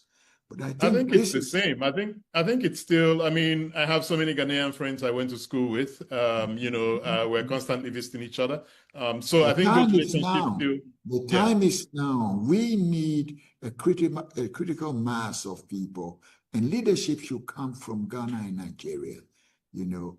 And hopefully maybe out of this could be discussions about what to do next. But AI, if we don't move fast, we're going to be the losers. We're going to be the losers. Same thing with pharmaceuticals, you know. Ghana and Nigeria, we have to work together to do these things.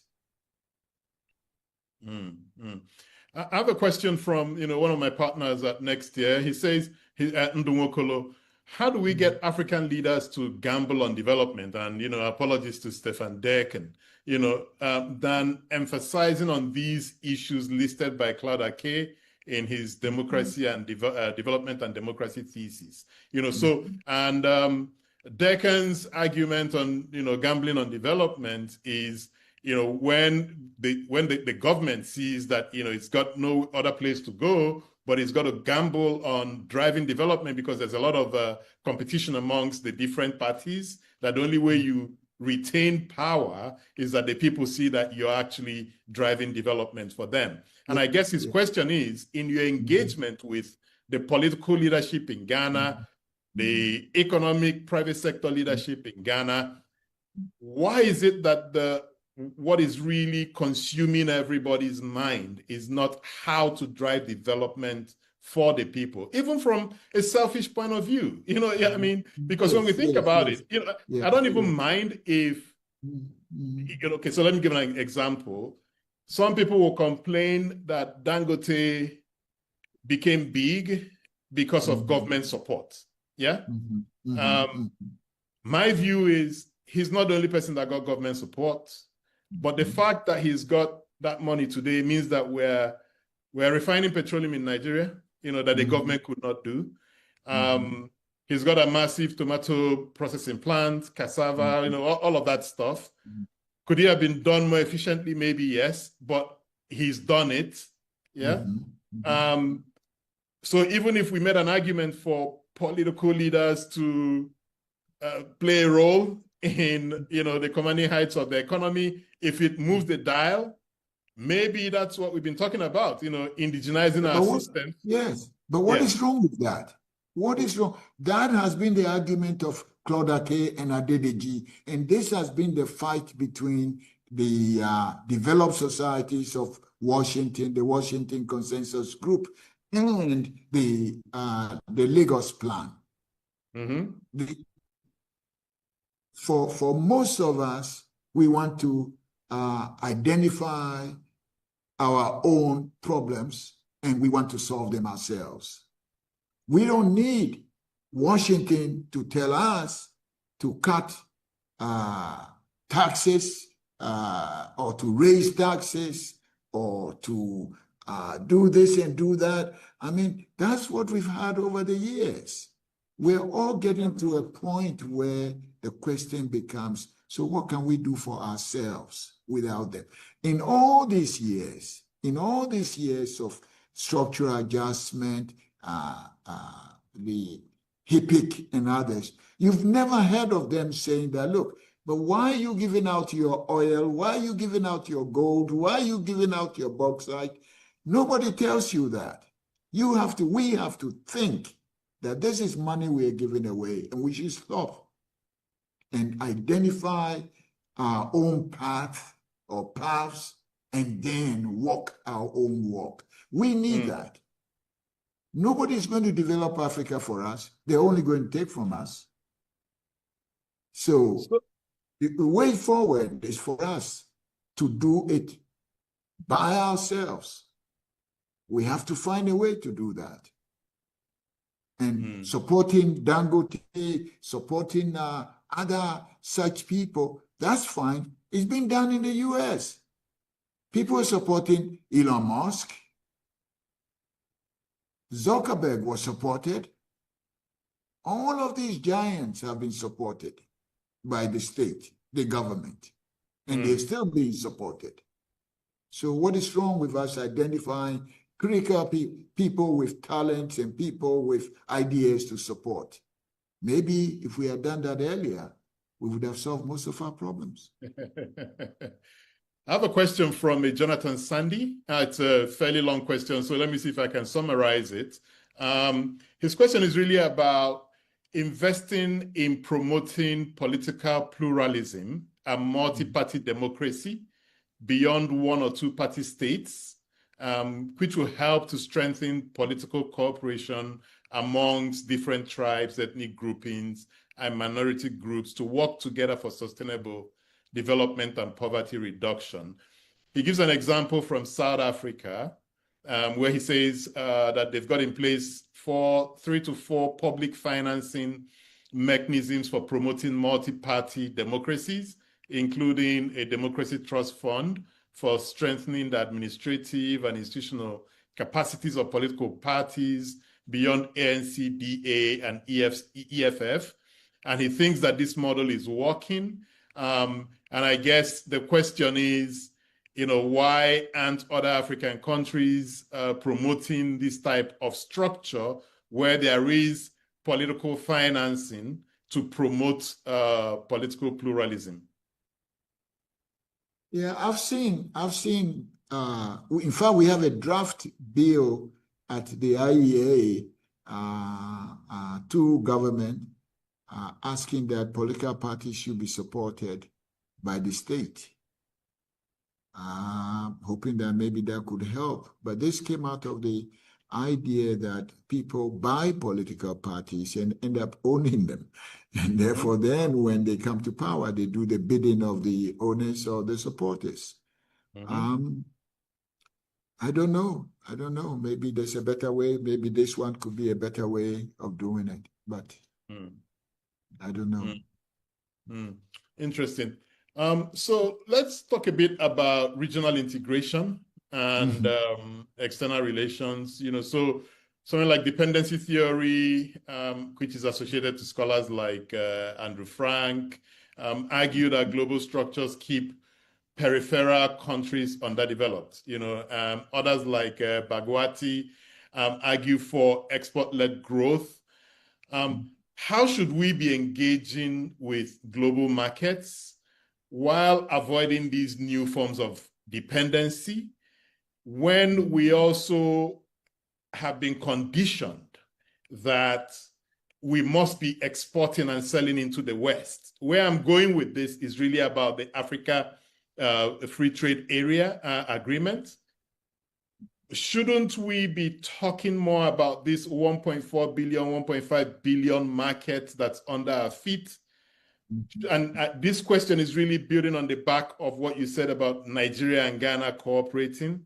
If we've got gas in Nigeria, shouldn't countries around West Africa come together and build power plants in Nigeria and then transport to use in all of these countries? Yes. Why aren't we having these kinds of conversations? And if we were to have these conversations, what would be the challenges and how do we address them?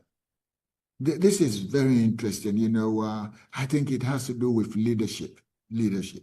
But for the time being, we have the West Africa Power Pool. Yes. Where we've created a power, the wires have been laid, and even pipes have been laid where gas can go both sides around West Africa. What we need to do is to do more of those. Our leaders are friends to each other. They've known each other. Why are they not coming together to do big projects across West Africa? I mean, people want to see money. We like taking money out of everything. But why don't we be Dangote and plant that money somewhere?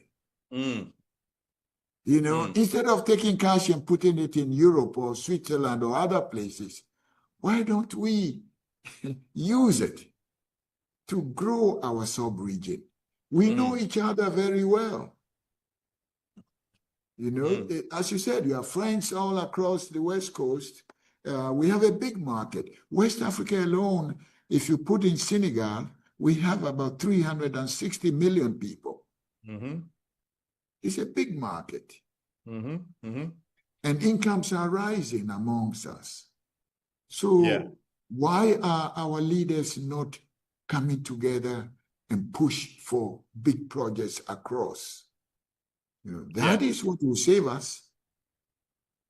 Let's see if we can use the last 10 minutes. Let me give you another example. Yeah. For instance, at one point, I know Obasanjo and Kufuor were talking about, okay, there's an aluminum smelter here.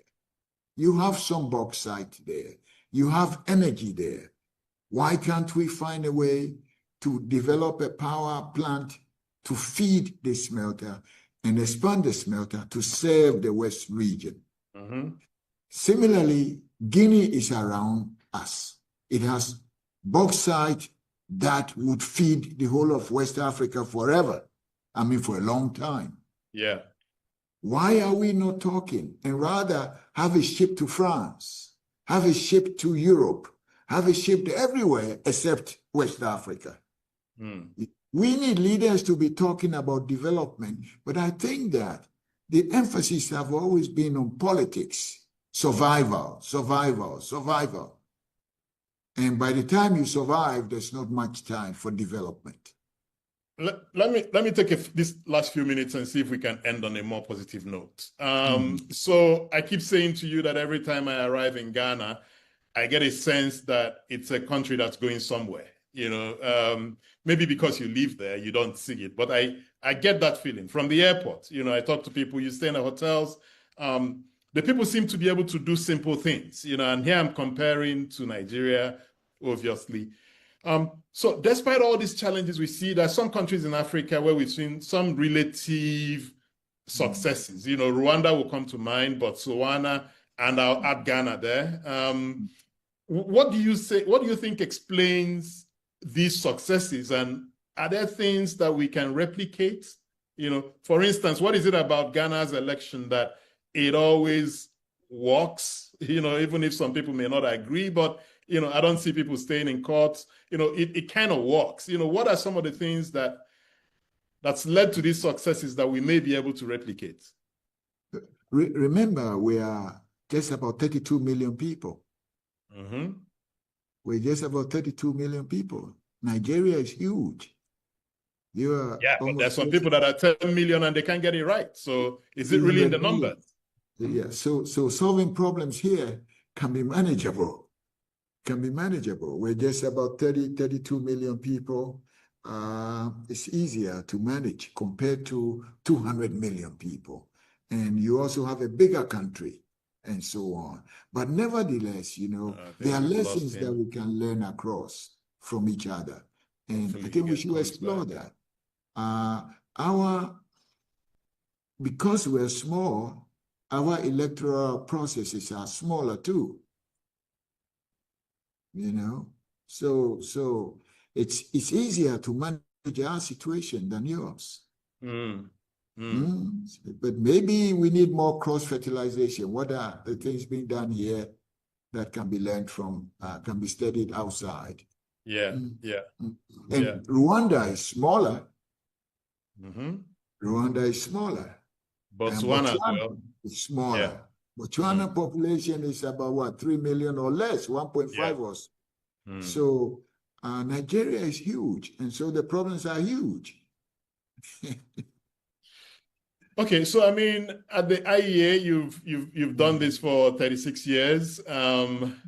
What keeps you hopeful? What keeps you where do you see that hope for the continent? So looking ahead to say 2030 or beyond, what gives you the most hope for Africa's development, and what keeps you most concerned? So most concerned, but also what keeps you hopeful? Yeah, I'm hopeful when I also travel across the region and I see young people talking about technology, young people talking about the future, where they're going, what they intend to do. And so that keeps me hopeful. But I wonder, sometimes I'm like, yes, underneath all this hope, are there legs to stand on? Because the legs are the culture of the country. What does the country provide for you to stand on to jump into the future? And that is a little bit disappointing to me. And let me put it this way. Our education system is not getting better. It's getting weaker. So when I see young people with hope, I wonder if they're getting the right education, because our school system is not getting better. Something has to be done. We used to have the secondary school, sixth form, and university. Some smart people came and changed it into SSS, junior secondary school, and so on, high school. And the system is so confusing now. A person graduates from high school and needs more education to be able to do even basic tasks. We've had politicians coming in all the time saying, we're going to improve this, we're going to improve this. They come and go and nothing gets done. And our young people are being shortchanged. So looking into the future, I feel sad that our young people are not getting the education that they need to fight the bigger fights ahead of us. Yet on the other side, we have the culture, the resources, the mechanisms to make them very, very wealthy people in the future, if we can manage the current circumstances. Wealth is here in Africa. If we can get the education and the training, and then working together around the west coast of Africa, we will do very well. Yeah. We will do very well. Nobody's going to do it for us. Not the World Bank, not the IMF, not the Bretton Woods institutions. No, none of them. They're not built to help us. They are not built. They are built to keep us out of trouble. They are built to keep us out of trouble, but not to take us forward. We have to find or define our own destination and work towards that. It's not going to be done by any of them. If you were approached by a young African leader who's just become president of their country X, knowing everything you've done in your career, both in the public space, public policy, business, etc., what would you tell this leader to prioritize? And mindful of all the challenges with implementing anything in Africa, how would you advise that they navigate to a solution in that area of priority? I've been doing this here in Ghana with a lot of young people. And first, you need to get education is necessary. Education is necessary. But for young people, I encourage them to go into politics as well. And I tell them, you have to go into politics because you need to set the rules, to set good rules to govern the future of the country. If you don't get good leaders, to lead you, we're going to be just being at the same place 20 times, going nowhere. But I encourage people, do well, go to school, but look at politics, because the decision-making will have to be in good hands before telling them about business opportunities and so on. But I think for now, every young person wants to go into politics for the wrong reason or wrong reasons, to make money. And I tell people that shouldn't be number one. Unless we organize ourselves well, I don't know, Patrick, we'll be sitting here and we'll go nowhere. Because if look at what happens. You discover 1 billion barrels of oil in the sea. Yeah. And immediately you go to Europe to look for a European company to give a concession to come and mine your oil and give you a little something. Why do you have to do that? Why do you have to? You discover gold or lithium in your country, a critical mineral, very wealthy, very, very valuable mineral. You take a plane, run quick to Australia, going to look for an Australian man to come and get the concession. Why? You find gold, you forget about your own people, you quickly run to Australia, come in mind. This was done in the colonial times, when the argument was that we didn't have capital. Today, it is not so anymore. So without education, without a lot more, I don't know if it can continue like this. But I'm hopeful. I'm hopeful. Yeah.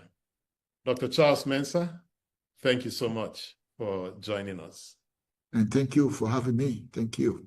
And ladies and gentlemen, that's it for today's episode of Development Discourse. Big ideas, important questions, real conversations.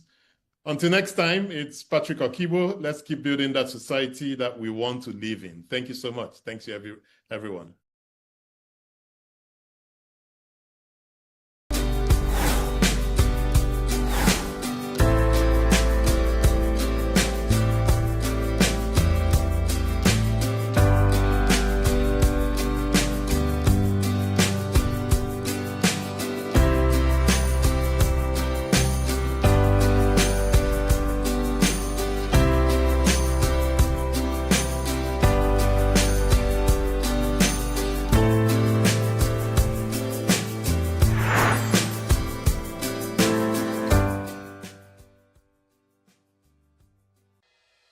Health is more than a diagnosis. It's your lifestyle, your choices, and your future. Join us on Inside Health, your weekly deep dive into the stories, science, and solutions shaping your well-being. From expert interviews to real-life journeys of healing and hope, we cover it all. One of the complications of cancer management or treatment is they have, some of them, at one point in time, you see them having anemia.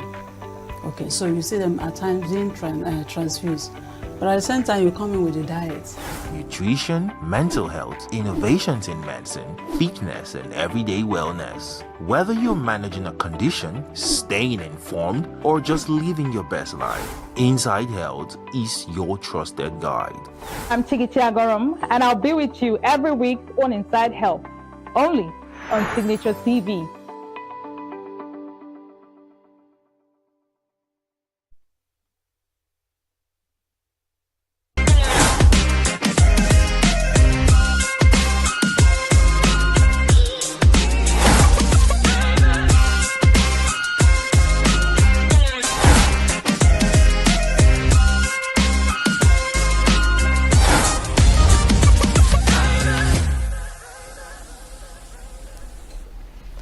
Hello and welcome to Teens Should Know, the show where we listen, learn and grow. Teens Should Know show is where teenagers are empowered with the right knowledge to thrive and parents are equipped with the tools to guide them, because when teenagers know better, they will definitely do better. My name is Ifoma de Prof Mwato and I'm your host on the TSK show. And today we are diving into a topic that doesn't get talked about enough, yet affects so many teenagers, especially those in the university: how to balance academic pressure with mental and emotional well-being. For many teenagers, entering the university is exciting, but it also comes with deadlines, expectations, social demands, and moments of anxiety. Is a full plate. So how do you stay sane in the middle of all of it? We'll be discussing balancing academics and mental health in a busy campus life. We'll talk about campus pressure, balancing book, and balancing breakdown. The real struggle, that is where the real struggle lies. To have this conversation with me today is a fresh university graduate who got into the university as a teenager. She will share her story with us, but before then, we'll go on a short break, and once we get back, we will meet our guest on today's episode. Don't go anywhere.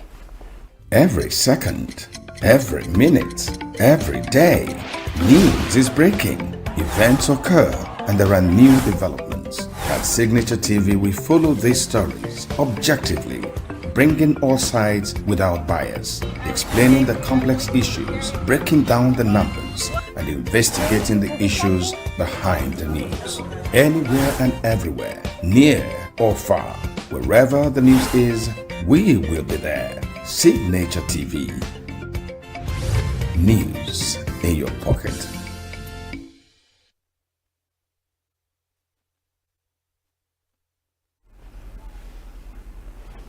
Welcome back, and this is the TSK show on Signature TV. Joining me today is Chika Nancy, a young, insightful, beautiful, smart, intelligent, skillful young woman. She's a fresh graduate who have crossed that finish line, and she have walked this journey. We are going to talk honestly about the challenges, the wins, and what she learned along the way about balance, burnout, and self-care. So if you're a teenager navigating campus life, or a parent trying to understand what your teen might be going through, stay with us. This is one conversation you don't want to miss. So let's roll. Welcome to TSK show, Chika. Thank you so much. I remember when I told you about this topic, you said, oh, more, you nearly crazy for that school. Oh, so let's get into the conversation. You were a teenager when you got into the university, right? Yeah, I think I was 17. Oh, so let's start. Can you share your journey with us? Which school did you attend and what course did you study? Okay, I attended Federal University of Technology, where I studied dental technology. Okay, so what was it like? What was the experience like? It was like it was like a whole baggage of experiences. I mean, I cried, I laughed, I smiled. I was frustrated. I faced some challenges, but in the end, I mean, I'm a graduate and it was worth it. Congratulations. Thank you. So when you first entered the university, did you feel prepared emotionally for what was ahead of you? No, before then, before I got admission, I just wanted to leave my house. I wanted to enter school like every other person. But then, the dad was leaving for Owerri. My mom, my sister, like literally everybody went to the park with me. I was literally crying. Then when my first day on campus, I couldn't sleep. It was different from home. There was no mommy to ask me what do I want to have for dinner. There's no mommy to look at my face and are you worried? Are you okay? And everything. So it was so emotional for me. I was missing my family. I was missing the love and everything. So yeah. So what does a typical day or week look like for you in the university? Initially, like from my 100 to 400 level, it was school, church. I didn't have a social life. I wasn't going out. I just wanted to, come out with good grades. But I think I started socializing more in my final year, and I wished I socialized more earlier than my final year. Okay, so what was the academic pressure in your school like? Was it constant, or was there any period that is already on the peak of it? It was constant. I mean, they nicknamed my school Federal University of Frustration, Tension, Owerri. It was constant. There was, especially I had a lot of setbacks when it comes to practical, you know, the practical aspect, you have to deliver. There was timing, like there was time. It was the practical was like a lot of pressure for me. So the pressures were back to back. There were tests, there were projects, there were assignments, there were exams. But the most pressure I faced was during exams. I mean, photo exams were a lot. Sometimes you have exams tomorrow and they are releasing material 10 p.m. today. So you have to, like, you know, read everything before the next morning, because you don't know where they're bringing the questions from. Did you ever feel like you had to sacrifice your peace of mind? Yes. At some point. Yes, I did. There were times that I didn't sleep. There were times I didn't have to make my hair. I was looking so, because there was no time. Like, I didn't have enough time. So there were times I didn't sleep. I didn't even come online. Like, my social media was so dormant. I didn't have time for myself. But then, I mean, I knew what I wanted to get. So I had to sacrifice a lot to be able to. Like, did you ever feel completely burnt out? And how did you recognize that? And at that point, what did you do? Because you told me that they said, "Oh, more, I nearly quit for that school." Yeah, like there were times I struggled a lot. There was a time I packed my bags on a weekday and I came home. I had to, because I mean, I no holiday, no break. I just went home. I mean, I usually tell people that I'm loved at home. So my house is where you could come back with, like, no, regardless of the problem, you could always come home. So I just packed my bags. I had a carryover, and then the carryover was burning me out because I missed the practical already, and then the exams were near, and then I went for practical remake. And then they said I should go. I just came back. I cried from school to my lodge. So I just packed my bags and I went home. Like, you needed to take a break. I just needed to go home. So how important is sleep, food, and other activities to keep you up? Like, how important was sleep is very important, and then food is like life is good, food makes it better, you know. I mean, food is very important. I mean, just eat regardless of what happens, just eat first, you know. And then sleep as well. There were times I deprived myself from sleeping well because I wanted to read, and then there was an exam I went for in my final year that my eyes were swollen. And you know, I was sleeping in the hall because I stretched myself. I think I only got about like an hour sleep throughout the whole day. So, you know, I mean, it was just the grace of God that pulled me through that exam, because I was having like this serious headache. My eyes were swollen, my eyes were red, and then I was feeling sleepy in the hall. So sleep is very important, and then food, please eat well.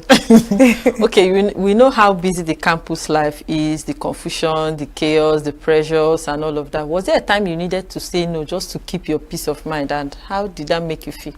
Yes, you know, there were times where people would want to invite you for parties. People would want you, you know, there was this particular set of girls that wanted to be my friends, and I knew they were quite intelligent, but then I knew the kind of lifestyle they were living. I mean, I wanted them to help me academically, but then I can't be with them because I know the kind of things they were doing, and you know, morally it wasn't like my thing. So I was struggling because I knew if I said no, I don't want to be in this kind of settings, they won't help me with my practicals. And you know, so but then I just had to like, no, I'm not going for this party. I'm not going to smoke with you. I mean, they cut me off eventually, but I found new friends. I later formed good friendships after that. So you protected your peace and you felt so good about that. Yes, I did. Okay, during this period in the school, who was your support system? I've heard you mention your family. So was it just the family, friends? Did you have a mentor? And how did they help you in staying stable and sane in all of that? Yeah, my family is like top priority. My mom, my siblings, like my mom especially, my mom would literally send me soup and stew on weekends. Wow. Like, yeah, so that, because she knew I didn't have time or to just like relieve a lot of stress for me, she would send me soup and stew and other things. Chin-chin, yogurt, chocolate. Oh, wow, you were enjoying. And then I had my friends. My friends were good people. They were a huge support system to me. You know, I could literally just call them, I'm down, or they will always come through for me. Then I had a mentor, you know, which is obviously you. Yeah, you know, many times I reached out to you 1 a.m., 2 a.m., 3 a.m., complaining about so many things. And then we'll have like our therapy sessions and where you helped me out. And I had my church too, my church, Gifted Grace Assembly. I I have so many amazing people there that they were not my family, but they just reached, especially during exams. My pastor was always reaching out to me, calling me, and you know, they were just there for me, basically. Oh, wow. Thank God that we are here today. The therapy sessions are over. The Yeah, midnight they calls, the paid counseling, eventually. Wow. So I want to ask, how did you personally handle stress during your exam periods and those times you had deadlines like back to back, you need to do practicals, you need to write exam in the morning, you have another one coming up. How did you handle the stress? How did you manage it? Yeah, sometimes I just rest. I just leave everything and just rest for a while. Just catch my breath. I just walk. I take a walk. I listen to music, and then I talk. I like talking about my problems, my issues. I talk about, so people like, how can I help you? How can I assist you? But basically, I think the first step to finding solution or help is just to talk. I just feel like talking helps. So I talk to anybody who cares to listen, or those people like my mentors and my support systems. I just talk to them about it. And then I also there's something, I just believe that I function well under pressure. It's just really, it's not really a lie I tell myself sometimes, but I just feel like I excel when I'm under pressure. Okay. Please don't pressurize yourself. So you made some habits. Yeah. And that was what helped you handle. Yes. Okay, looking at the Nigerian university system, do you think they are really helping their students in staying stable mentally? No. Helping their mental well-being? No, I don't think so. I feel like the system has to do better, because there are times, I mean, I lost my dad in 200 level, and you know, I had to go home. So when I returned, I missed a practical, and then I was trying to explain to my lecturer that I lost my dad, and she was like, he doesn't care. Oh, you know, yeah, he said he doesn't care, that I've missed the practical, that is not his, and truly he didn't care. Yeah, he didn't care. So I know I cried home that day. I just feel like they don't care enough about students. They feel like they went through that stress, they went through that stuff, so it's not a big deal for you. You know, they don't listen, they don't care about mental. So I just feel like the student affairs unit should do more, like, about students' mental and well-being. They should take it very seriously. They should take it very seriously, yes, because it's very important. I mean, if I pull through, it doesn't mean another person can. Exactly. Okay, was there a time you felt like, I'm done? Yes. Like quitting? I think you should know. That was my 200 level when I lost my dad. I mean, my dad was like one of my biggest cheerleaders, and you know, I pulled through so many things because of him. He was always encouraging me, even when like I don't do well in school. He doesn't believe I didn't do well. He just feels like maybe something happened. But then I lost him, and I wanted to do. I was like, the person that was making me pull through school died. What am I schooling like you for felt again? indebted to him? Yeah, so I just felt like I was done. But you did not quit? No, I didn't quit. Congratulations. Thank you. It's not easy. I understand that, and somehow I was part of that journey. So well, I want to say thank you so much for being honest with us. You know, a lot of students and even parents don't get to hear this side of story often enough. So what we've just shared reminds us that university life isn't just about grades and graduation. It's a mental and emotional journey too. So behind every past course, behind every done and dusted like we do on graduations, there's often a silent struggle with pressure, expectations, and sometimes just trying to hold it all together. And I think it's important we pause here, because what we've just said so far is real, and it really, really, really matters. So if you're a teen listening right now and you are in school or getting ready to go, please know this: your mind matters. Your peace is not a luxury, it's actually a necessity. And to the parents watching, your teen may not always say it, but sometimes they don't need more pressure. The one they are getting from school is already enough. They just need more presence and a listening ear. So we'll take a short break now, but when we come back, we'll continue this conversation. This is the TSK show, and this is where real stories meet real strength. Please do not go anywhere. Every second, every minute, every day, news is breaking, events occur, and there are new developments. At Signature TV, we follow these stories objectively, bringing all sides without bias, explaining the complex issues, breaking down the numbers, and investigating the issues behind the news. Anywhere and everywhere, near or far, wherever the news is, we will be there. Signature TV. News in your pocket.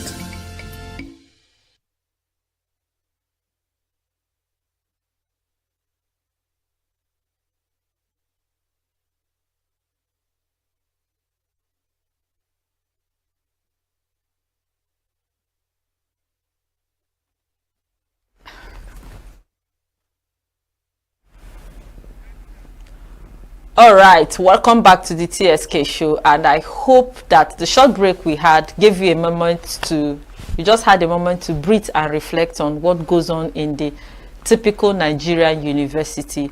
We are still here with Chika Nancy, who is just a fresh graduate who has been walking us through the highs, the lows, and honest moments of university life, especially the challenge of keeping your mental health intact while chasing academic goals. So let's continue, because there's more to unpack and even more to learn. So what do you think Nigerian universities can do better to support students emotionally and mentally? You know, like I said earlier, I feel like the student affairs unit should, you know, they should listen. It starts with listening to students, you know, listen and then practicalizing, helping them basically. You listen to them, you understand things from their own point of view, not from your own point of view or what you experienced when you were in uni, or just basically listen, set up a committee, just help them. Yeah, there should be a mental health department, yes, kind of, where students come and lay out their burdens, let it out, and tell their stories somehow. Yes, okay, please. That's fine. So if you are to advise a teenager who is going to the university, you know, they are listening now, they are watching, and some of them are excited, but listening to you, they may feel nervous, and there's this little fear already coming up. So what would be your advice? My advice is, you know, university, that's why it's a university. You know, there's a lot to unpack. There's a lot to learn, relearn, and, you know, unlearn. So I just feel like if you're listening to me, I mean, just be you, you know, have a life, have a circle, have a social life. Don't be like me. I didn't socialize from I was just going to church, from church to school, and you know, I didn't have much like friends. a triangular life. But then I mean, have a social life. There are lots of social gatherings that can benefit you. You could network. There are just, you know, summits, conferences you can go for, you can attend, and then also read, please. I mean, education is one way to leave this country. So please study hard and, you know, come out, excel, and then also be prayerful. I mean, prayer was one thing that, you know, helped me pull through a lot of things I faced in school. Yeah, and also have good friends, have good people, be in the midst of good people. And then also, it's okay. It's okay to have issues. Nobody is perfect. University is not a perfect place. It's okay to have carryovers. It's not okay to have, but I mean, if it happens, it's not something you failure is part of success. Yes, you shouldn't beat yourself up about it. And then also communicate, talk to your parents, you know, seek help when you need it. Okay. Now that you've graduated, how has your understanding of balance and mental health changed? And what lessons are you taking into the next phase? You know, I've learned to be kind to myself. Yeah, I've also learned to say no. Maybe I think some things really messed up my mental health. I didn't know how to say no to people or to situations. So there's something somebody said to me, said, say no will not kill you. You might feel bad. I said no to this person, but then it won't kill you. So I mean, now I'm kind to myself. I prioritize myself. You know, I say no when I want to, when I don't. And most times I say it without explanations. I don't need to explain why I'm saying. I just say no to just protect my peace and my space. Okay. And lastly, what is that one thing you think every adult or every parent should know about mental health? I just feel like, you know, Nigerians don't take mental health seriously. You can tell somebody is mad running on the you can street. tell somebody you're depressed, and you know, in a typical African home, you can say you're sad. They'll be like, what are you sad for? Please go and wash plates, or you know, something. I just feel like parents should, I mean, listen to their children, and also like when they communicate to you, please listen and help them. I mean, somebody's talking to you about something means they need help. So just help them, listen. I feel like the first step is most people don't listen. You know, somebody can come to you and that's why I say you're my therapist, because you listen to me a lot. You just calm down, listen to me. It takes days most times. Sometimes ask me, I should come out, explain myself, or communicate to you. Sometimes I take weeks or days, but then you still listen regardless of the time, the place, and everything. So I think the first step to helping somebody or to prioritizing someone's mental health is to listen and then help or assist. Is there anything you think parents should know about their children or teenagers' academic life? Because parents will sit at home and be telling you just need to make an A, you need to graduate, you need to get first class. They just sit back at home, they don't care about what is happening in the school. Yeah, I feel like they should also ask them, be involved in their lives, and also just know that university, you can be intelligent, and Nigeria university, you can. I mean, I had missing script and I had carryover, and I was asking why, how, you know. So don't beat your child up and, you know, call them a failure, because, and then always, I feel there should be a safe space, or there should be safe spaces, you know, for their children to come to or approach them or meet them with any academic challenges they were facing or something. So they should just be involved in their lives. Okay, I think parents listening are also learning that academic success has a lot that contributes to it. It's not just going to class, writing and coming back. Like my father would say, going to school is beyond what they wrote on the board. Okay, thank you for being honest with us, sharing your story, sharing your journey. Today reminded us that behind every certificate is a story of pressure, perseverance and personal growth. Balancing academics and mental health is not something that is that easy, but is actually very, very possible. And it starts with awareness, it starts with honesty, and it starts with support from family, from friends, from lecturers, from the Students Affairs Commission, and everybody. So to everything listening, I want to tell you to take care of your mind as much as you take care of your grades. And to every parent, your support can make all the difference. So don't sit back at home and be expecting the teenager to come back with A's, or expecting your child to do magic and all of that. There's a whole lot that needs to be put together for that academic success and excellence to happen. So if today's episode spoke to you, don't keep it to yourself. Please, I want you to share it, tell a friend, and let's keep this conversation going. And if you're a teen or a parent who wants to talk more, I'm just a message away. Just send a DM or follow me right here on Signature TV. You can download the YouTube on Google Play Store and you watch every of our TSK programs, or send a message to me on my social media handles, Ifeoma the Prof Nwato, on Facebook and on Instagram. I'm your teen coach and also your host on the TSK show. I'm always here to help you thrive. Please remember that knowledge is power, and you have been empowered with the right knowledge to thrive.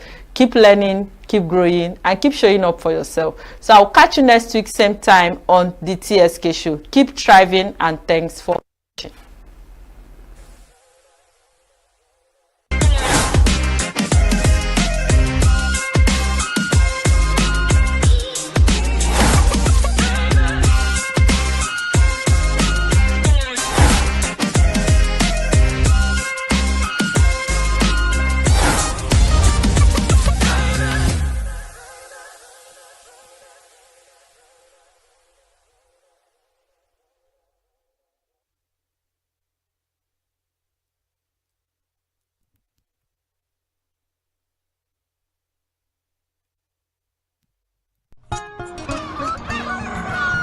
New every morning on Signature TV, we open the day for you with needed energy, information, and required vibes to shape your day. From sizzling snippets of stories in various areas of life to intriguing conversations with net worth guests. When you have people who have no track record becoming your leaders, you have a problem. There is no outstanding graduate when Obi took over from me. I left, in all the accounts of Anambra State, 13.8 billion for him. Your day cannot be complete without Signature Morning on weekdays and Signature New Day on weekends. There is no better way to start your day except Signature Morning and Signature New Day every day on Signature TV.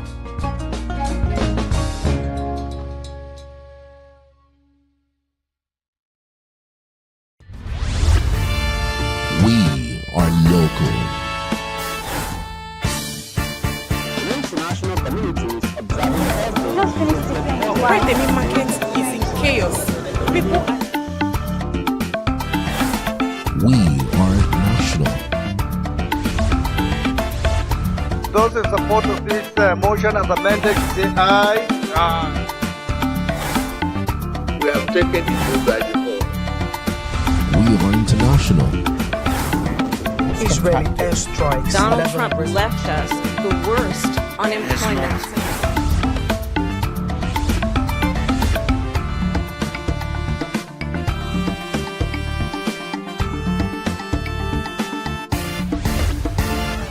Signature TV, news in your pocket. For me, I don't know the reason why virtually everybody wants to join APC.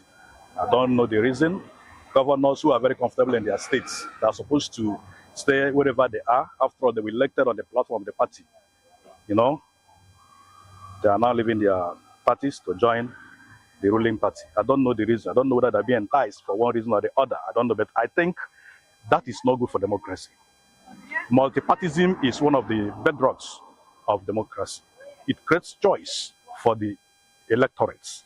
So that if you don't like this party, you understand, based on their manifestos, you can check the one that has manifestos that suits you, and then you vote for their candidates. But when you have everybody joining one party, it doesn't give the electorate the choice, and it will create apathy.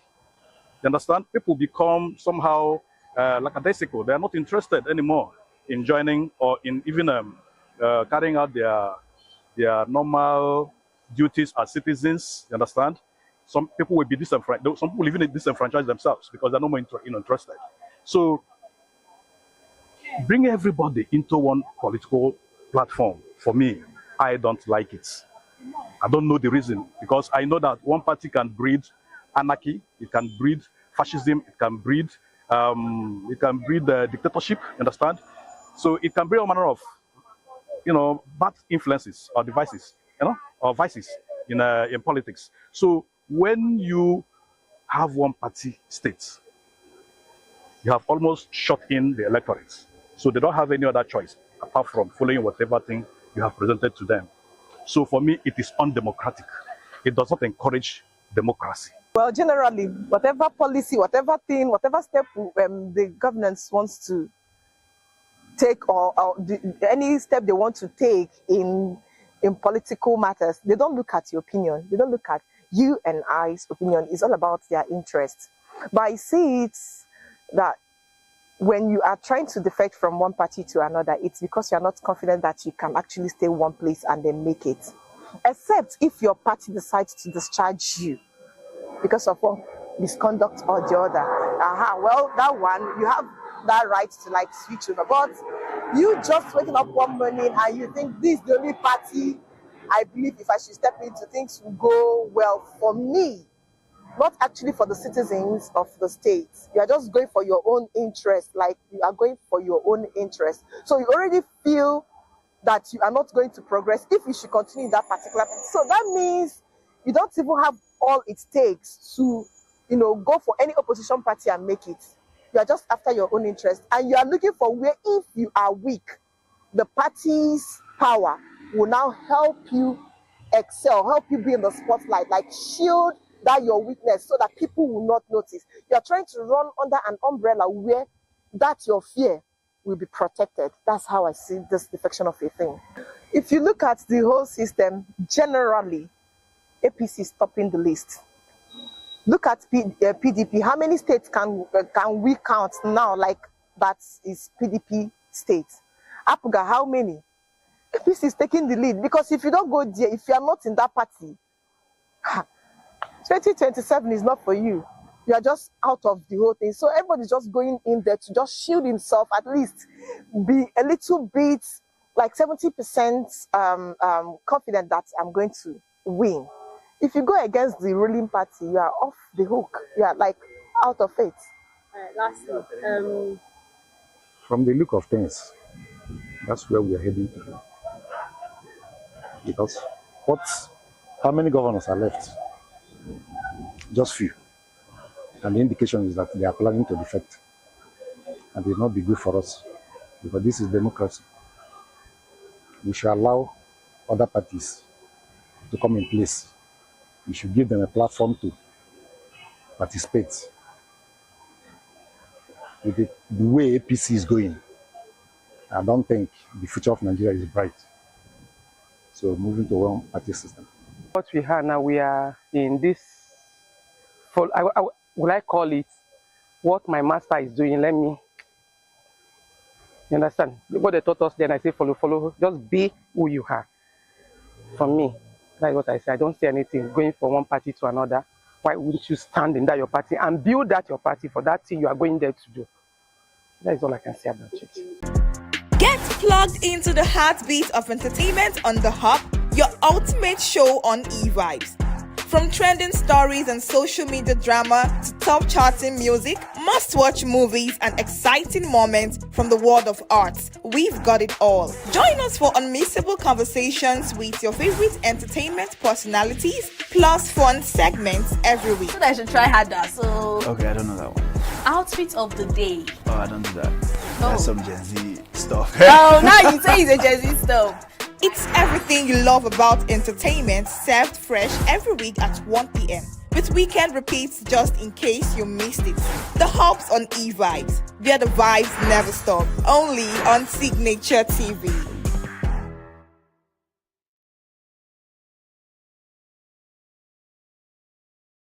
Every second, every minute, every day, news is breaking, events occur, and there are new developments. At Signature TV, we follow these stories objectively, bringing all sides without bias, explaining the complex issues, breaking down the numbers, and investigating the issues behind the news. Anywhere and everywhere, near or far, wherever the news is, we will be there. Signature TV. News in your pocket.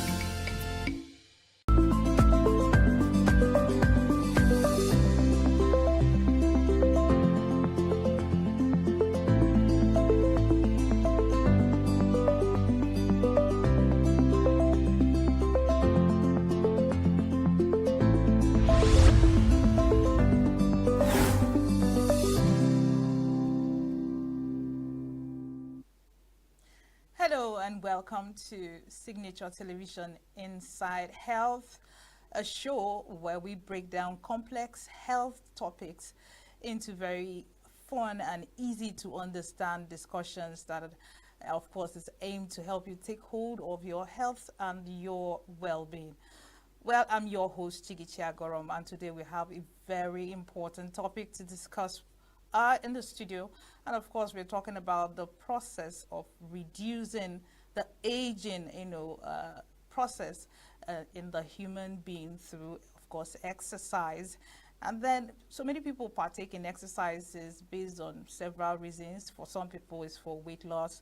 For others, it's just to keep fit and look good. Yet for others, it's just to go there and probably join a gym and socialize. However, there is this school of thought that thinks or says that, of course, exercise can help you slow down aging, meaning that exercise can make you look younger, much younger than your age. Well, we'll go on a short break, and when we come back, we'll bring you some background reports to either prove it's fact or say it's fiction. So don't go away, stay with us. We'll be right back.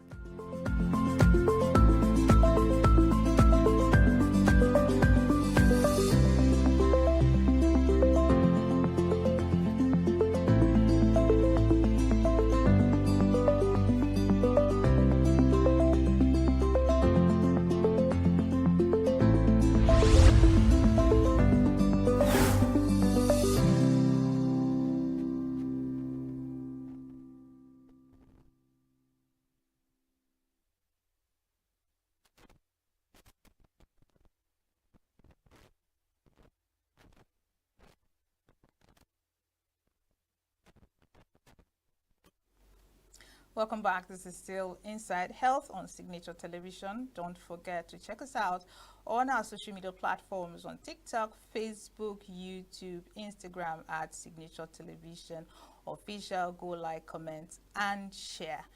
And still talking about slowing down the process of aging through exercise, we have the following background information for your education.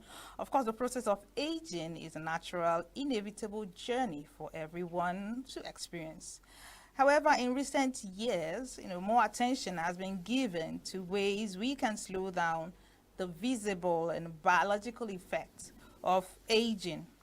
Well, numerous scientific studies have shown that regular exercise can not only improve your overall health and well-being, but also significantly slow the aging process, enhancing both the quality and longevity of life.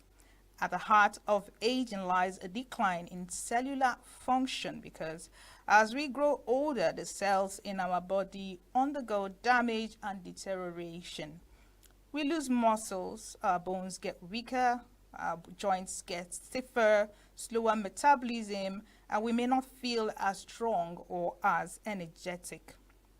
But when we walk out, scientists say, whether that's walking, running, lifting weights, or even doing yoga, our muscles stay stronger and our hearts get healthier. Exercise, they say, also keeps your cells, the tiny building blocks of your bodies, working better and longer. One key way exercise slows aging is by its impact on what they call telomeres, protective caps at the ends of chromosomes that shorten as we age. And incidentally, there's something else that scientists have actually shown or proven to elongate telomeres, and it's called meditation. Maybe that would be a cause for a topic for the next discussion. But exercise, they say, elongates telomeres, and the longer the telomere, the younger the person in question looks. So exercise also stimulates the production of crucial hormones like human growth hormones, which helps to build and repair tissues, maintaining youthful vitality.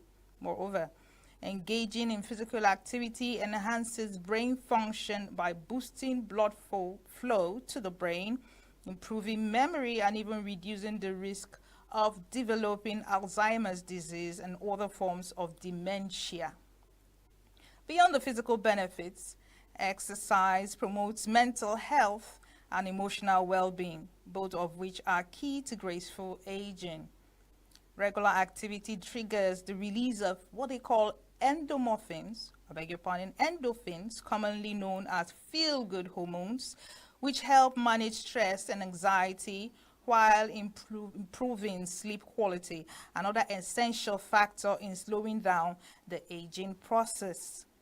Incorporating exercises like yoga and Tai Chi, which focus on flexibility and balance, can also be beneficial as they reduce the risk of falls and injuries, common problems as we grow older.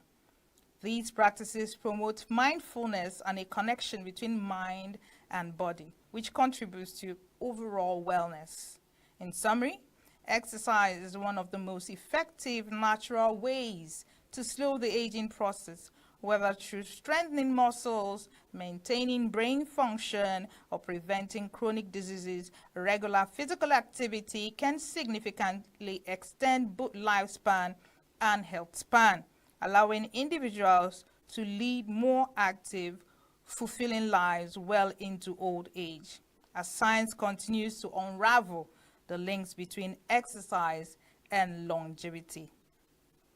Now, there you are with the background reports on how exercise can actually translate to you aging slowly. Now, do still stay with us. We have to get to the streets to find out what people have to say concerning exercise and longevity. Don't go anywhere.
Well, continuing in our conversation about the process of aging and what it has to do with exercise, we have a guest in the studio who is going to help us do justice to this topic. Does exercise have anything to do with slowing down of the aging process in the adult human being? All right, his name is Anyekan Essien Akpan. He's a fitness instructor. He's also a weight loss expert, Hello, Anyekan. Thank you so much for joining me this afternoon. Thank you, Chigi. Good afternoon, everybody. Yes, We're fine, thank you're you. welcome, you're welcome. So thank you very much. We are talking exercise, and not just exercise, we're talking exercise as to how it helps the normal adults to slow down the process of aging, right? And when I met you, I know you are the convener of Fit Niger, if I'm not wrong. Yes. Tell us about Fit Niger. I mean, what was the motivation behind it, and what has been the impact so far? Okay, well, apart from being a fitness instructor and a weight loss expert, I'm also a basketball coach. Okay. And Fit Niger kind of happened by accident. Okay. I was coaching some kids, and one of the mothers came, saw how fit her daughter was, and just said, Anyeka, why don't you train me like you train my daughter? I thought we were friends. Wow. And I said, okay, I can do that. And after a month, she saw visible improvement in her vitality and, as we'll do maybe later on, in her feel-good perspective. Her well-being. Her well-being. And she just said, Anyeka, take this amount of money and let me warn you, don't ever do this thing free. So from then on, the Fit Niger journey came. The name just came, I think, just by accident, Fit Niger. Yeah, because I was going to ask you what's the inspiration behind the name, because it's actually catchy, Fit Niger. Yeah, the longer version was supposed to be Time to Get Fit Niger, and I couldn't just get it. Was too long, so I just put off Fit Niger, and the name stuck, and I'm lucky in that aspect, I think. So far, what would you say the impact has been since, we're talking since 2000, and when did Fit Niger actually take off? Around 2017. Wow, and since then till now, what has been the journey for you, and what has been the impact so far? Well, the impact has been massive. A lot of people see me in a different light now, and the journey has not been particularly easy, because in Nigeria here, we actually have challenges with keeping fit. Sometimes you hear someone say, person go chop before him walk, before him gym, and those kind of mindsets. So the journey has not been straightforward, but it's wonderful to see how much you can impact people by telling them a few things every week. And it goes around from the success stories are amazing, because I've trained a wide range of people, even pregnant women. And he's amazed when they tell you, Coach, I didn't know that this was possible. And there is no greater glory than seeing somebody that could not use his or her body in a specific way grow stronger. And as you said, the well-being improves. When you see that one-on-one, it is nothing short of a miracle. And the fact that you were actively involved in that miracle is reward enough. So I'm very happy I started Fit Niger. I won't change it for anything. I have only one regret. I didn't start this earlier. I wish I had started around 2004. It is you think amazing. The people's mindset was, ready to accept that, kind of agenda of, keeping fit as of 2004? Well, yeah, I think we were always ready. We just needed the right type of person. And once somebody is skilled, and I think I can boast a little, I'm actually skilled because I did a lot of studying on that. Once they see someone that is skilled and sympathetic with their cause, yeah, people will surely join the boat. And so far, that's what I've experienced. A lot of people want to see someone that is empathetic with what they are doing and what they are going through and their inabilities and abilities, and key into that. And so far, I've been able to do that, and it has been a very beautiful experience. All right, we'll get back to Fit Niger. But I want us to delve into the issue, which is weight loss, no, scratch that, which is exercise and its anti-aging, abilities. Yes. You know, some people will actually join a gym or join a fitness class, maybe to lose weight, maybe to bring down, for medical reasons, maybe they have underlying issues. They say, okay, reduce your weight. Some could be for social reasons. They join gyms, they join all these clubs just for social reasons. But today we are discussing exercise and anti-aging. Does exercise have any effect on a person aging slowly? And if it does, what kinds of exercise, you know, does one need to focus on to ensure that he or she ages, you know, slowly? Well, for the first question, absolutely. Really? Absolutely. It's scientifically proven. Scientifically proven. The more you exercise, the more active you are,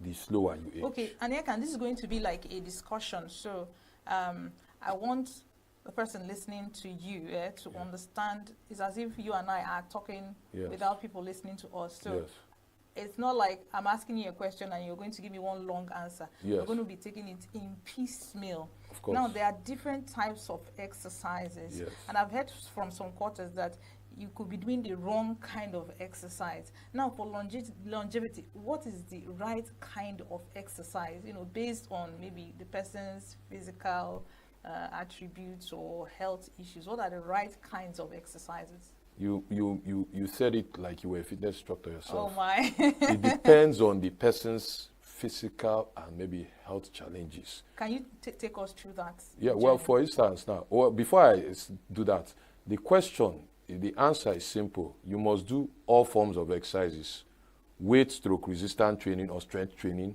and you must do aerobics. And you must do what they call mobility and stretching. Mobility and stretching sometimes are not called exercises because people use them not in the middle of the exercise per se. They do them after the main bout of exercise. So a lot of people will classify them as rest and recovery. That's not bad. But because of that classification, it is relegated to the side. So exercise, that's strength training. Could you break it down again to that? Okay. So now, for instance, now I mean the types of exercises. Okay, there is strength training. Strength training. That's one way of classifying it. Okay, the first way of classifying exercise is what they call calisthenics and statics. Calisthenics are the one you move your body. Push-ups, sit-ups, leg raises, those are calisthenics. Then there's what they call statics, where you see somebody stay still and try and maintain strength and stamina by just staying still and putting pressure on a certain muscle. It is common in some of these Kung Fu movies you watch as a kid. So you see somebody come and do something like this and hold it. Tai Chi, thank you. Tai Chi, exactly. Pilates, all those things. You see them hold it for a while. So that's one classification of the types of exercises. Another one is when exercises involve strength training. That's another classification. Strength, stroke resistance, stroke weight training. They are all one thing. Then there's cardiovascular exercise. We call it cardio for short form. And then there's what they call mobility exercises that make you more mobile. They are also strength training, but they are focused more on extending your range of mobility. And then there is stretching, which is it's the same thing. It's still strength training, but stretching is more, if you go to the other classification, is more static. It is static, in fact. You don't move, you just stay and stretch to the limit of the particular muscle. Now, as I said before, mobility and stretching is taken as rest and recovery. So somebody like you now, normally as a fitness instructor, I'll tell you, Chigi, go to the gym, do 400 bench presses, 200 squats, and then we do 5 minutes of mobility, 5 minutes of stretching. Afterwards, maybe I'll tell you, run the treadmill for 1 hour after the bench press and the squats, and then we do mobility and stretching as a side dish, maybe 5 minutes each.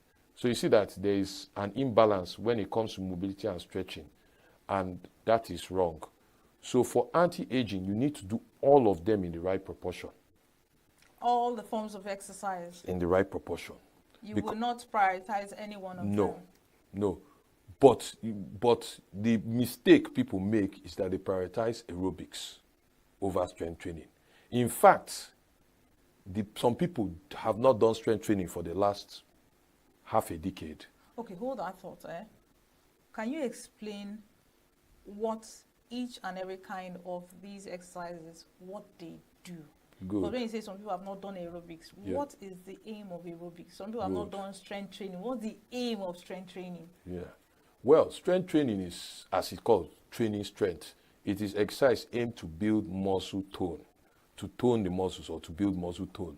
So strength training involves a wide range of exercises. What I like to say here is another fallacy. Many people believe that strength training involves lifting what they call free weights. That's a dumbbell or a barbell, or using the machines, cable machine, leg raise machine, hip thrust machine. Absolutely wrong. You can do strength training in the confines of this studio without a dumbbell there, using your own body. Yes, push-ups, sit-ups, leg raises are all strength training. They tone muscles, you know. So, yeah, in fact, when I first started as a fitness instructor, as a fitness person, because it kind of runs in the family, in my house, till this day, my elder brother does not go to the gym. I can't remember the last time. It must be up to 15, 20 years he has ever gone to the gym. He does it at home. He uses his shower curtain rod to do pull-ups, strength training.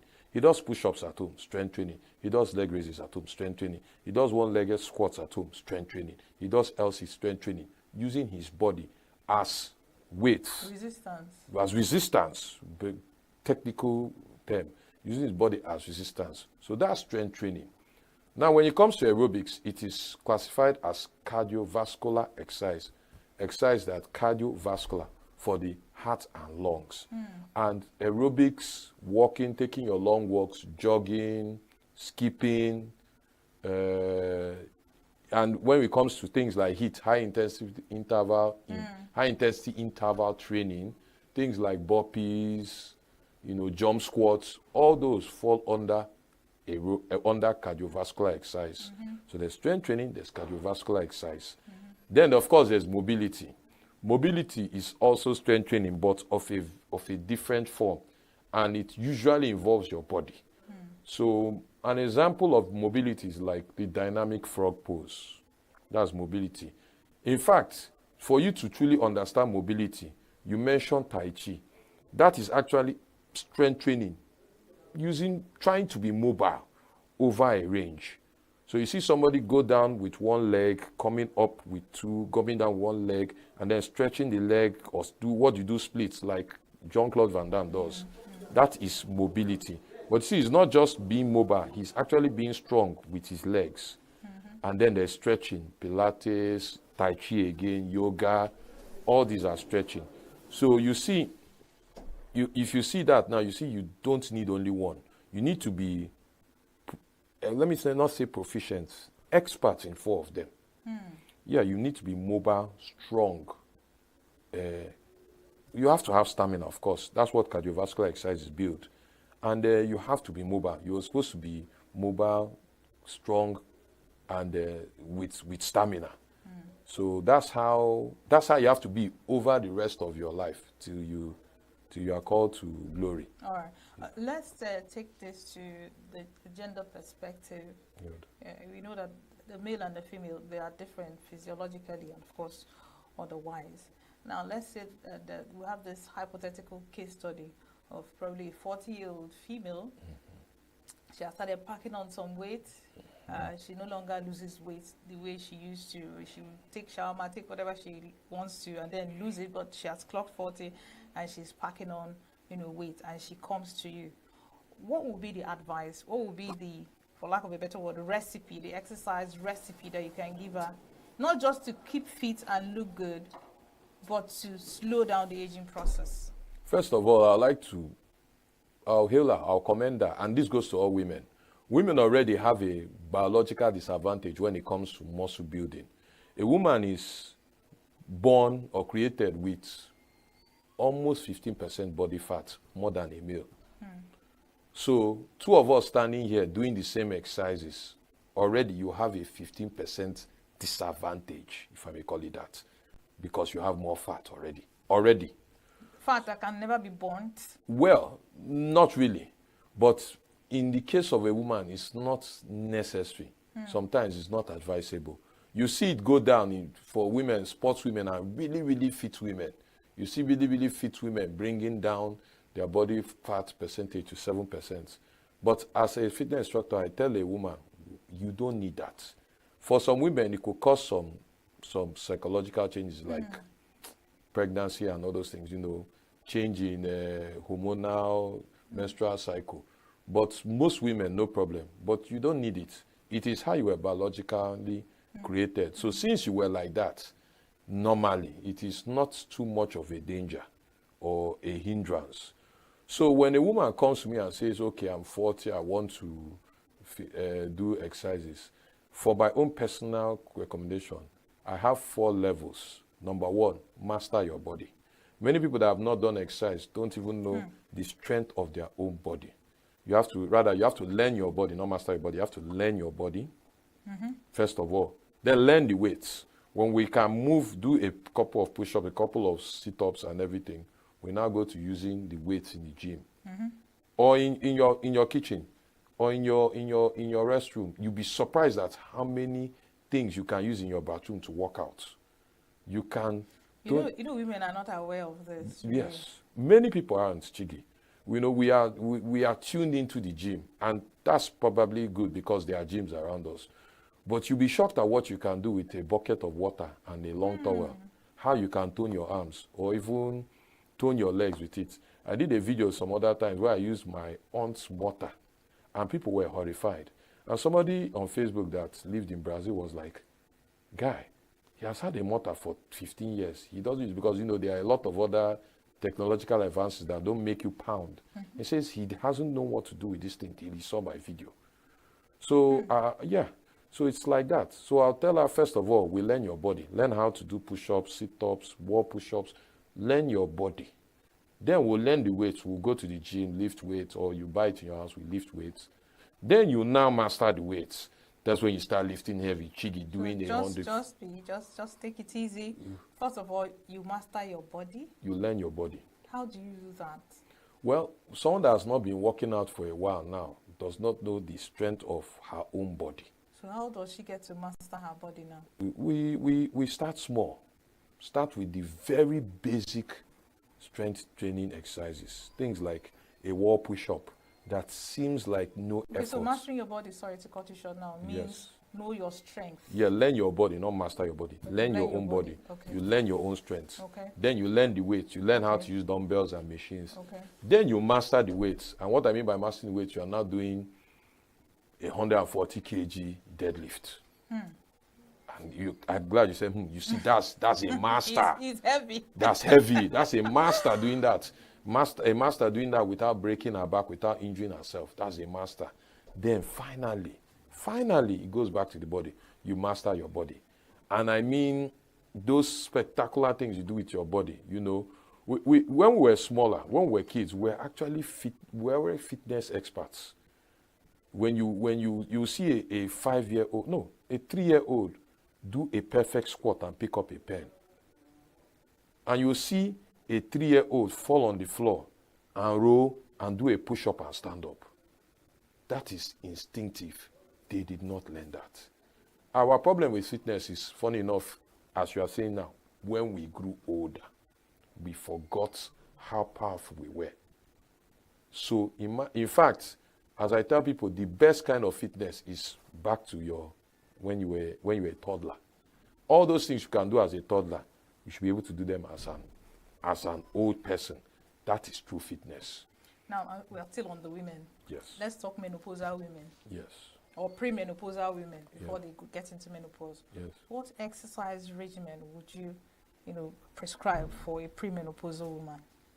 Okay. Well, you mean being specific, right? Yes. Okay. Because we have talked about a lady that is just clocking 40 and started packing on the weight. Yes. Let's talk premenopausal women. Okay. Yeah. Because once a woman begins to get into menopause, she starts losing bone density, exactly. Muscle tone, and stiffness, lumbar spondylosis is a whole lot for women who are premenopausal. Yes. So what exercises would you recommend for such women?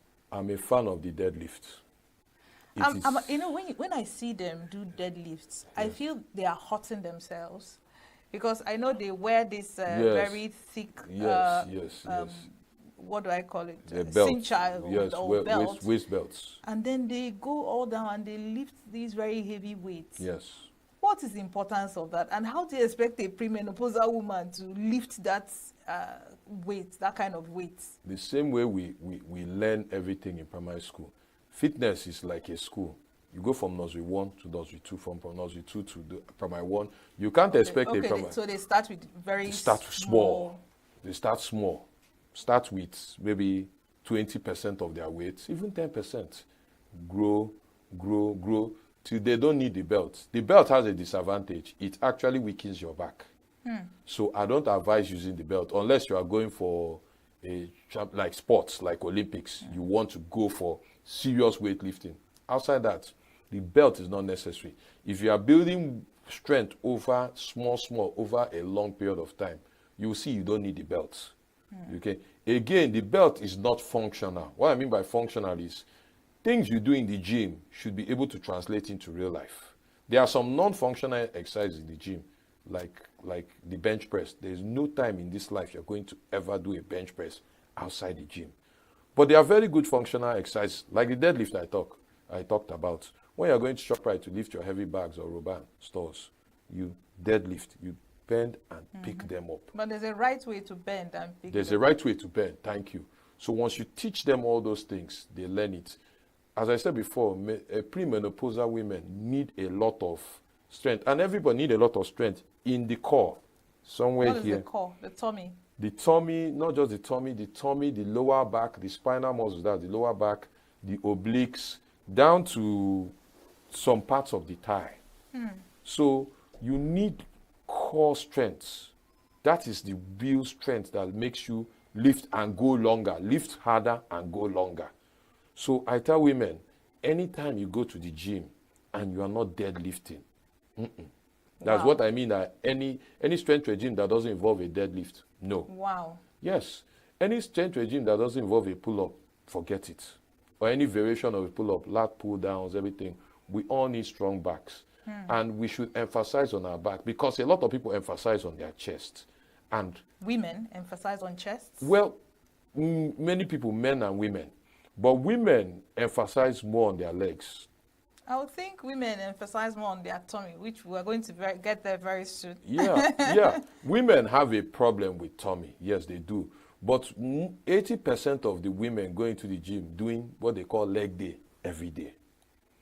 For the glutes, there's this video, South African squats master. Exactly.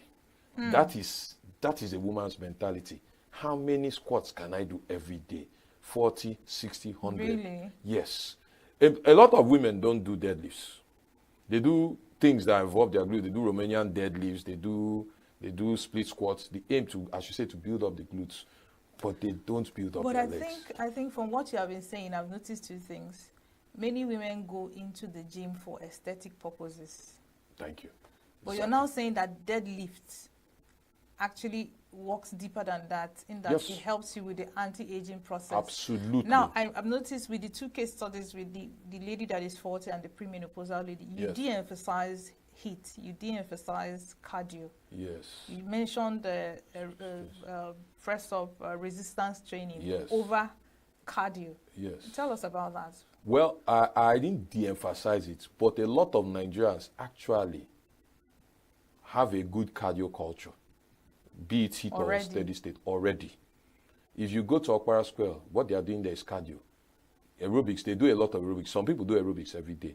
So Nigerians, both male and women, male and female, but let's talk about women, have a good cardio. Women have a good cardio system. I mean, they do aerobics, they skip, they have a good cardio. So anytime I'm taking a client, I'm facing resistance training because they tend to overlook that. And a premenopausal woman, even after menopause, your bone density is reducing. Strength training increases bone density. You are losing muscle. After 40, you could probably lose like 1% of muscle every day if you are not working out. Now you can be losing muscle but gaining fat. Yes, yes. Even if you don't gain fat, it's possible not to gain fat even as you are losing muscle. But when you are losing muscle, even if you look good, as you say, aesthetic purposes, you don't feel good. You're not as strong as you are. And part of the anti-aging solution is the anti-aging formula is look good, feel good. You can't feel good if you are not strong, no matter how good you look. So it comes to aging and exercise in women. Most women have taken care of their aesthetics. They look great, but they have not taken care of the strength part. They don't feel great. You think they do, but because you are seeing the outside, but inside, no.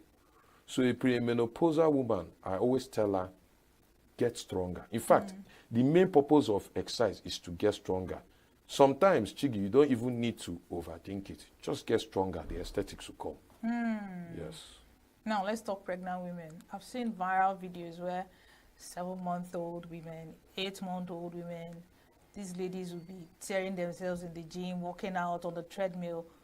What do you think of that? Because I look at it and I'm like, please don't let this baby drop here. Exactly. What do you think about that? I mean, even pregnant women doing all these stretches and you're like, oh my goodness. What are your thoughts on that? One thing is this. At 8, 9 months old, you can, 9 months, you know, when you're 9 months pregnant, you can work out. Second thing is that many of those videos are exaggerated. There are certain rules to working out when you're pregnant. And there are at certain stages in pregnancy, you can't do certain things. Please take us through the stages. I know there's first trimester, second trimester, and the third trimester. Take us through the stages and what's allowed and what's not. Now, in the first trimester, depending on the physical history of the woman, if the woman is a very active woman, say a footballer, for instance, she can be very normal in her first trimester. In fact, Serena Williams won a tennis championship when she was pregnant, first trimester. Our own Anne Chejine, the Super Falcons goalkeeper, was about 3 months pregnant when she won a Nations Cup. You can see those women are active women. So the first trimester was just like, have a small bump, I'm okay. Now when it comes to second trimester, you cannot do certain things. For example, you cannot do exercise when you are supine or prone. In fact, What when does you are that lying mean? them, supine, lying on your chest? on your chest. Okay. Prone, lying on your back. Okay. Because you, of course, you know the baby puts a big pressure on the back, on the spine. You don't want to increase that pressure. It can be very, very uncomfortable and even dangerous to the pregnancy. So as fitness instructors, we remove all those things. At that point in the pregnancy, we do what they call supported exercises. For example, now, you don't squat alone. You hold a wall or hold a bar and you squat. And you don't do deep squats again. You do half squats or quarter squats. Okay? And you don't deadlift, for instance. That's why I said some of these videos are exaggerated. I remember one of them where a woman 6 months gone was deadlifting. I was like, nah. The pain for that, because you're engaging more of your back, the pain from that one alone, I don't think is bearable. So the videos were exaggerated. So at that moment, you don't deadlift. You don't squat with weights. You can do some bicep curls, some tricep kickbacks, yes. But the need for weights, for free weights and machines goes. Even the treadmill is good at this moment, but slow speed, you walk. You do a lot of walking, okay? And in the third trimester, the same thing. The need for strength training is de-emphasized almost totally. Because at this moment now, it is being uncomfortable for the woman. You are making the woman very, very uncomfortable. And of course, you know, in Nigeria, there's a psychological tone to it. Everybody's afraid of losing the baby or hurting or harming the baby. So it's just pregnancy. Why don't you wait 9 months and give birth? A couple of my clients have come to me saying, Anyeka, I want to continue gymming and everything, but the pains, I say, see, you suffer nausea, you suffer dizziness. You can relax. Relax till you have given birth to baby. Maximum is just 1 year break. After 1 year, you go back as hard as you like. All right. We're not rushing. Absolutely. I agree with you on that. Now, let's talk about postnatal women who have actually given birth. And they have a lot of concerns based on their physical looks, right? Yes. And then they are encouraged to eat in a certain way. Yes. And they pack on more weight. Yes. What would be your advice for a woman who just gave birth, probably through the natural canal? You know, it's different from the cesarean section. Yes, yes. Just take us through it. A client or two clients come to you to say, please train us. One with the cesarean section, the other one with birth canals delivery. What would be your advice? Would they have the same exercise regimen? Yes, but they won't start at the same time. The one that has given birth without the cesarean section, 4 months, maybe 5 months. Okay. When you have a cesarean section, 6, 7 months before you start a regime. And then I'll tell all women, be patient. You have done a fantastic thing. You have sacrificed your good body to help baby or babies. Give yourself some credit. You will get back to your feminine shape, but you need to remember that it will take time. We will do the same things you did before you got pregnant, and we will get there, but it's going to take time. And of course, these are also, the factors there are also your age. Of course, you know, it is easier for a younger person to pack on muscle and lose fat than an older person. So I'll tell the woman, be patient. Most women, after 4 or 5 months, see a drastic improvement in how they look. But the problem is we don't want to wait to 4 or 5 months. And that is in itself a danger, because you want to take some shortcuts and you lengthen the process. So if you avoid those shortcuts, be patient, go into the gym, do your magic stuff. Before long, your own baby won't recognize you. You look like a 15-year-old. What are some of those shortcuts that you're talking about that women actually want to take? Well, one of them is low-carb diets, low-carbohydrate diets. Tell us about those diets. Tell us about those diets. I'll tell you. Whenever I hear diets, I cringe. I like, their names are wonderful. Like now, there's one they call keto diet. Keto diet. Yes. And then there's another one I learned the other day, funny enough, from a talk show I had on Solid FM, the Hallelujah diet. It is supposed to be from the Hallelujah diet. Oh my goodness. So it's supposed to come from the part in the Bible at the time when Daniel was told to eat pork by the Babylonians. And he decided to just eat vegetable. And water. So you can imagine a diet like that.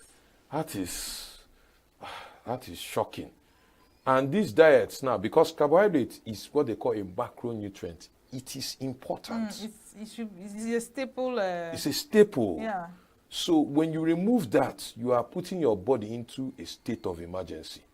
And what does the body do in a state of emergency? It retains fats.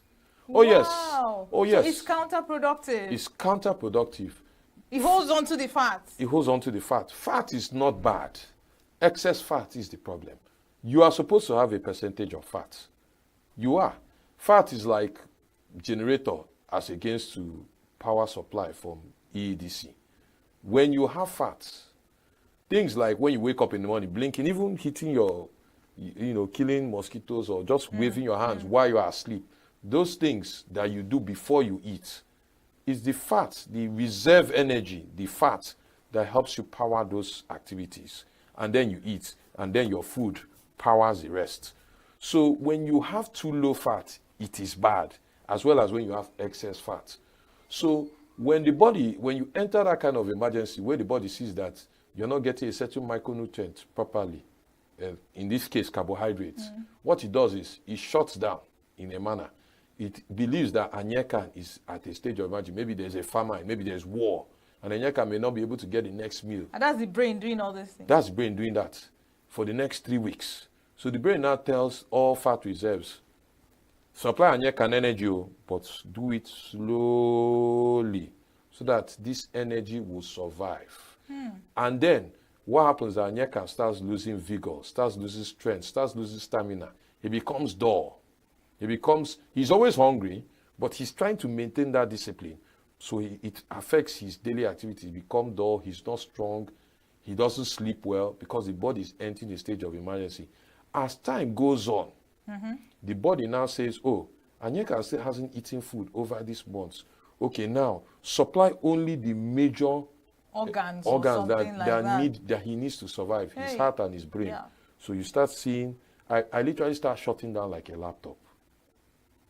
Then that's the good part. The manner. This is the good part. The bad part is when I actually see food.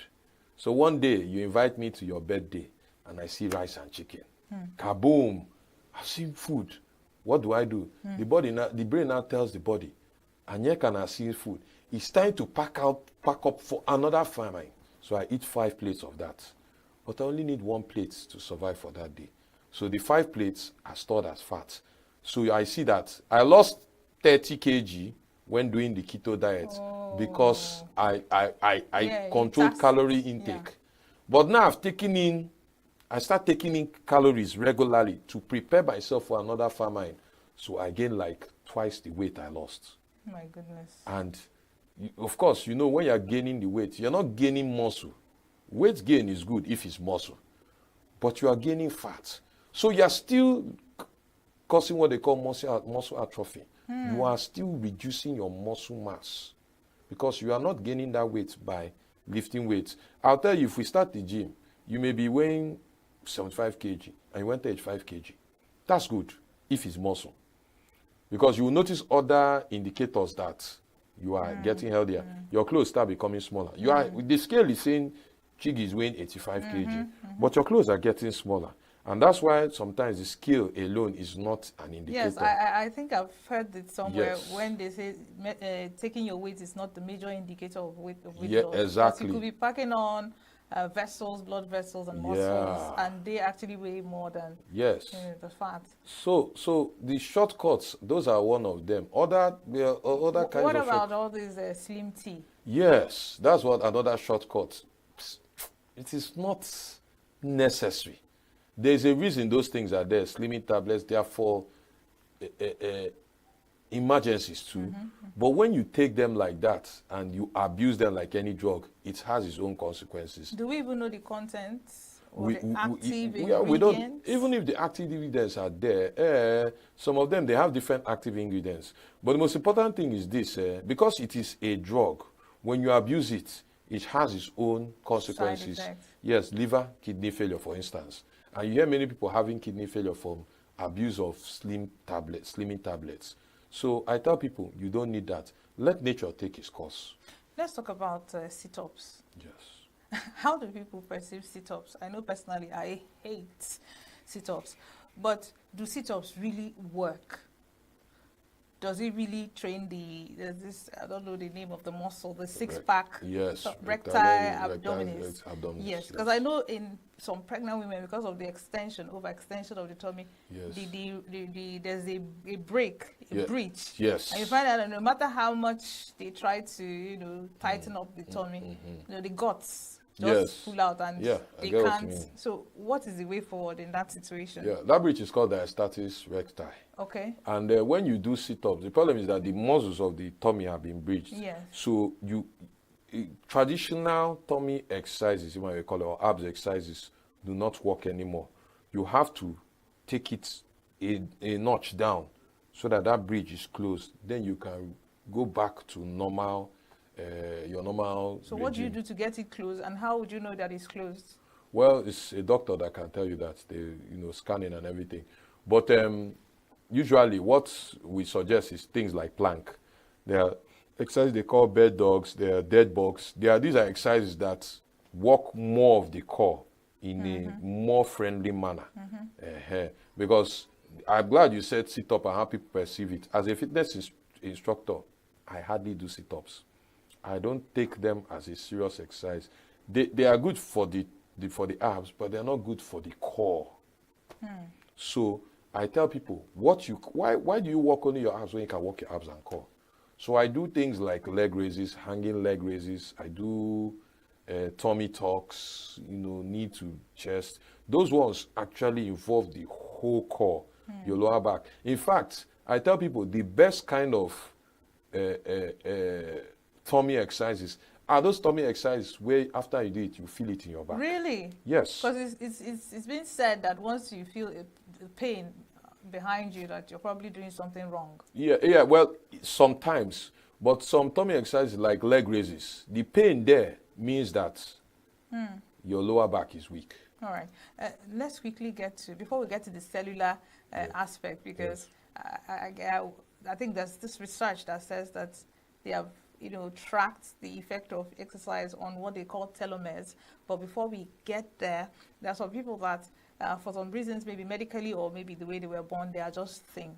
Yes. And they are advised that exercise can help them, look bigger. What kind of exercises would you prescribe for such a person? Well, strength training, all the same thing. Strength training. Yes, the same exercise. What you understand, Chigi, that the exercises for losing weight are the same exercises for gaining weight. Wow. It's your diet that determines what you lose or gain. Yeah, so you have to get diet. You have to get a good diet in this calorie surplus to gain weight. Then when you are losing weight, you do in a calorie deficit. What I mean by surplus and deficit is, for instance, now, if a woman is supposed to take 2,000 calories daily, for her to gain weight, she used to take like 2,300 daily. So the body uses the 2,000. The 300 with strength training is used to build muscle over a couple of days, maybe a month. All right. All right. So a woman trying to lose weight, she does 2,000 calories a day. She takes like 1.7, maybe 1.8. And the body sees, oh my God, this person has not taken the daily requirements. What the body does is, oh, we have some fat here. We'll use the fat and cover up. Okay. And then you notice that's how literally the body is taking from the fat to cover up your daily requirements. So over some time, you notice the woman has lost some excess body fat somewhere, okay? And that is how those things work. So for a slim person to get bigger, of course, it also depends on the genetics. Yeah. Strength training, food in, eat in a calorie surplus, sleep long. I guess there's so much to this topic. I Yes. wish I had you for longer, but I'm being told that we are running out of time. So thank you so much, Anekan, for the expose is out of this world. Thank you so much. Thank you. We'll have to actually invite you back so that we can take this topic from another perspective. So thank you so much. I'll be honored. Thank you. All right, everyone, you have heard it. Exercise has been scientifically proven to slow down the process of aging. So get out there, whether you're in the house, join a gym, just get moving, walk, swim, cycle, whatever it is, just get moving. Thank you so much. That's been all we have to show for you today on Inside Health. Don't forget, it is your responsibility to take hold of your well-being and, of course, your health. I'm still Chigi Chiagoram. Thank you so much for joining us today. Bye for now.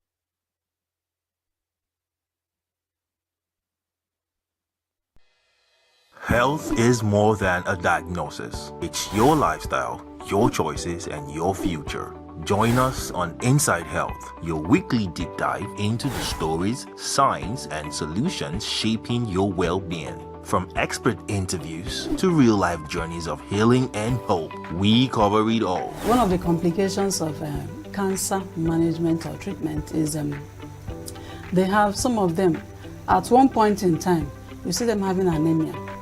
Okay, so you see them at times being transfused. But at the same time, you come in with a diet. Nutrition, mental health, innovations in medicine, fitness, and everyday wellness. Whether you're managing a condition, staying informed, or just living your best life, Inside Health is your trusted guide. I'm Chigi Chiagoram, and I'll be with you every week on Inside Health, only on Signature TV.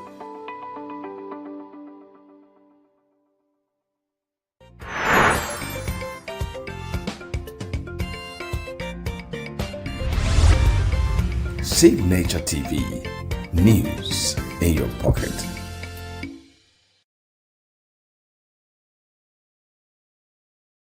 Every second, every minute, every day, news is breaking.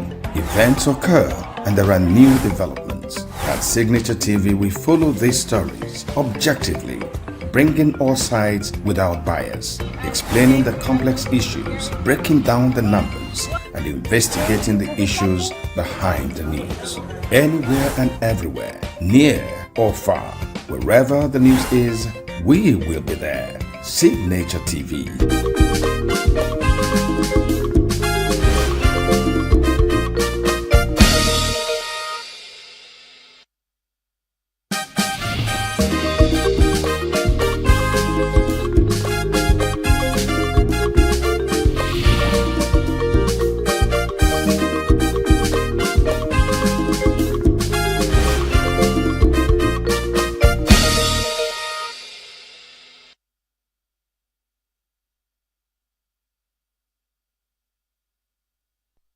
Welcome to Global News on Signature TV. I am Barry Kumo Ado.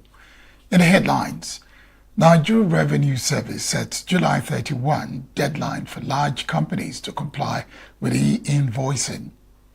4 police officers detained over alleged extortion of ICPC chairman in Abuja. Professor Bath Naji marks 70th birthday with Thanksgiving community projects. Andy Bonham becomes UK's new Prime Minister, and Spain replaces Argentina as world number 1 in the latest FIFA rankings, Nigeria at 26th. Details in a moment. Every second, every minute, every day, news is breaking.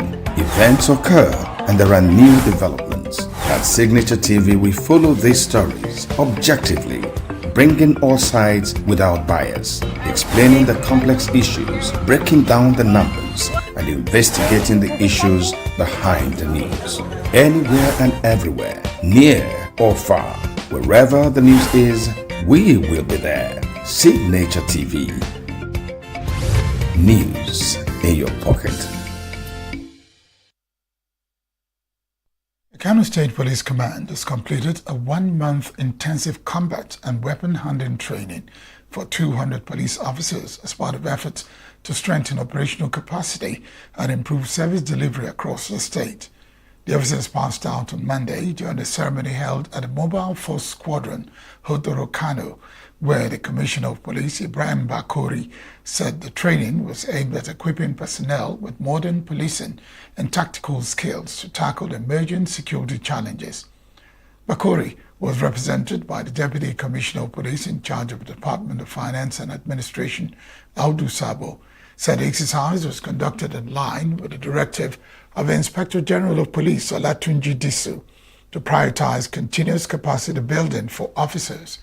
He noted that the participants received practical and theoretical training in weapon handling, tactical maneuvers, intelligence-led policing, community policing, public relations, and human rights. Police Commissioner urged graduating officers to demonstrate professionalism and discipline in the discharge of their duties, stressing that the command will continue to organize similar training for more personnel. Earlier, the commanding officer of a Mobile Force Squadron, Afizo Yekon, said the participants were rigorously trained in modern weapon handling, principles of marksmanship, combat tactics, and tactical maneuvers. Said the officers also underwent lectures on human rights, police public relations, intelligence-led policing, modern crowd control techniques, community policing, and the force's social media policy. 4 police officers have been detained by the Federal Capital Territory Police Command for allegedly extorting 53,000 naira from the chairman of the Independent Corrupt Practices and Other Related Offences Commission, Musa Aliyu, during an illegal stop and search operation in Abuja.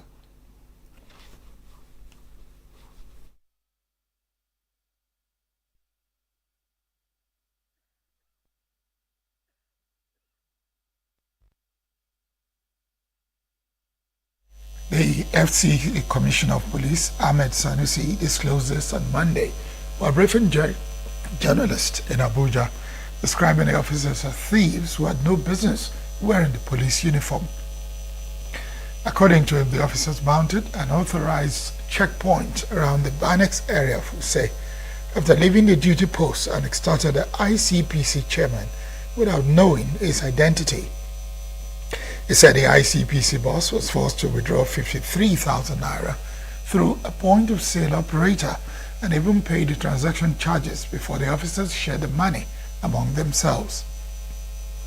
The police commissioner said investigations revealed that the officers had abandoned their designated duty posts and formed a gang that mounted an illegal checkpoint to extort motorists. Ajayo said the command declared the officers wanted before arresting their gang leader, whose confession led to the arrest of other members of the syndicate. Commissioner reiterated that the Inspector General of Police had prohibited indiscriminate search of citizens' mobile phones by officers on patrol. He advised residents to refuse any unlawful demand by policemen to search their phones on the roadside and immediately report such incidents through the police emergency lines. They urged members of the public to promptly report cases of extortion and other misconduct by police personnel, assuring that offenders will be tracked down and sanctioned. The Nigeria Revenue Service (NRS) has set July 31 as deadline for all large companies to wholly adopt the National Electronic Invoicing and Electronic Fiscal System. Statement by Dari Adekombi, Special Advisor on Media to the NRS Chairman, said the organization has already commenced compliance monitoring activities in order to evaluate the level of adherence to the e-invoicing mandate among large taxpayers. Statement noted that NRS appreciates the cooperation of taxpayers and remains committed to providing the necessary support to ensure the successful implementation of a national e-invoicing regime. The e-invoicing platform officially went live for large taxpayers on August 1, 2025, following extensive consultations and stakeholders' engagements. Implementation for large taxpayers was later extended to November 2025 due to operational and transitional considerations. On February 17, the service announced continuation of the phased rollout of its e-invoicing and EFS to medium and emerging taxpayers.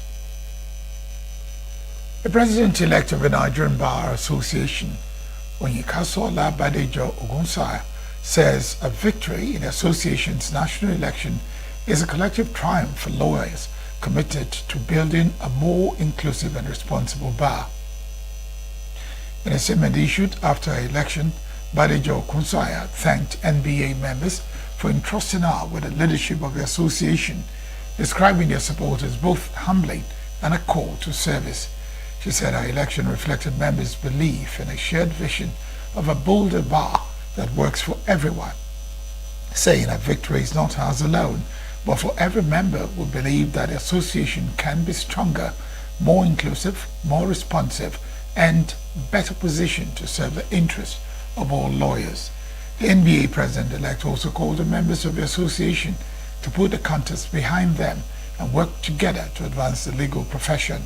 She congratulated her fellow contestants for participating in the election and said she looked forward to working with them to strengthen the association, while expressing appreciation to members of her campaign team, volunteers, supporters, mentors, friends, and family for standing by her throughout the race.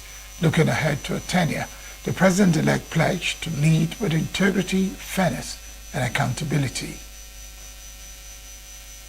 The management of the University of Port Harcourt has dissolved all student union government activities in the institution with immediate effect. The university also directed all elected student leaders to relinquish union property and appear before an investigative panel to account for their stewardship. The university warns that failure to comply with the directive will attract disciplinary sanctions. The directive was contained in a memorandum signed by the Dean of Student Affairs, Professor Godfrey Woke, on the instruction of a Vice-Chancellor, Professor Principal Chike. The memorandum dated July 19 announced the solution of the three arms of the Students' Union Hall representatives and all other union-related activities. The university directed all executive members of the union to hand over union property to the Office of the Dean of Student Affairs. The institution did not disclose the reasons for the dissolution or the specific issues under investigation. Reacting, the National Association of Nigerian Student NANS condemned the action, describing it as a violation of students' democratic rights. National President of NANS, Babatunde Akintaye, made the association's position known in a statement issued on Monday. Akintaye said that while university authorities had a right to investigate allegations against student leaders, due process must be followed. According to him, the student union remains the legitimate representative body of students and cannot be dissolved through an administrative directive without clear justification. He argued that affected officials should first be informed of the allegations against them and given an opportunity to defend themselves. The NANS president called on university management to suspend implementation of a dissolution order and publicly disclose the reasons behind the action. The National Emergency Management Agency has confirmed the death of 4 persons following a devastating rainstorm in Kware local government area of Sokoto State. The head of Response Research and Statistics NEMA Sokoto Field Office, Chuko Abubakar, discloses to News Agency of Nigeria on Monday in Sokoto. Abubakar said NEMA conducted a damage assessment in the affected communities and surrounding settlements in Kware local government area. He added that the assessment team recorded extensive damage to homes and critical public infrastructure, including a primary school and a hospital, highlighting the severity of the incident. According to him, the assessment was carried out to determine the extent of damage and identify the immediate humanitarian needs of the affected communities.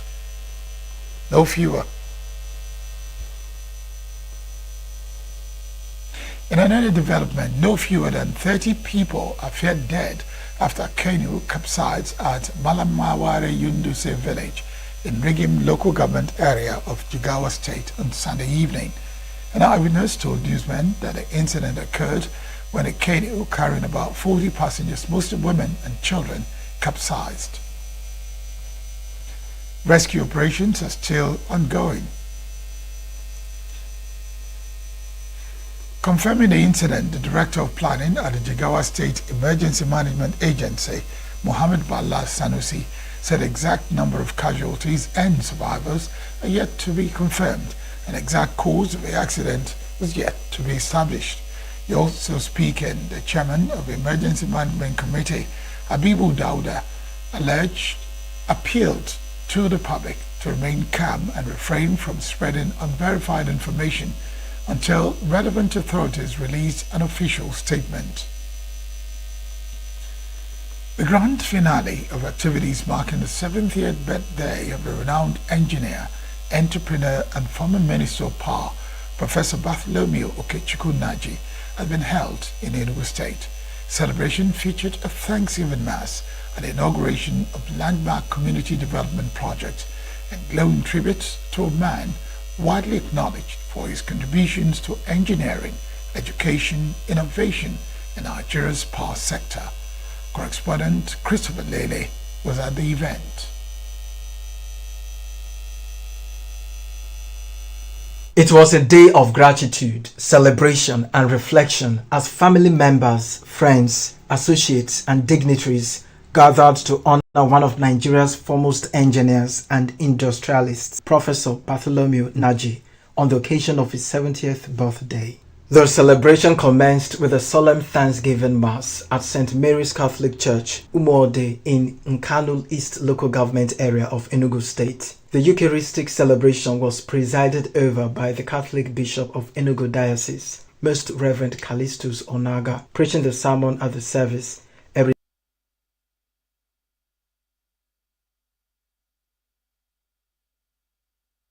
priest, scholar,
scholar.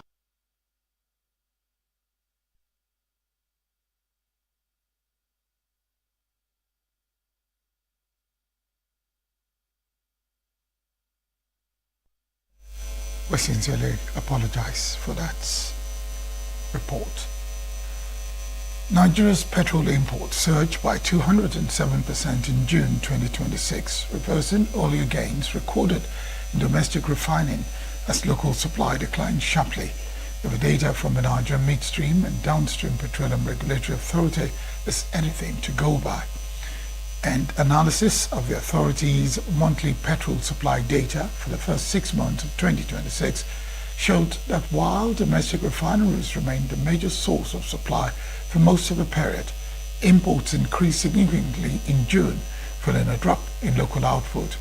In January, petrol imports averaged 24.8 million litres per day, accounting for 38.2% of total supply, while domestic supply stood at 40.1 million litres per day, representing 61.8%. 6-month data show that Nigeria relied mainly on domestic supply between February and May, with local sources contributing more than 85% of petrol supply during the period. The development signals renewed dependency on imported petrol despite the federal government's efforts to achieve energy self-sufficiency through increased local refining capacity. NMDPRA data showed that crude oil supply to domestic refineries declined in June. Still to come, Andy Burnham becomes UK's new Prime Minister. Spain replaced Argentina as world #1 in latest FIFA rankings. Nigeria at 26th. Stay with us. Every second, every minute, every day, news is breaking, events occur, and there are new developments. At Signature TV, we follow these stories objectively, bringing all sides without bias, explaining the complex issues, breaking down the numbers, and investigating the issues behind the news. Anywhere and everywhere, near or far, wherever the news is, we will be there. Signature TV. News in your pocket.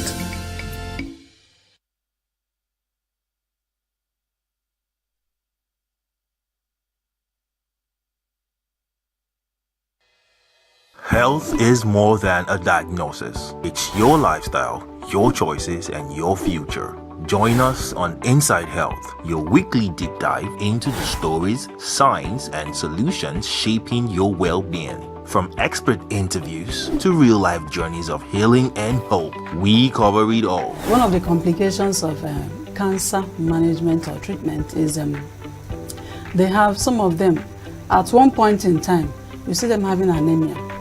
Okay, so you see them at times being transfused. But at the same time, you come in with a diet.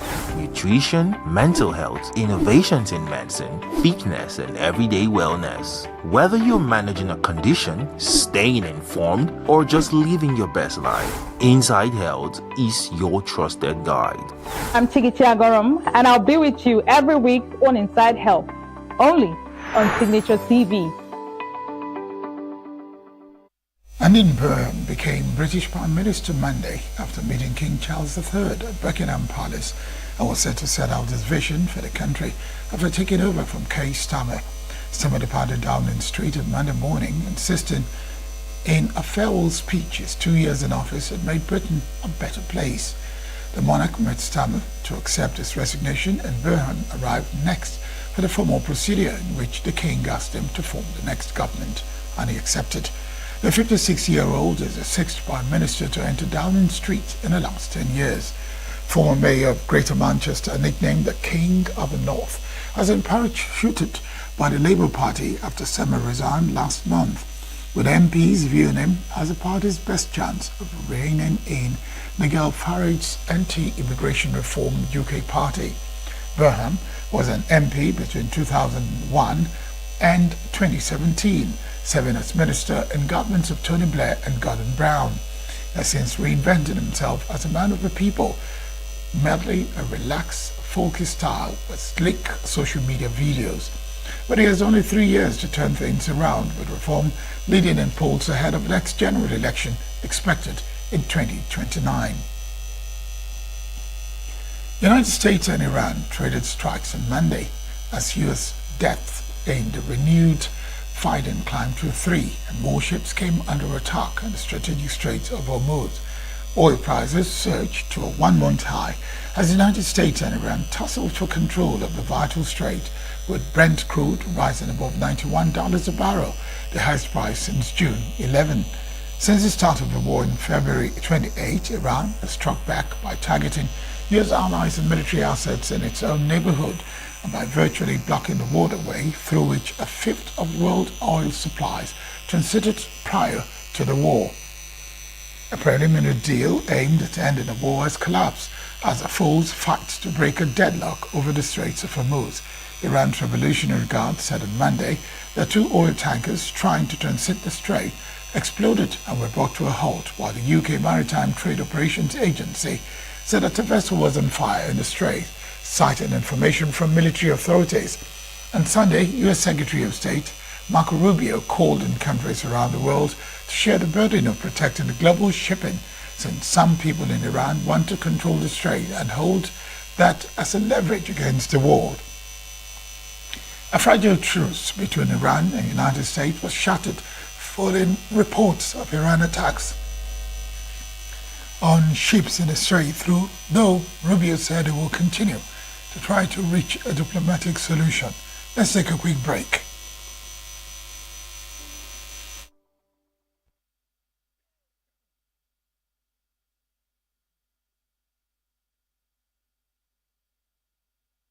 Every second, every minute, every day, news is breaking, events occur, and there are new developments. At Signature TV, we follow these stories objectively, bringing all sides without bias, explaining the complex issues, breaking down the numbers, and investigating the issues behind the news.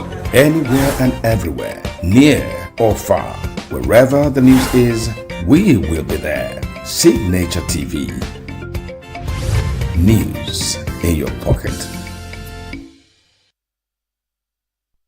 Police used veterans and supporters of India's youth-led cockroach movement on Monday as thousands attempted to march to Parliament in New Delhi, despite authorities denying permission for the demonstration. The movement, which began months ago, has grown into one of the biggest public challenges to Prime Minister Narendra Modi during his 3rd term in office, attracting widespread support on social media before expanding into nationwide protest. Tensions intensified after activist Sonam Wangchuk, who had been on a hunger strike, was taken to hospital by police on Saturday, prompting thousands of supporters to gather overnight at Jantar Mantar in central New Delhi, ahead of a planned march on the opening day of Parliament's monsoon season. Delhi police said discussions had been held with members of a cockroach Jantar party, but no agreement had been reached before the protest. Deputy Commissioner of Police Sachin Sharma said the protest venue had already exceeded its capacity, with about 10,000 demonstrators gathered by Monday morning, and warned that allowing more people into the arena could create security concerns. Despite the heavy security presence, protesters marched peacefully while chanting slogans demanding the resignation of Prime Minister Narendra Modi and Education Minister Dharmendra Pradhan. Sabra Das, spokesperson for the Cockroach Jantar Party, said the movement remained open to dialogue with the government despite the standoff. The Cockroach movement emerged after question papers for India's National Medical School entrance examination were leaked in May, forcing more than 2 million candidates to retake the examination. Many protesters say they joined the demonstration to demand greater transparency and accountability in the country's examination system. Sports now.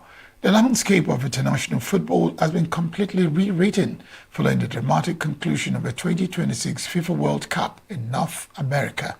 The latest real-time updates to the FIFA Men's World Rankings on Monday, July 20, present a thrilling story of triumph, heartbreak, and massive shifts across the global stage. The ultimate prize has brought the ultimate reward following the grueling and dramatic 1-0 extra-time victory over Argentina in the World Cup final in New Jersey. Spain has officially scaled the summit of world football, boasting a grand total of 1,995,088 points. Spain has surpassed everyone to claim the world #1 sport. Argentina has officially been dethroned, slipping into second place with 1,990.37 points. France recorded 1,948.97 points, held steady in third place, remarkably maintaining their position despite suffering a wild high-scoring 6-4 defeat to England in a closing placement fixture. England recorded 1,922.83 points, consolidating the status as fourth in the world, picking up a major 33.41 point windfall from their spectacular 10-goal thriller against the French. Brazil had 1,804.92 points, climbing one spot into the top 5, narrowly edging past continental rivals, despite a shock 2-1 loss to Norway late in the campaign. Meanwhile, the Super Eagles held firm at 26th globally after their pre-tournament friendly against Portugal, but dropped to 4th in Africa due to Egypt's World Cup exploits. Spain's World Cup winning squad arrived in Madrid on Monday to a rousing welcome ahead of a victory parade through the Spanish capital after defeating Argentina in the 2026 FIFA World Cup final. La Roya secured the second men's World Cup title after Ferran Torres scored the decisive goal in extra time to seal a 1-0 victory over Argentina at MetLife Stadium in New Jersey. The victory sparked jubilant celebrations across Spain, with thousands of fans expected to line the streets of Madrid as the players parade the trophy. That's it on Global News. I am Barikumo Ado. Thank you very much for watching.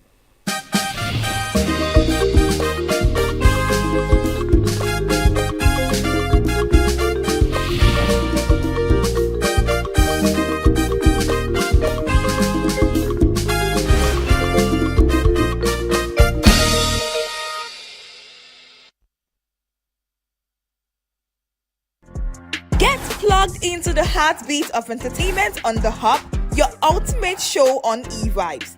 From trending stories and social media drama to top charting music, must-watch movies and exciting moments from the world of arts, we've got it all. Join us for unmissable conversations with your favorite entertainment personalities, plus fun segments every week. I should try harder, so... Okay, I don't know that one. Outfit of the day. Oh, I don't do that. That's some Gen Z stuff. Oh, now you say it's a Gen Z stuff. It's everything you love about entertainment, served fresh every week at 1 p.m. with weekend repeats just in case you missed it. The Hub's on eVibes, where the vibes never stop. Only on Signature TV.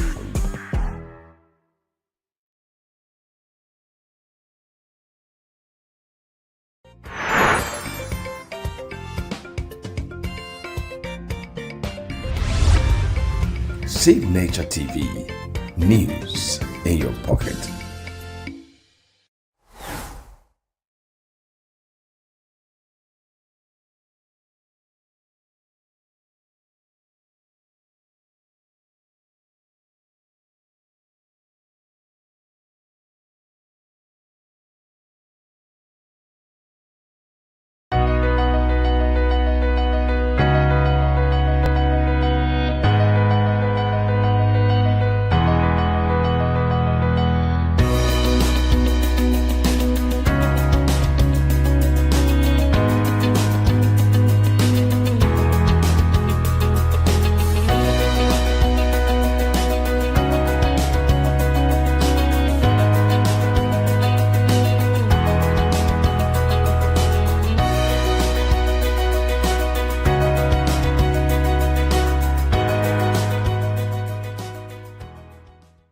Welcome once again to the stage.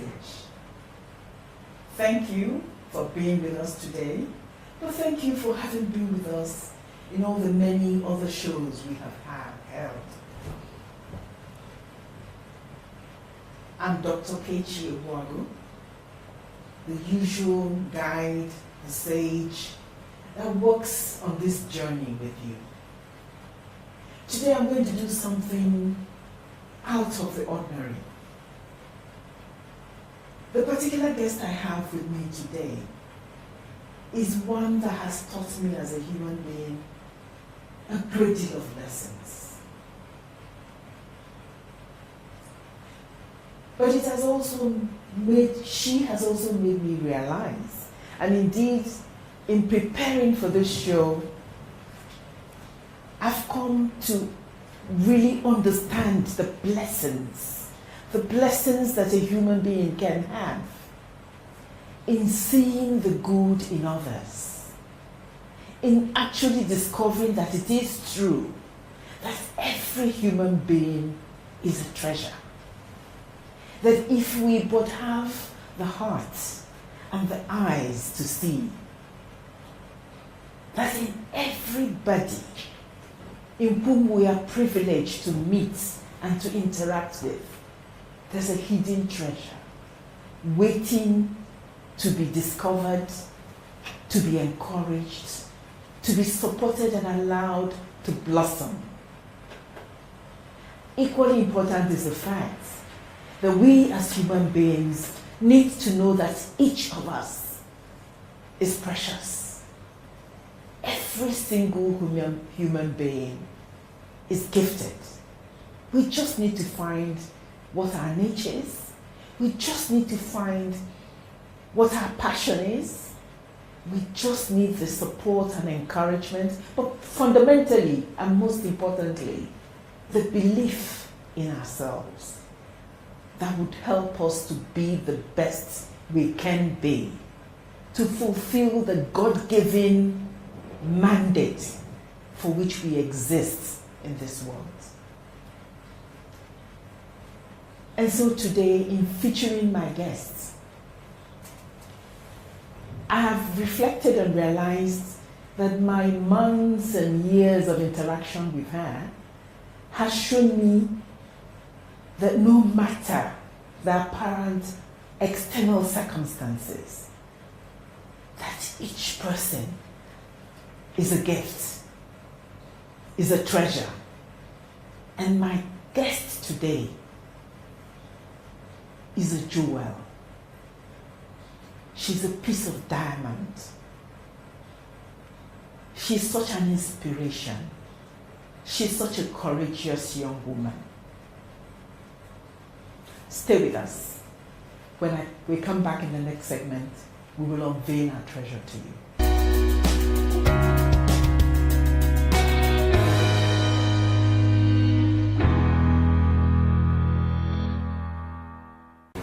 Welcome back.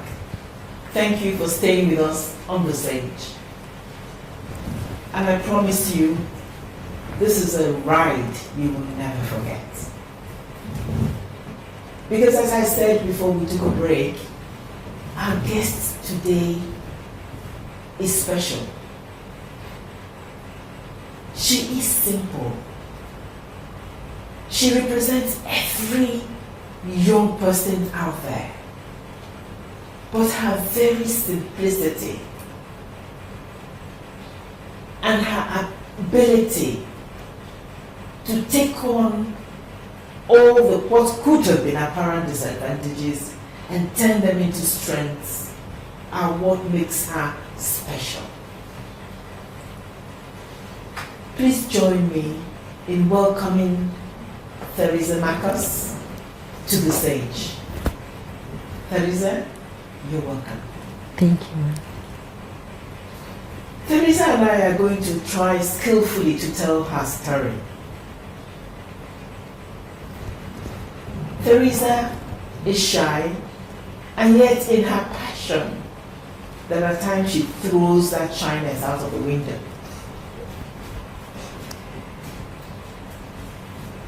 Theresa was a foundation fellow of Conversations for Change, and she has a very special place in my heart. Because as I looked at that particular set of fellows, I felt, oh dear, perhaps this is the one with the greatest handicap, so to say, if I may use that word. Because the others had double degrees and all kinds of things, and were blowing their fast grammar at her. But she had made it herself through the vigorous interview processes and made the selection. And she showed us what she was made of. Teresa, as we join together to tell your story, let me start by asking you to tell us a little about yourself. Thank you, ma. Thank you, viewers. My name is Teresa Marcos Akbar. I'm from Akwa Ibom State, and I have lived in, I went to my primary and secondary school in Akwa Ibom State, Ekiti local government area. My secondary school was Onaike Comprehensive Secondary School. And I furthered my education in Lagos, where I grew up anyway.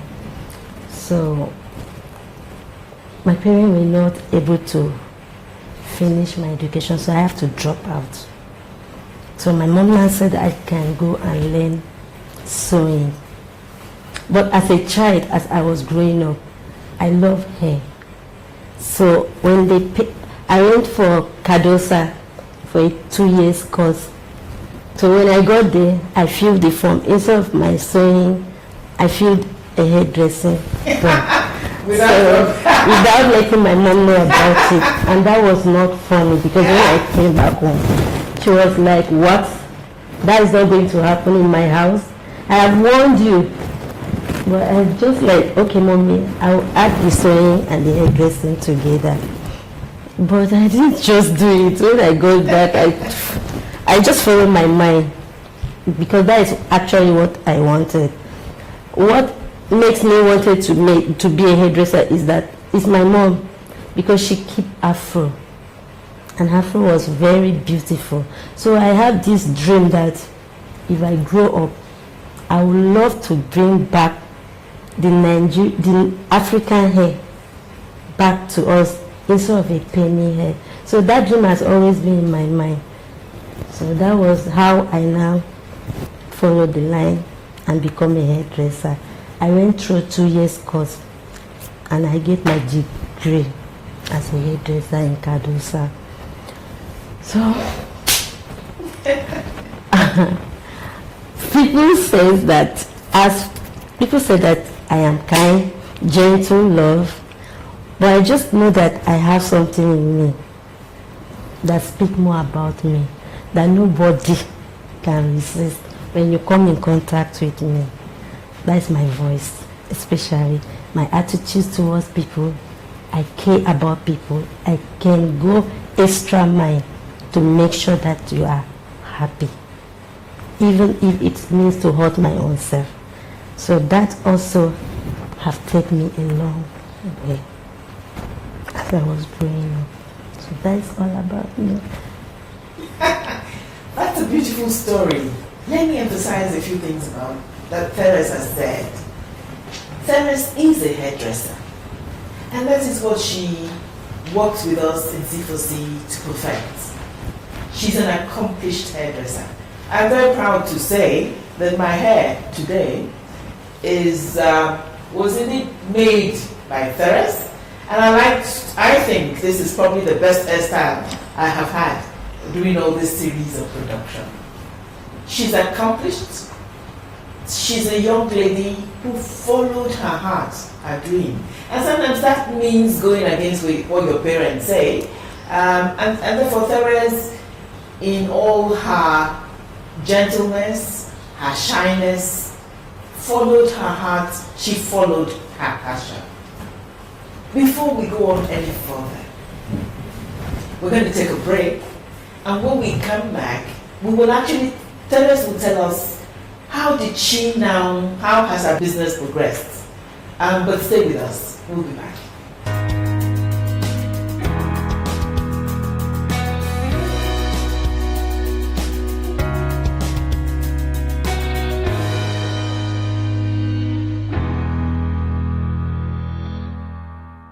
Thank you for staying with us, and welcome back to the stage. We've been talking to our Teresa. I call her my Teresa. And she told us how she's shy, how she's quiet, but how she loves people, and how she goes the extra length, even if it's to inconvenience herself, to reach out to people, which is a wonderful, wonderful gift, and which I am sure, as we listen more to her, we'll find that has a lot also to do with her success today. Teres, my dear, thank you for again accepting to come tell your story. Tell us, so you defined mommy, you graduated in hairdressing, and then what happened? Did you try to practice? Yes, I tried. I worked in Lagos. After my graduation, I do my IT, then start work in 7th Avenue, Kolui's beautiful salon. I started work. I worked there for a year. I was paid, I think, 17,000 or something. So after working there, I now got another place to work. So I went there because the payment was a little bit more higher. So I've worked as a hairdresser at least for 15, 16 years. I've been on the field. So after working, I saved some money. I opened my own shop in Lagos. But I really didn't, I was not fit. I shouldn't put it fit. I was not able to maintain the business, so I closed it down. A friend of mine now said, in Port Harcourt, the business is boring, that I should relocate to Port Harcourt, which I did. I went to Port Harcourt.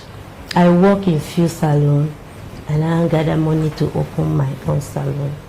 So I work in Port Harcourt in my own shop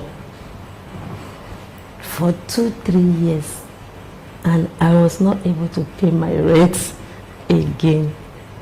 So I get tired of everything. But I give up and I went to look for work.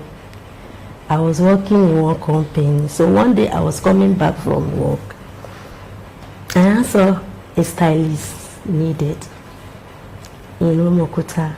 So I was like, let me just go and try.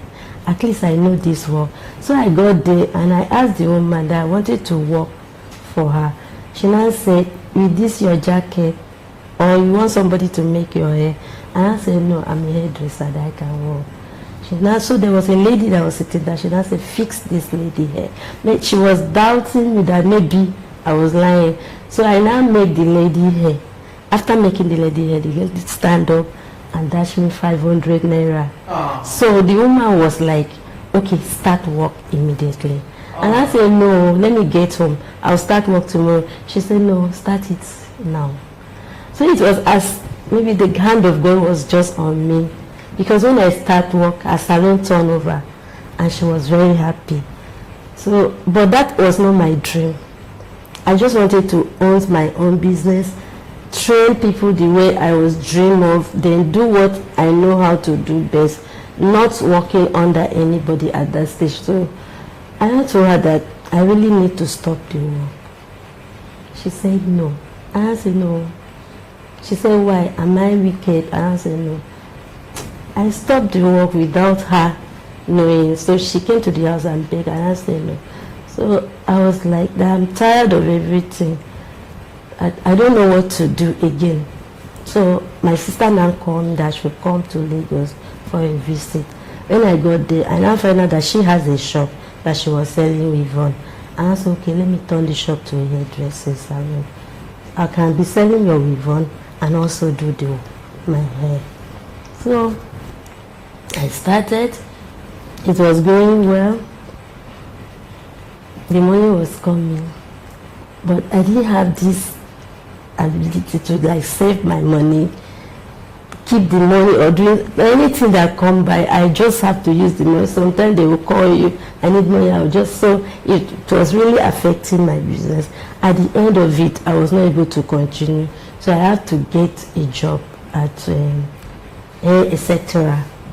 at Kilo, which the man, I entered there, I work as a stylist. He finally made me the manager of the place. So I worked with that. It was going well. But later I told her I was not going to work again it caused a lot of trouble. He now like threatened me that if I leave him, he will call police, he will do this. And I said, I didn't sign an agreement with you. So I left the place. He wasn't happy about it. So I was just being frustrated. I didn't know what to do. My sister now called me in Abuja that I should come and visit. So I leave everything and I came here to visit my sister. That is where the glory of God now locates me in Abuja here. So I was in the house one Sunday. I refused to go to church. She just ran out. Run, go to the church and take a form. I asked, form for what? And I said, just go first. So I went there and I did not see the form anywhere. So I came back and I said, go online. They said I should go online, that I will get it. So we go online, I filled the form and I was called for interview. So that is where I meet my guidance angel called Chidera. So Chidera was beautiful. I don't know what to say, but I think God just keep her there for me. Because when I came in, I was a kind of shy. I was almost going to cry. So it was like, what is it? It's not a do or die. Come. You can make it. I know you will make it. So she just threw one question on me. What about if I was not your customer and you want to have me as your own customer, and how will you now do it? I said, what? In my own field, I want to have you as my own customer. That means I don't mind doing hair for you for 1 month for free.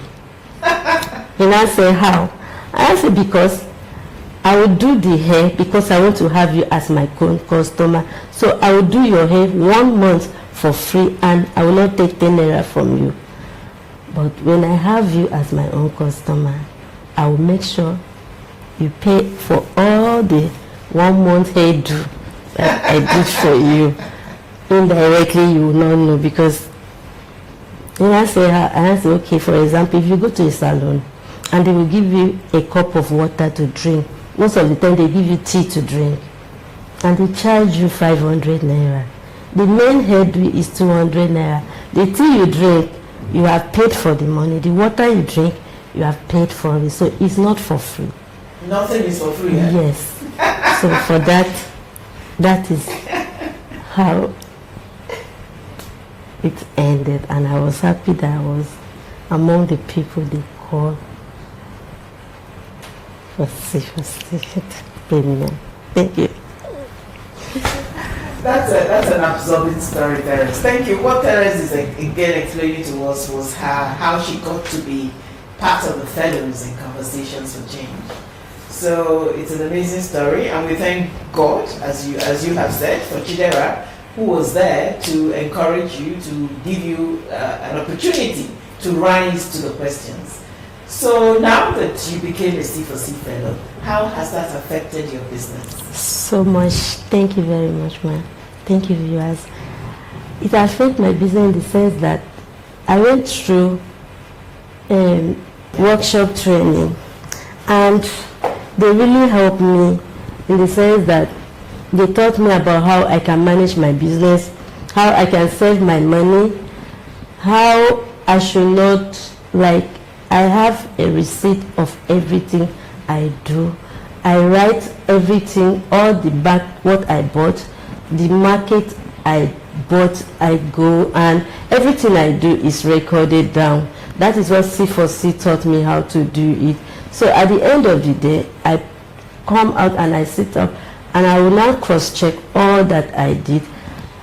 If there is a gain on my work and I'm able to save money now, C4C taught me how to save my money, a lot of things. I benefit so many things in C4C. And they also helped me to launch my business. The generator I'm even using in my shop now is from C4C. The dryer, a lot of things. And they pulled crowd for me the day I launched my business, because they opened the place and people were like, wow.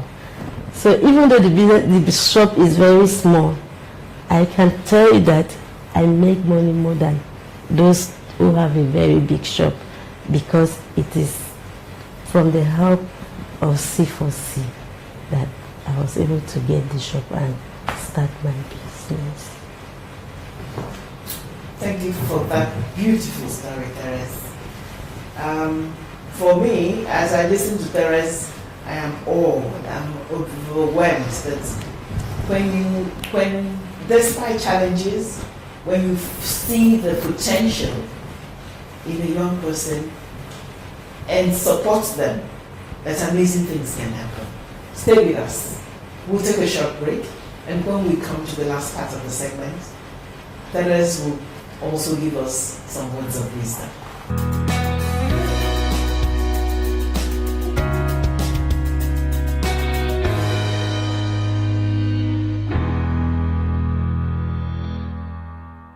Welcome back to The Sage, and thank you for staying with us.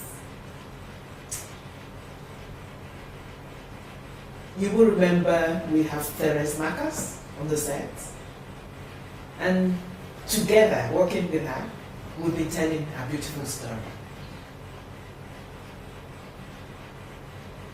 Sometimes things Therese cannot say, because I journeyed, I was part of this journey, I will say. As I had said at the beginning of the show, Therese is an example of the thousands of young people we have out there.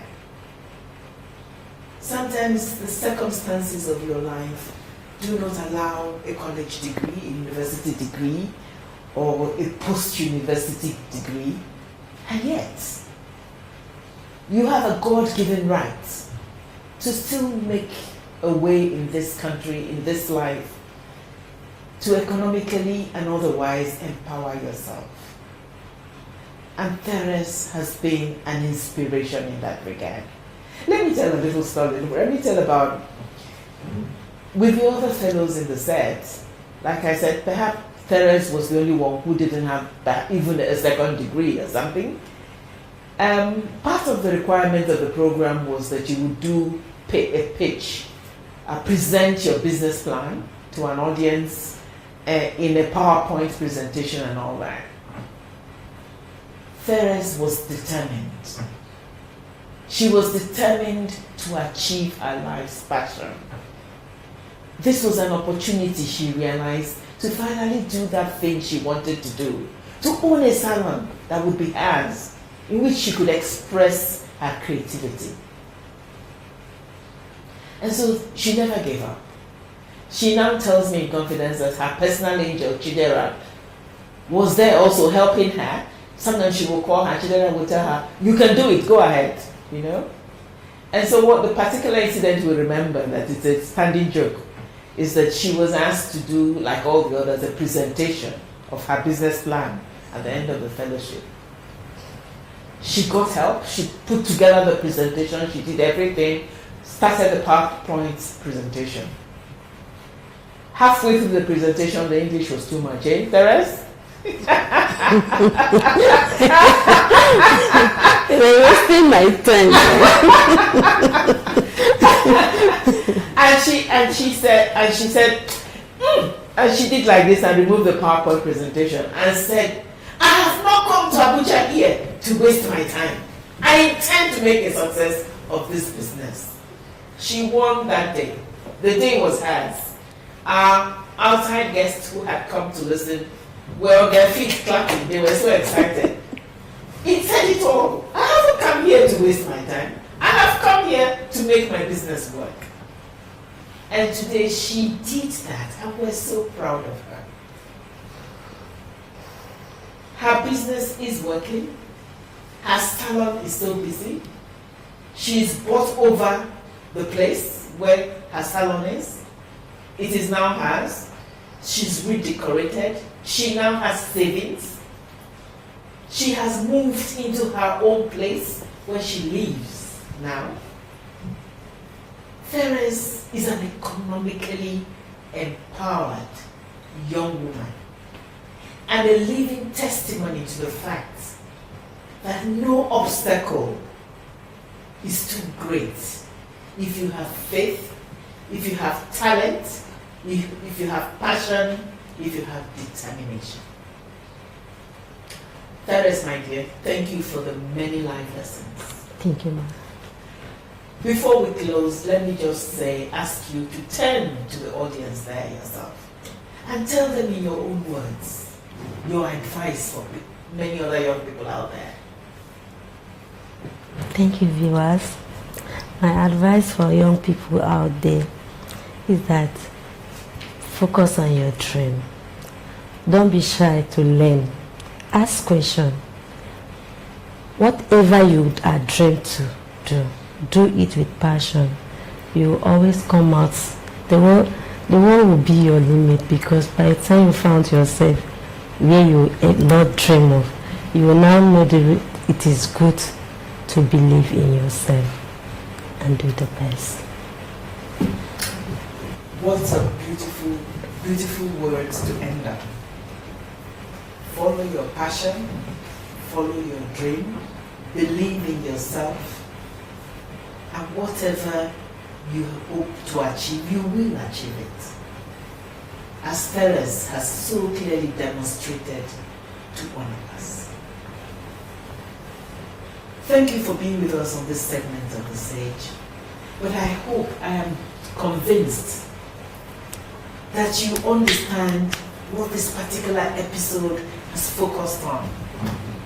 The fact that within each seemingly, apparently ordinary young person, if we as a global community provide them the right support, allow them, empower them to achieve their dreams, they will do it. They will not disappoint. And so Therese continues to be an inspiration to all of us out there. She continues to be where we want every young Nigerian to be. And it is in experiencing people like Therese that I personally think I'm doubly blessed. Not just to be acting as a sage on this particular journey, but also to have the privilege of working with and supporting Therese and millions of other Nigerians, young Nigerians out there. Please remember to continue to tune in and be with us. Remember to write in to us on our various website addresses, platforms. Share stories with us. If you know other wonderful people, young people, who can be featured on this show, tell us about it. If Therese has inspired you and you want to discuss a bit further, whether with her or with us as C4C or the Sage Show, please reach out to us. Let us talk, let us discuss. Therese, once again, you've been a wonderful inspiration.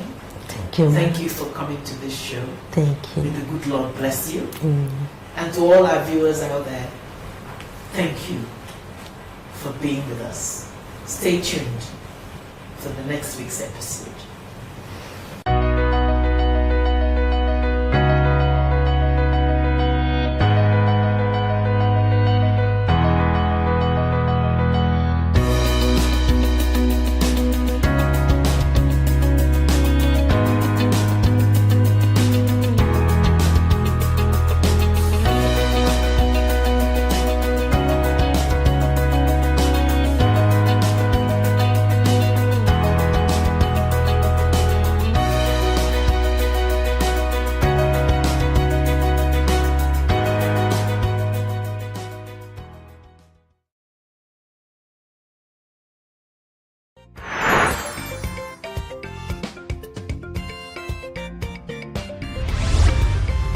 Signature TV, news in your pocket.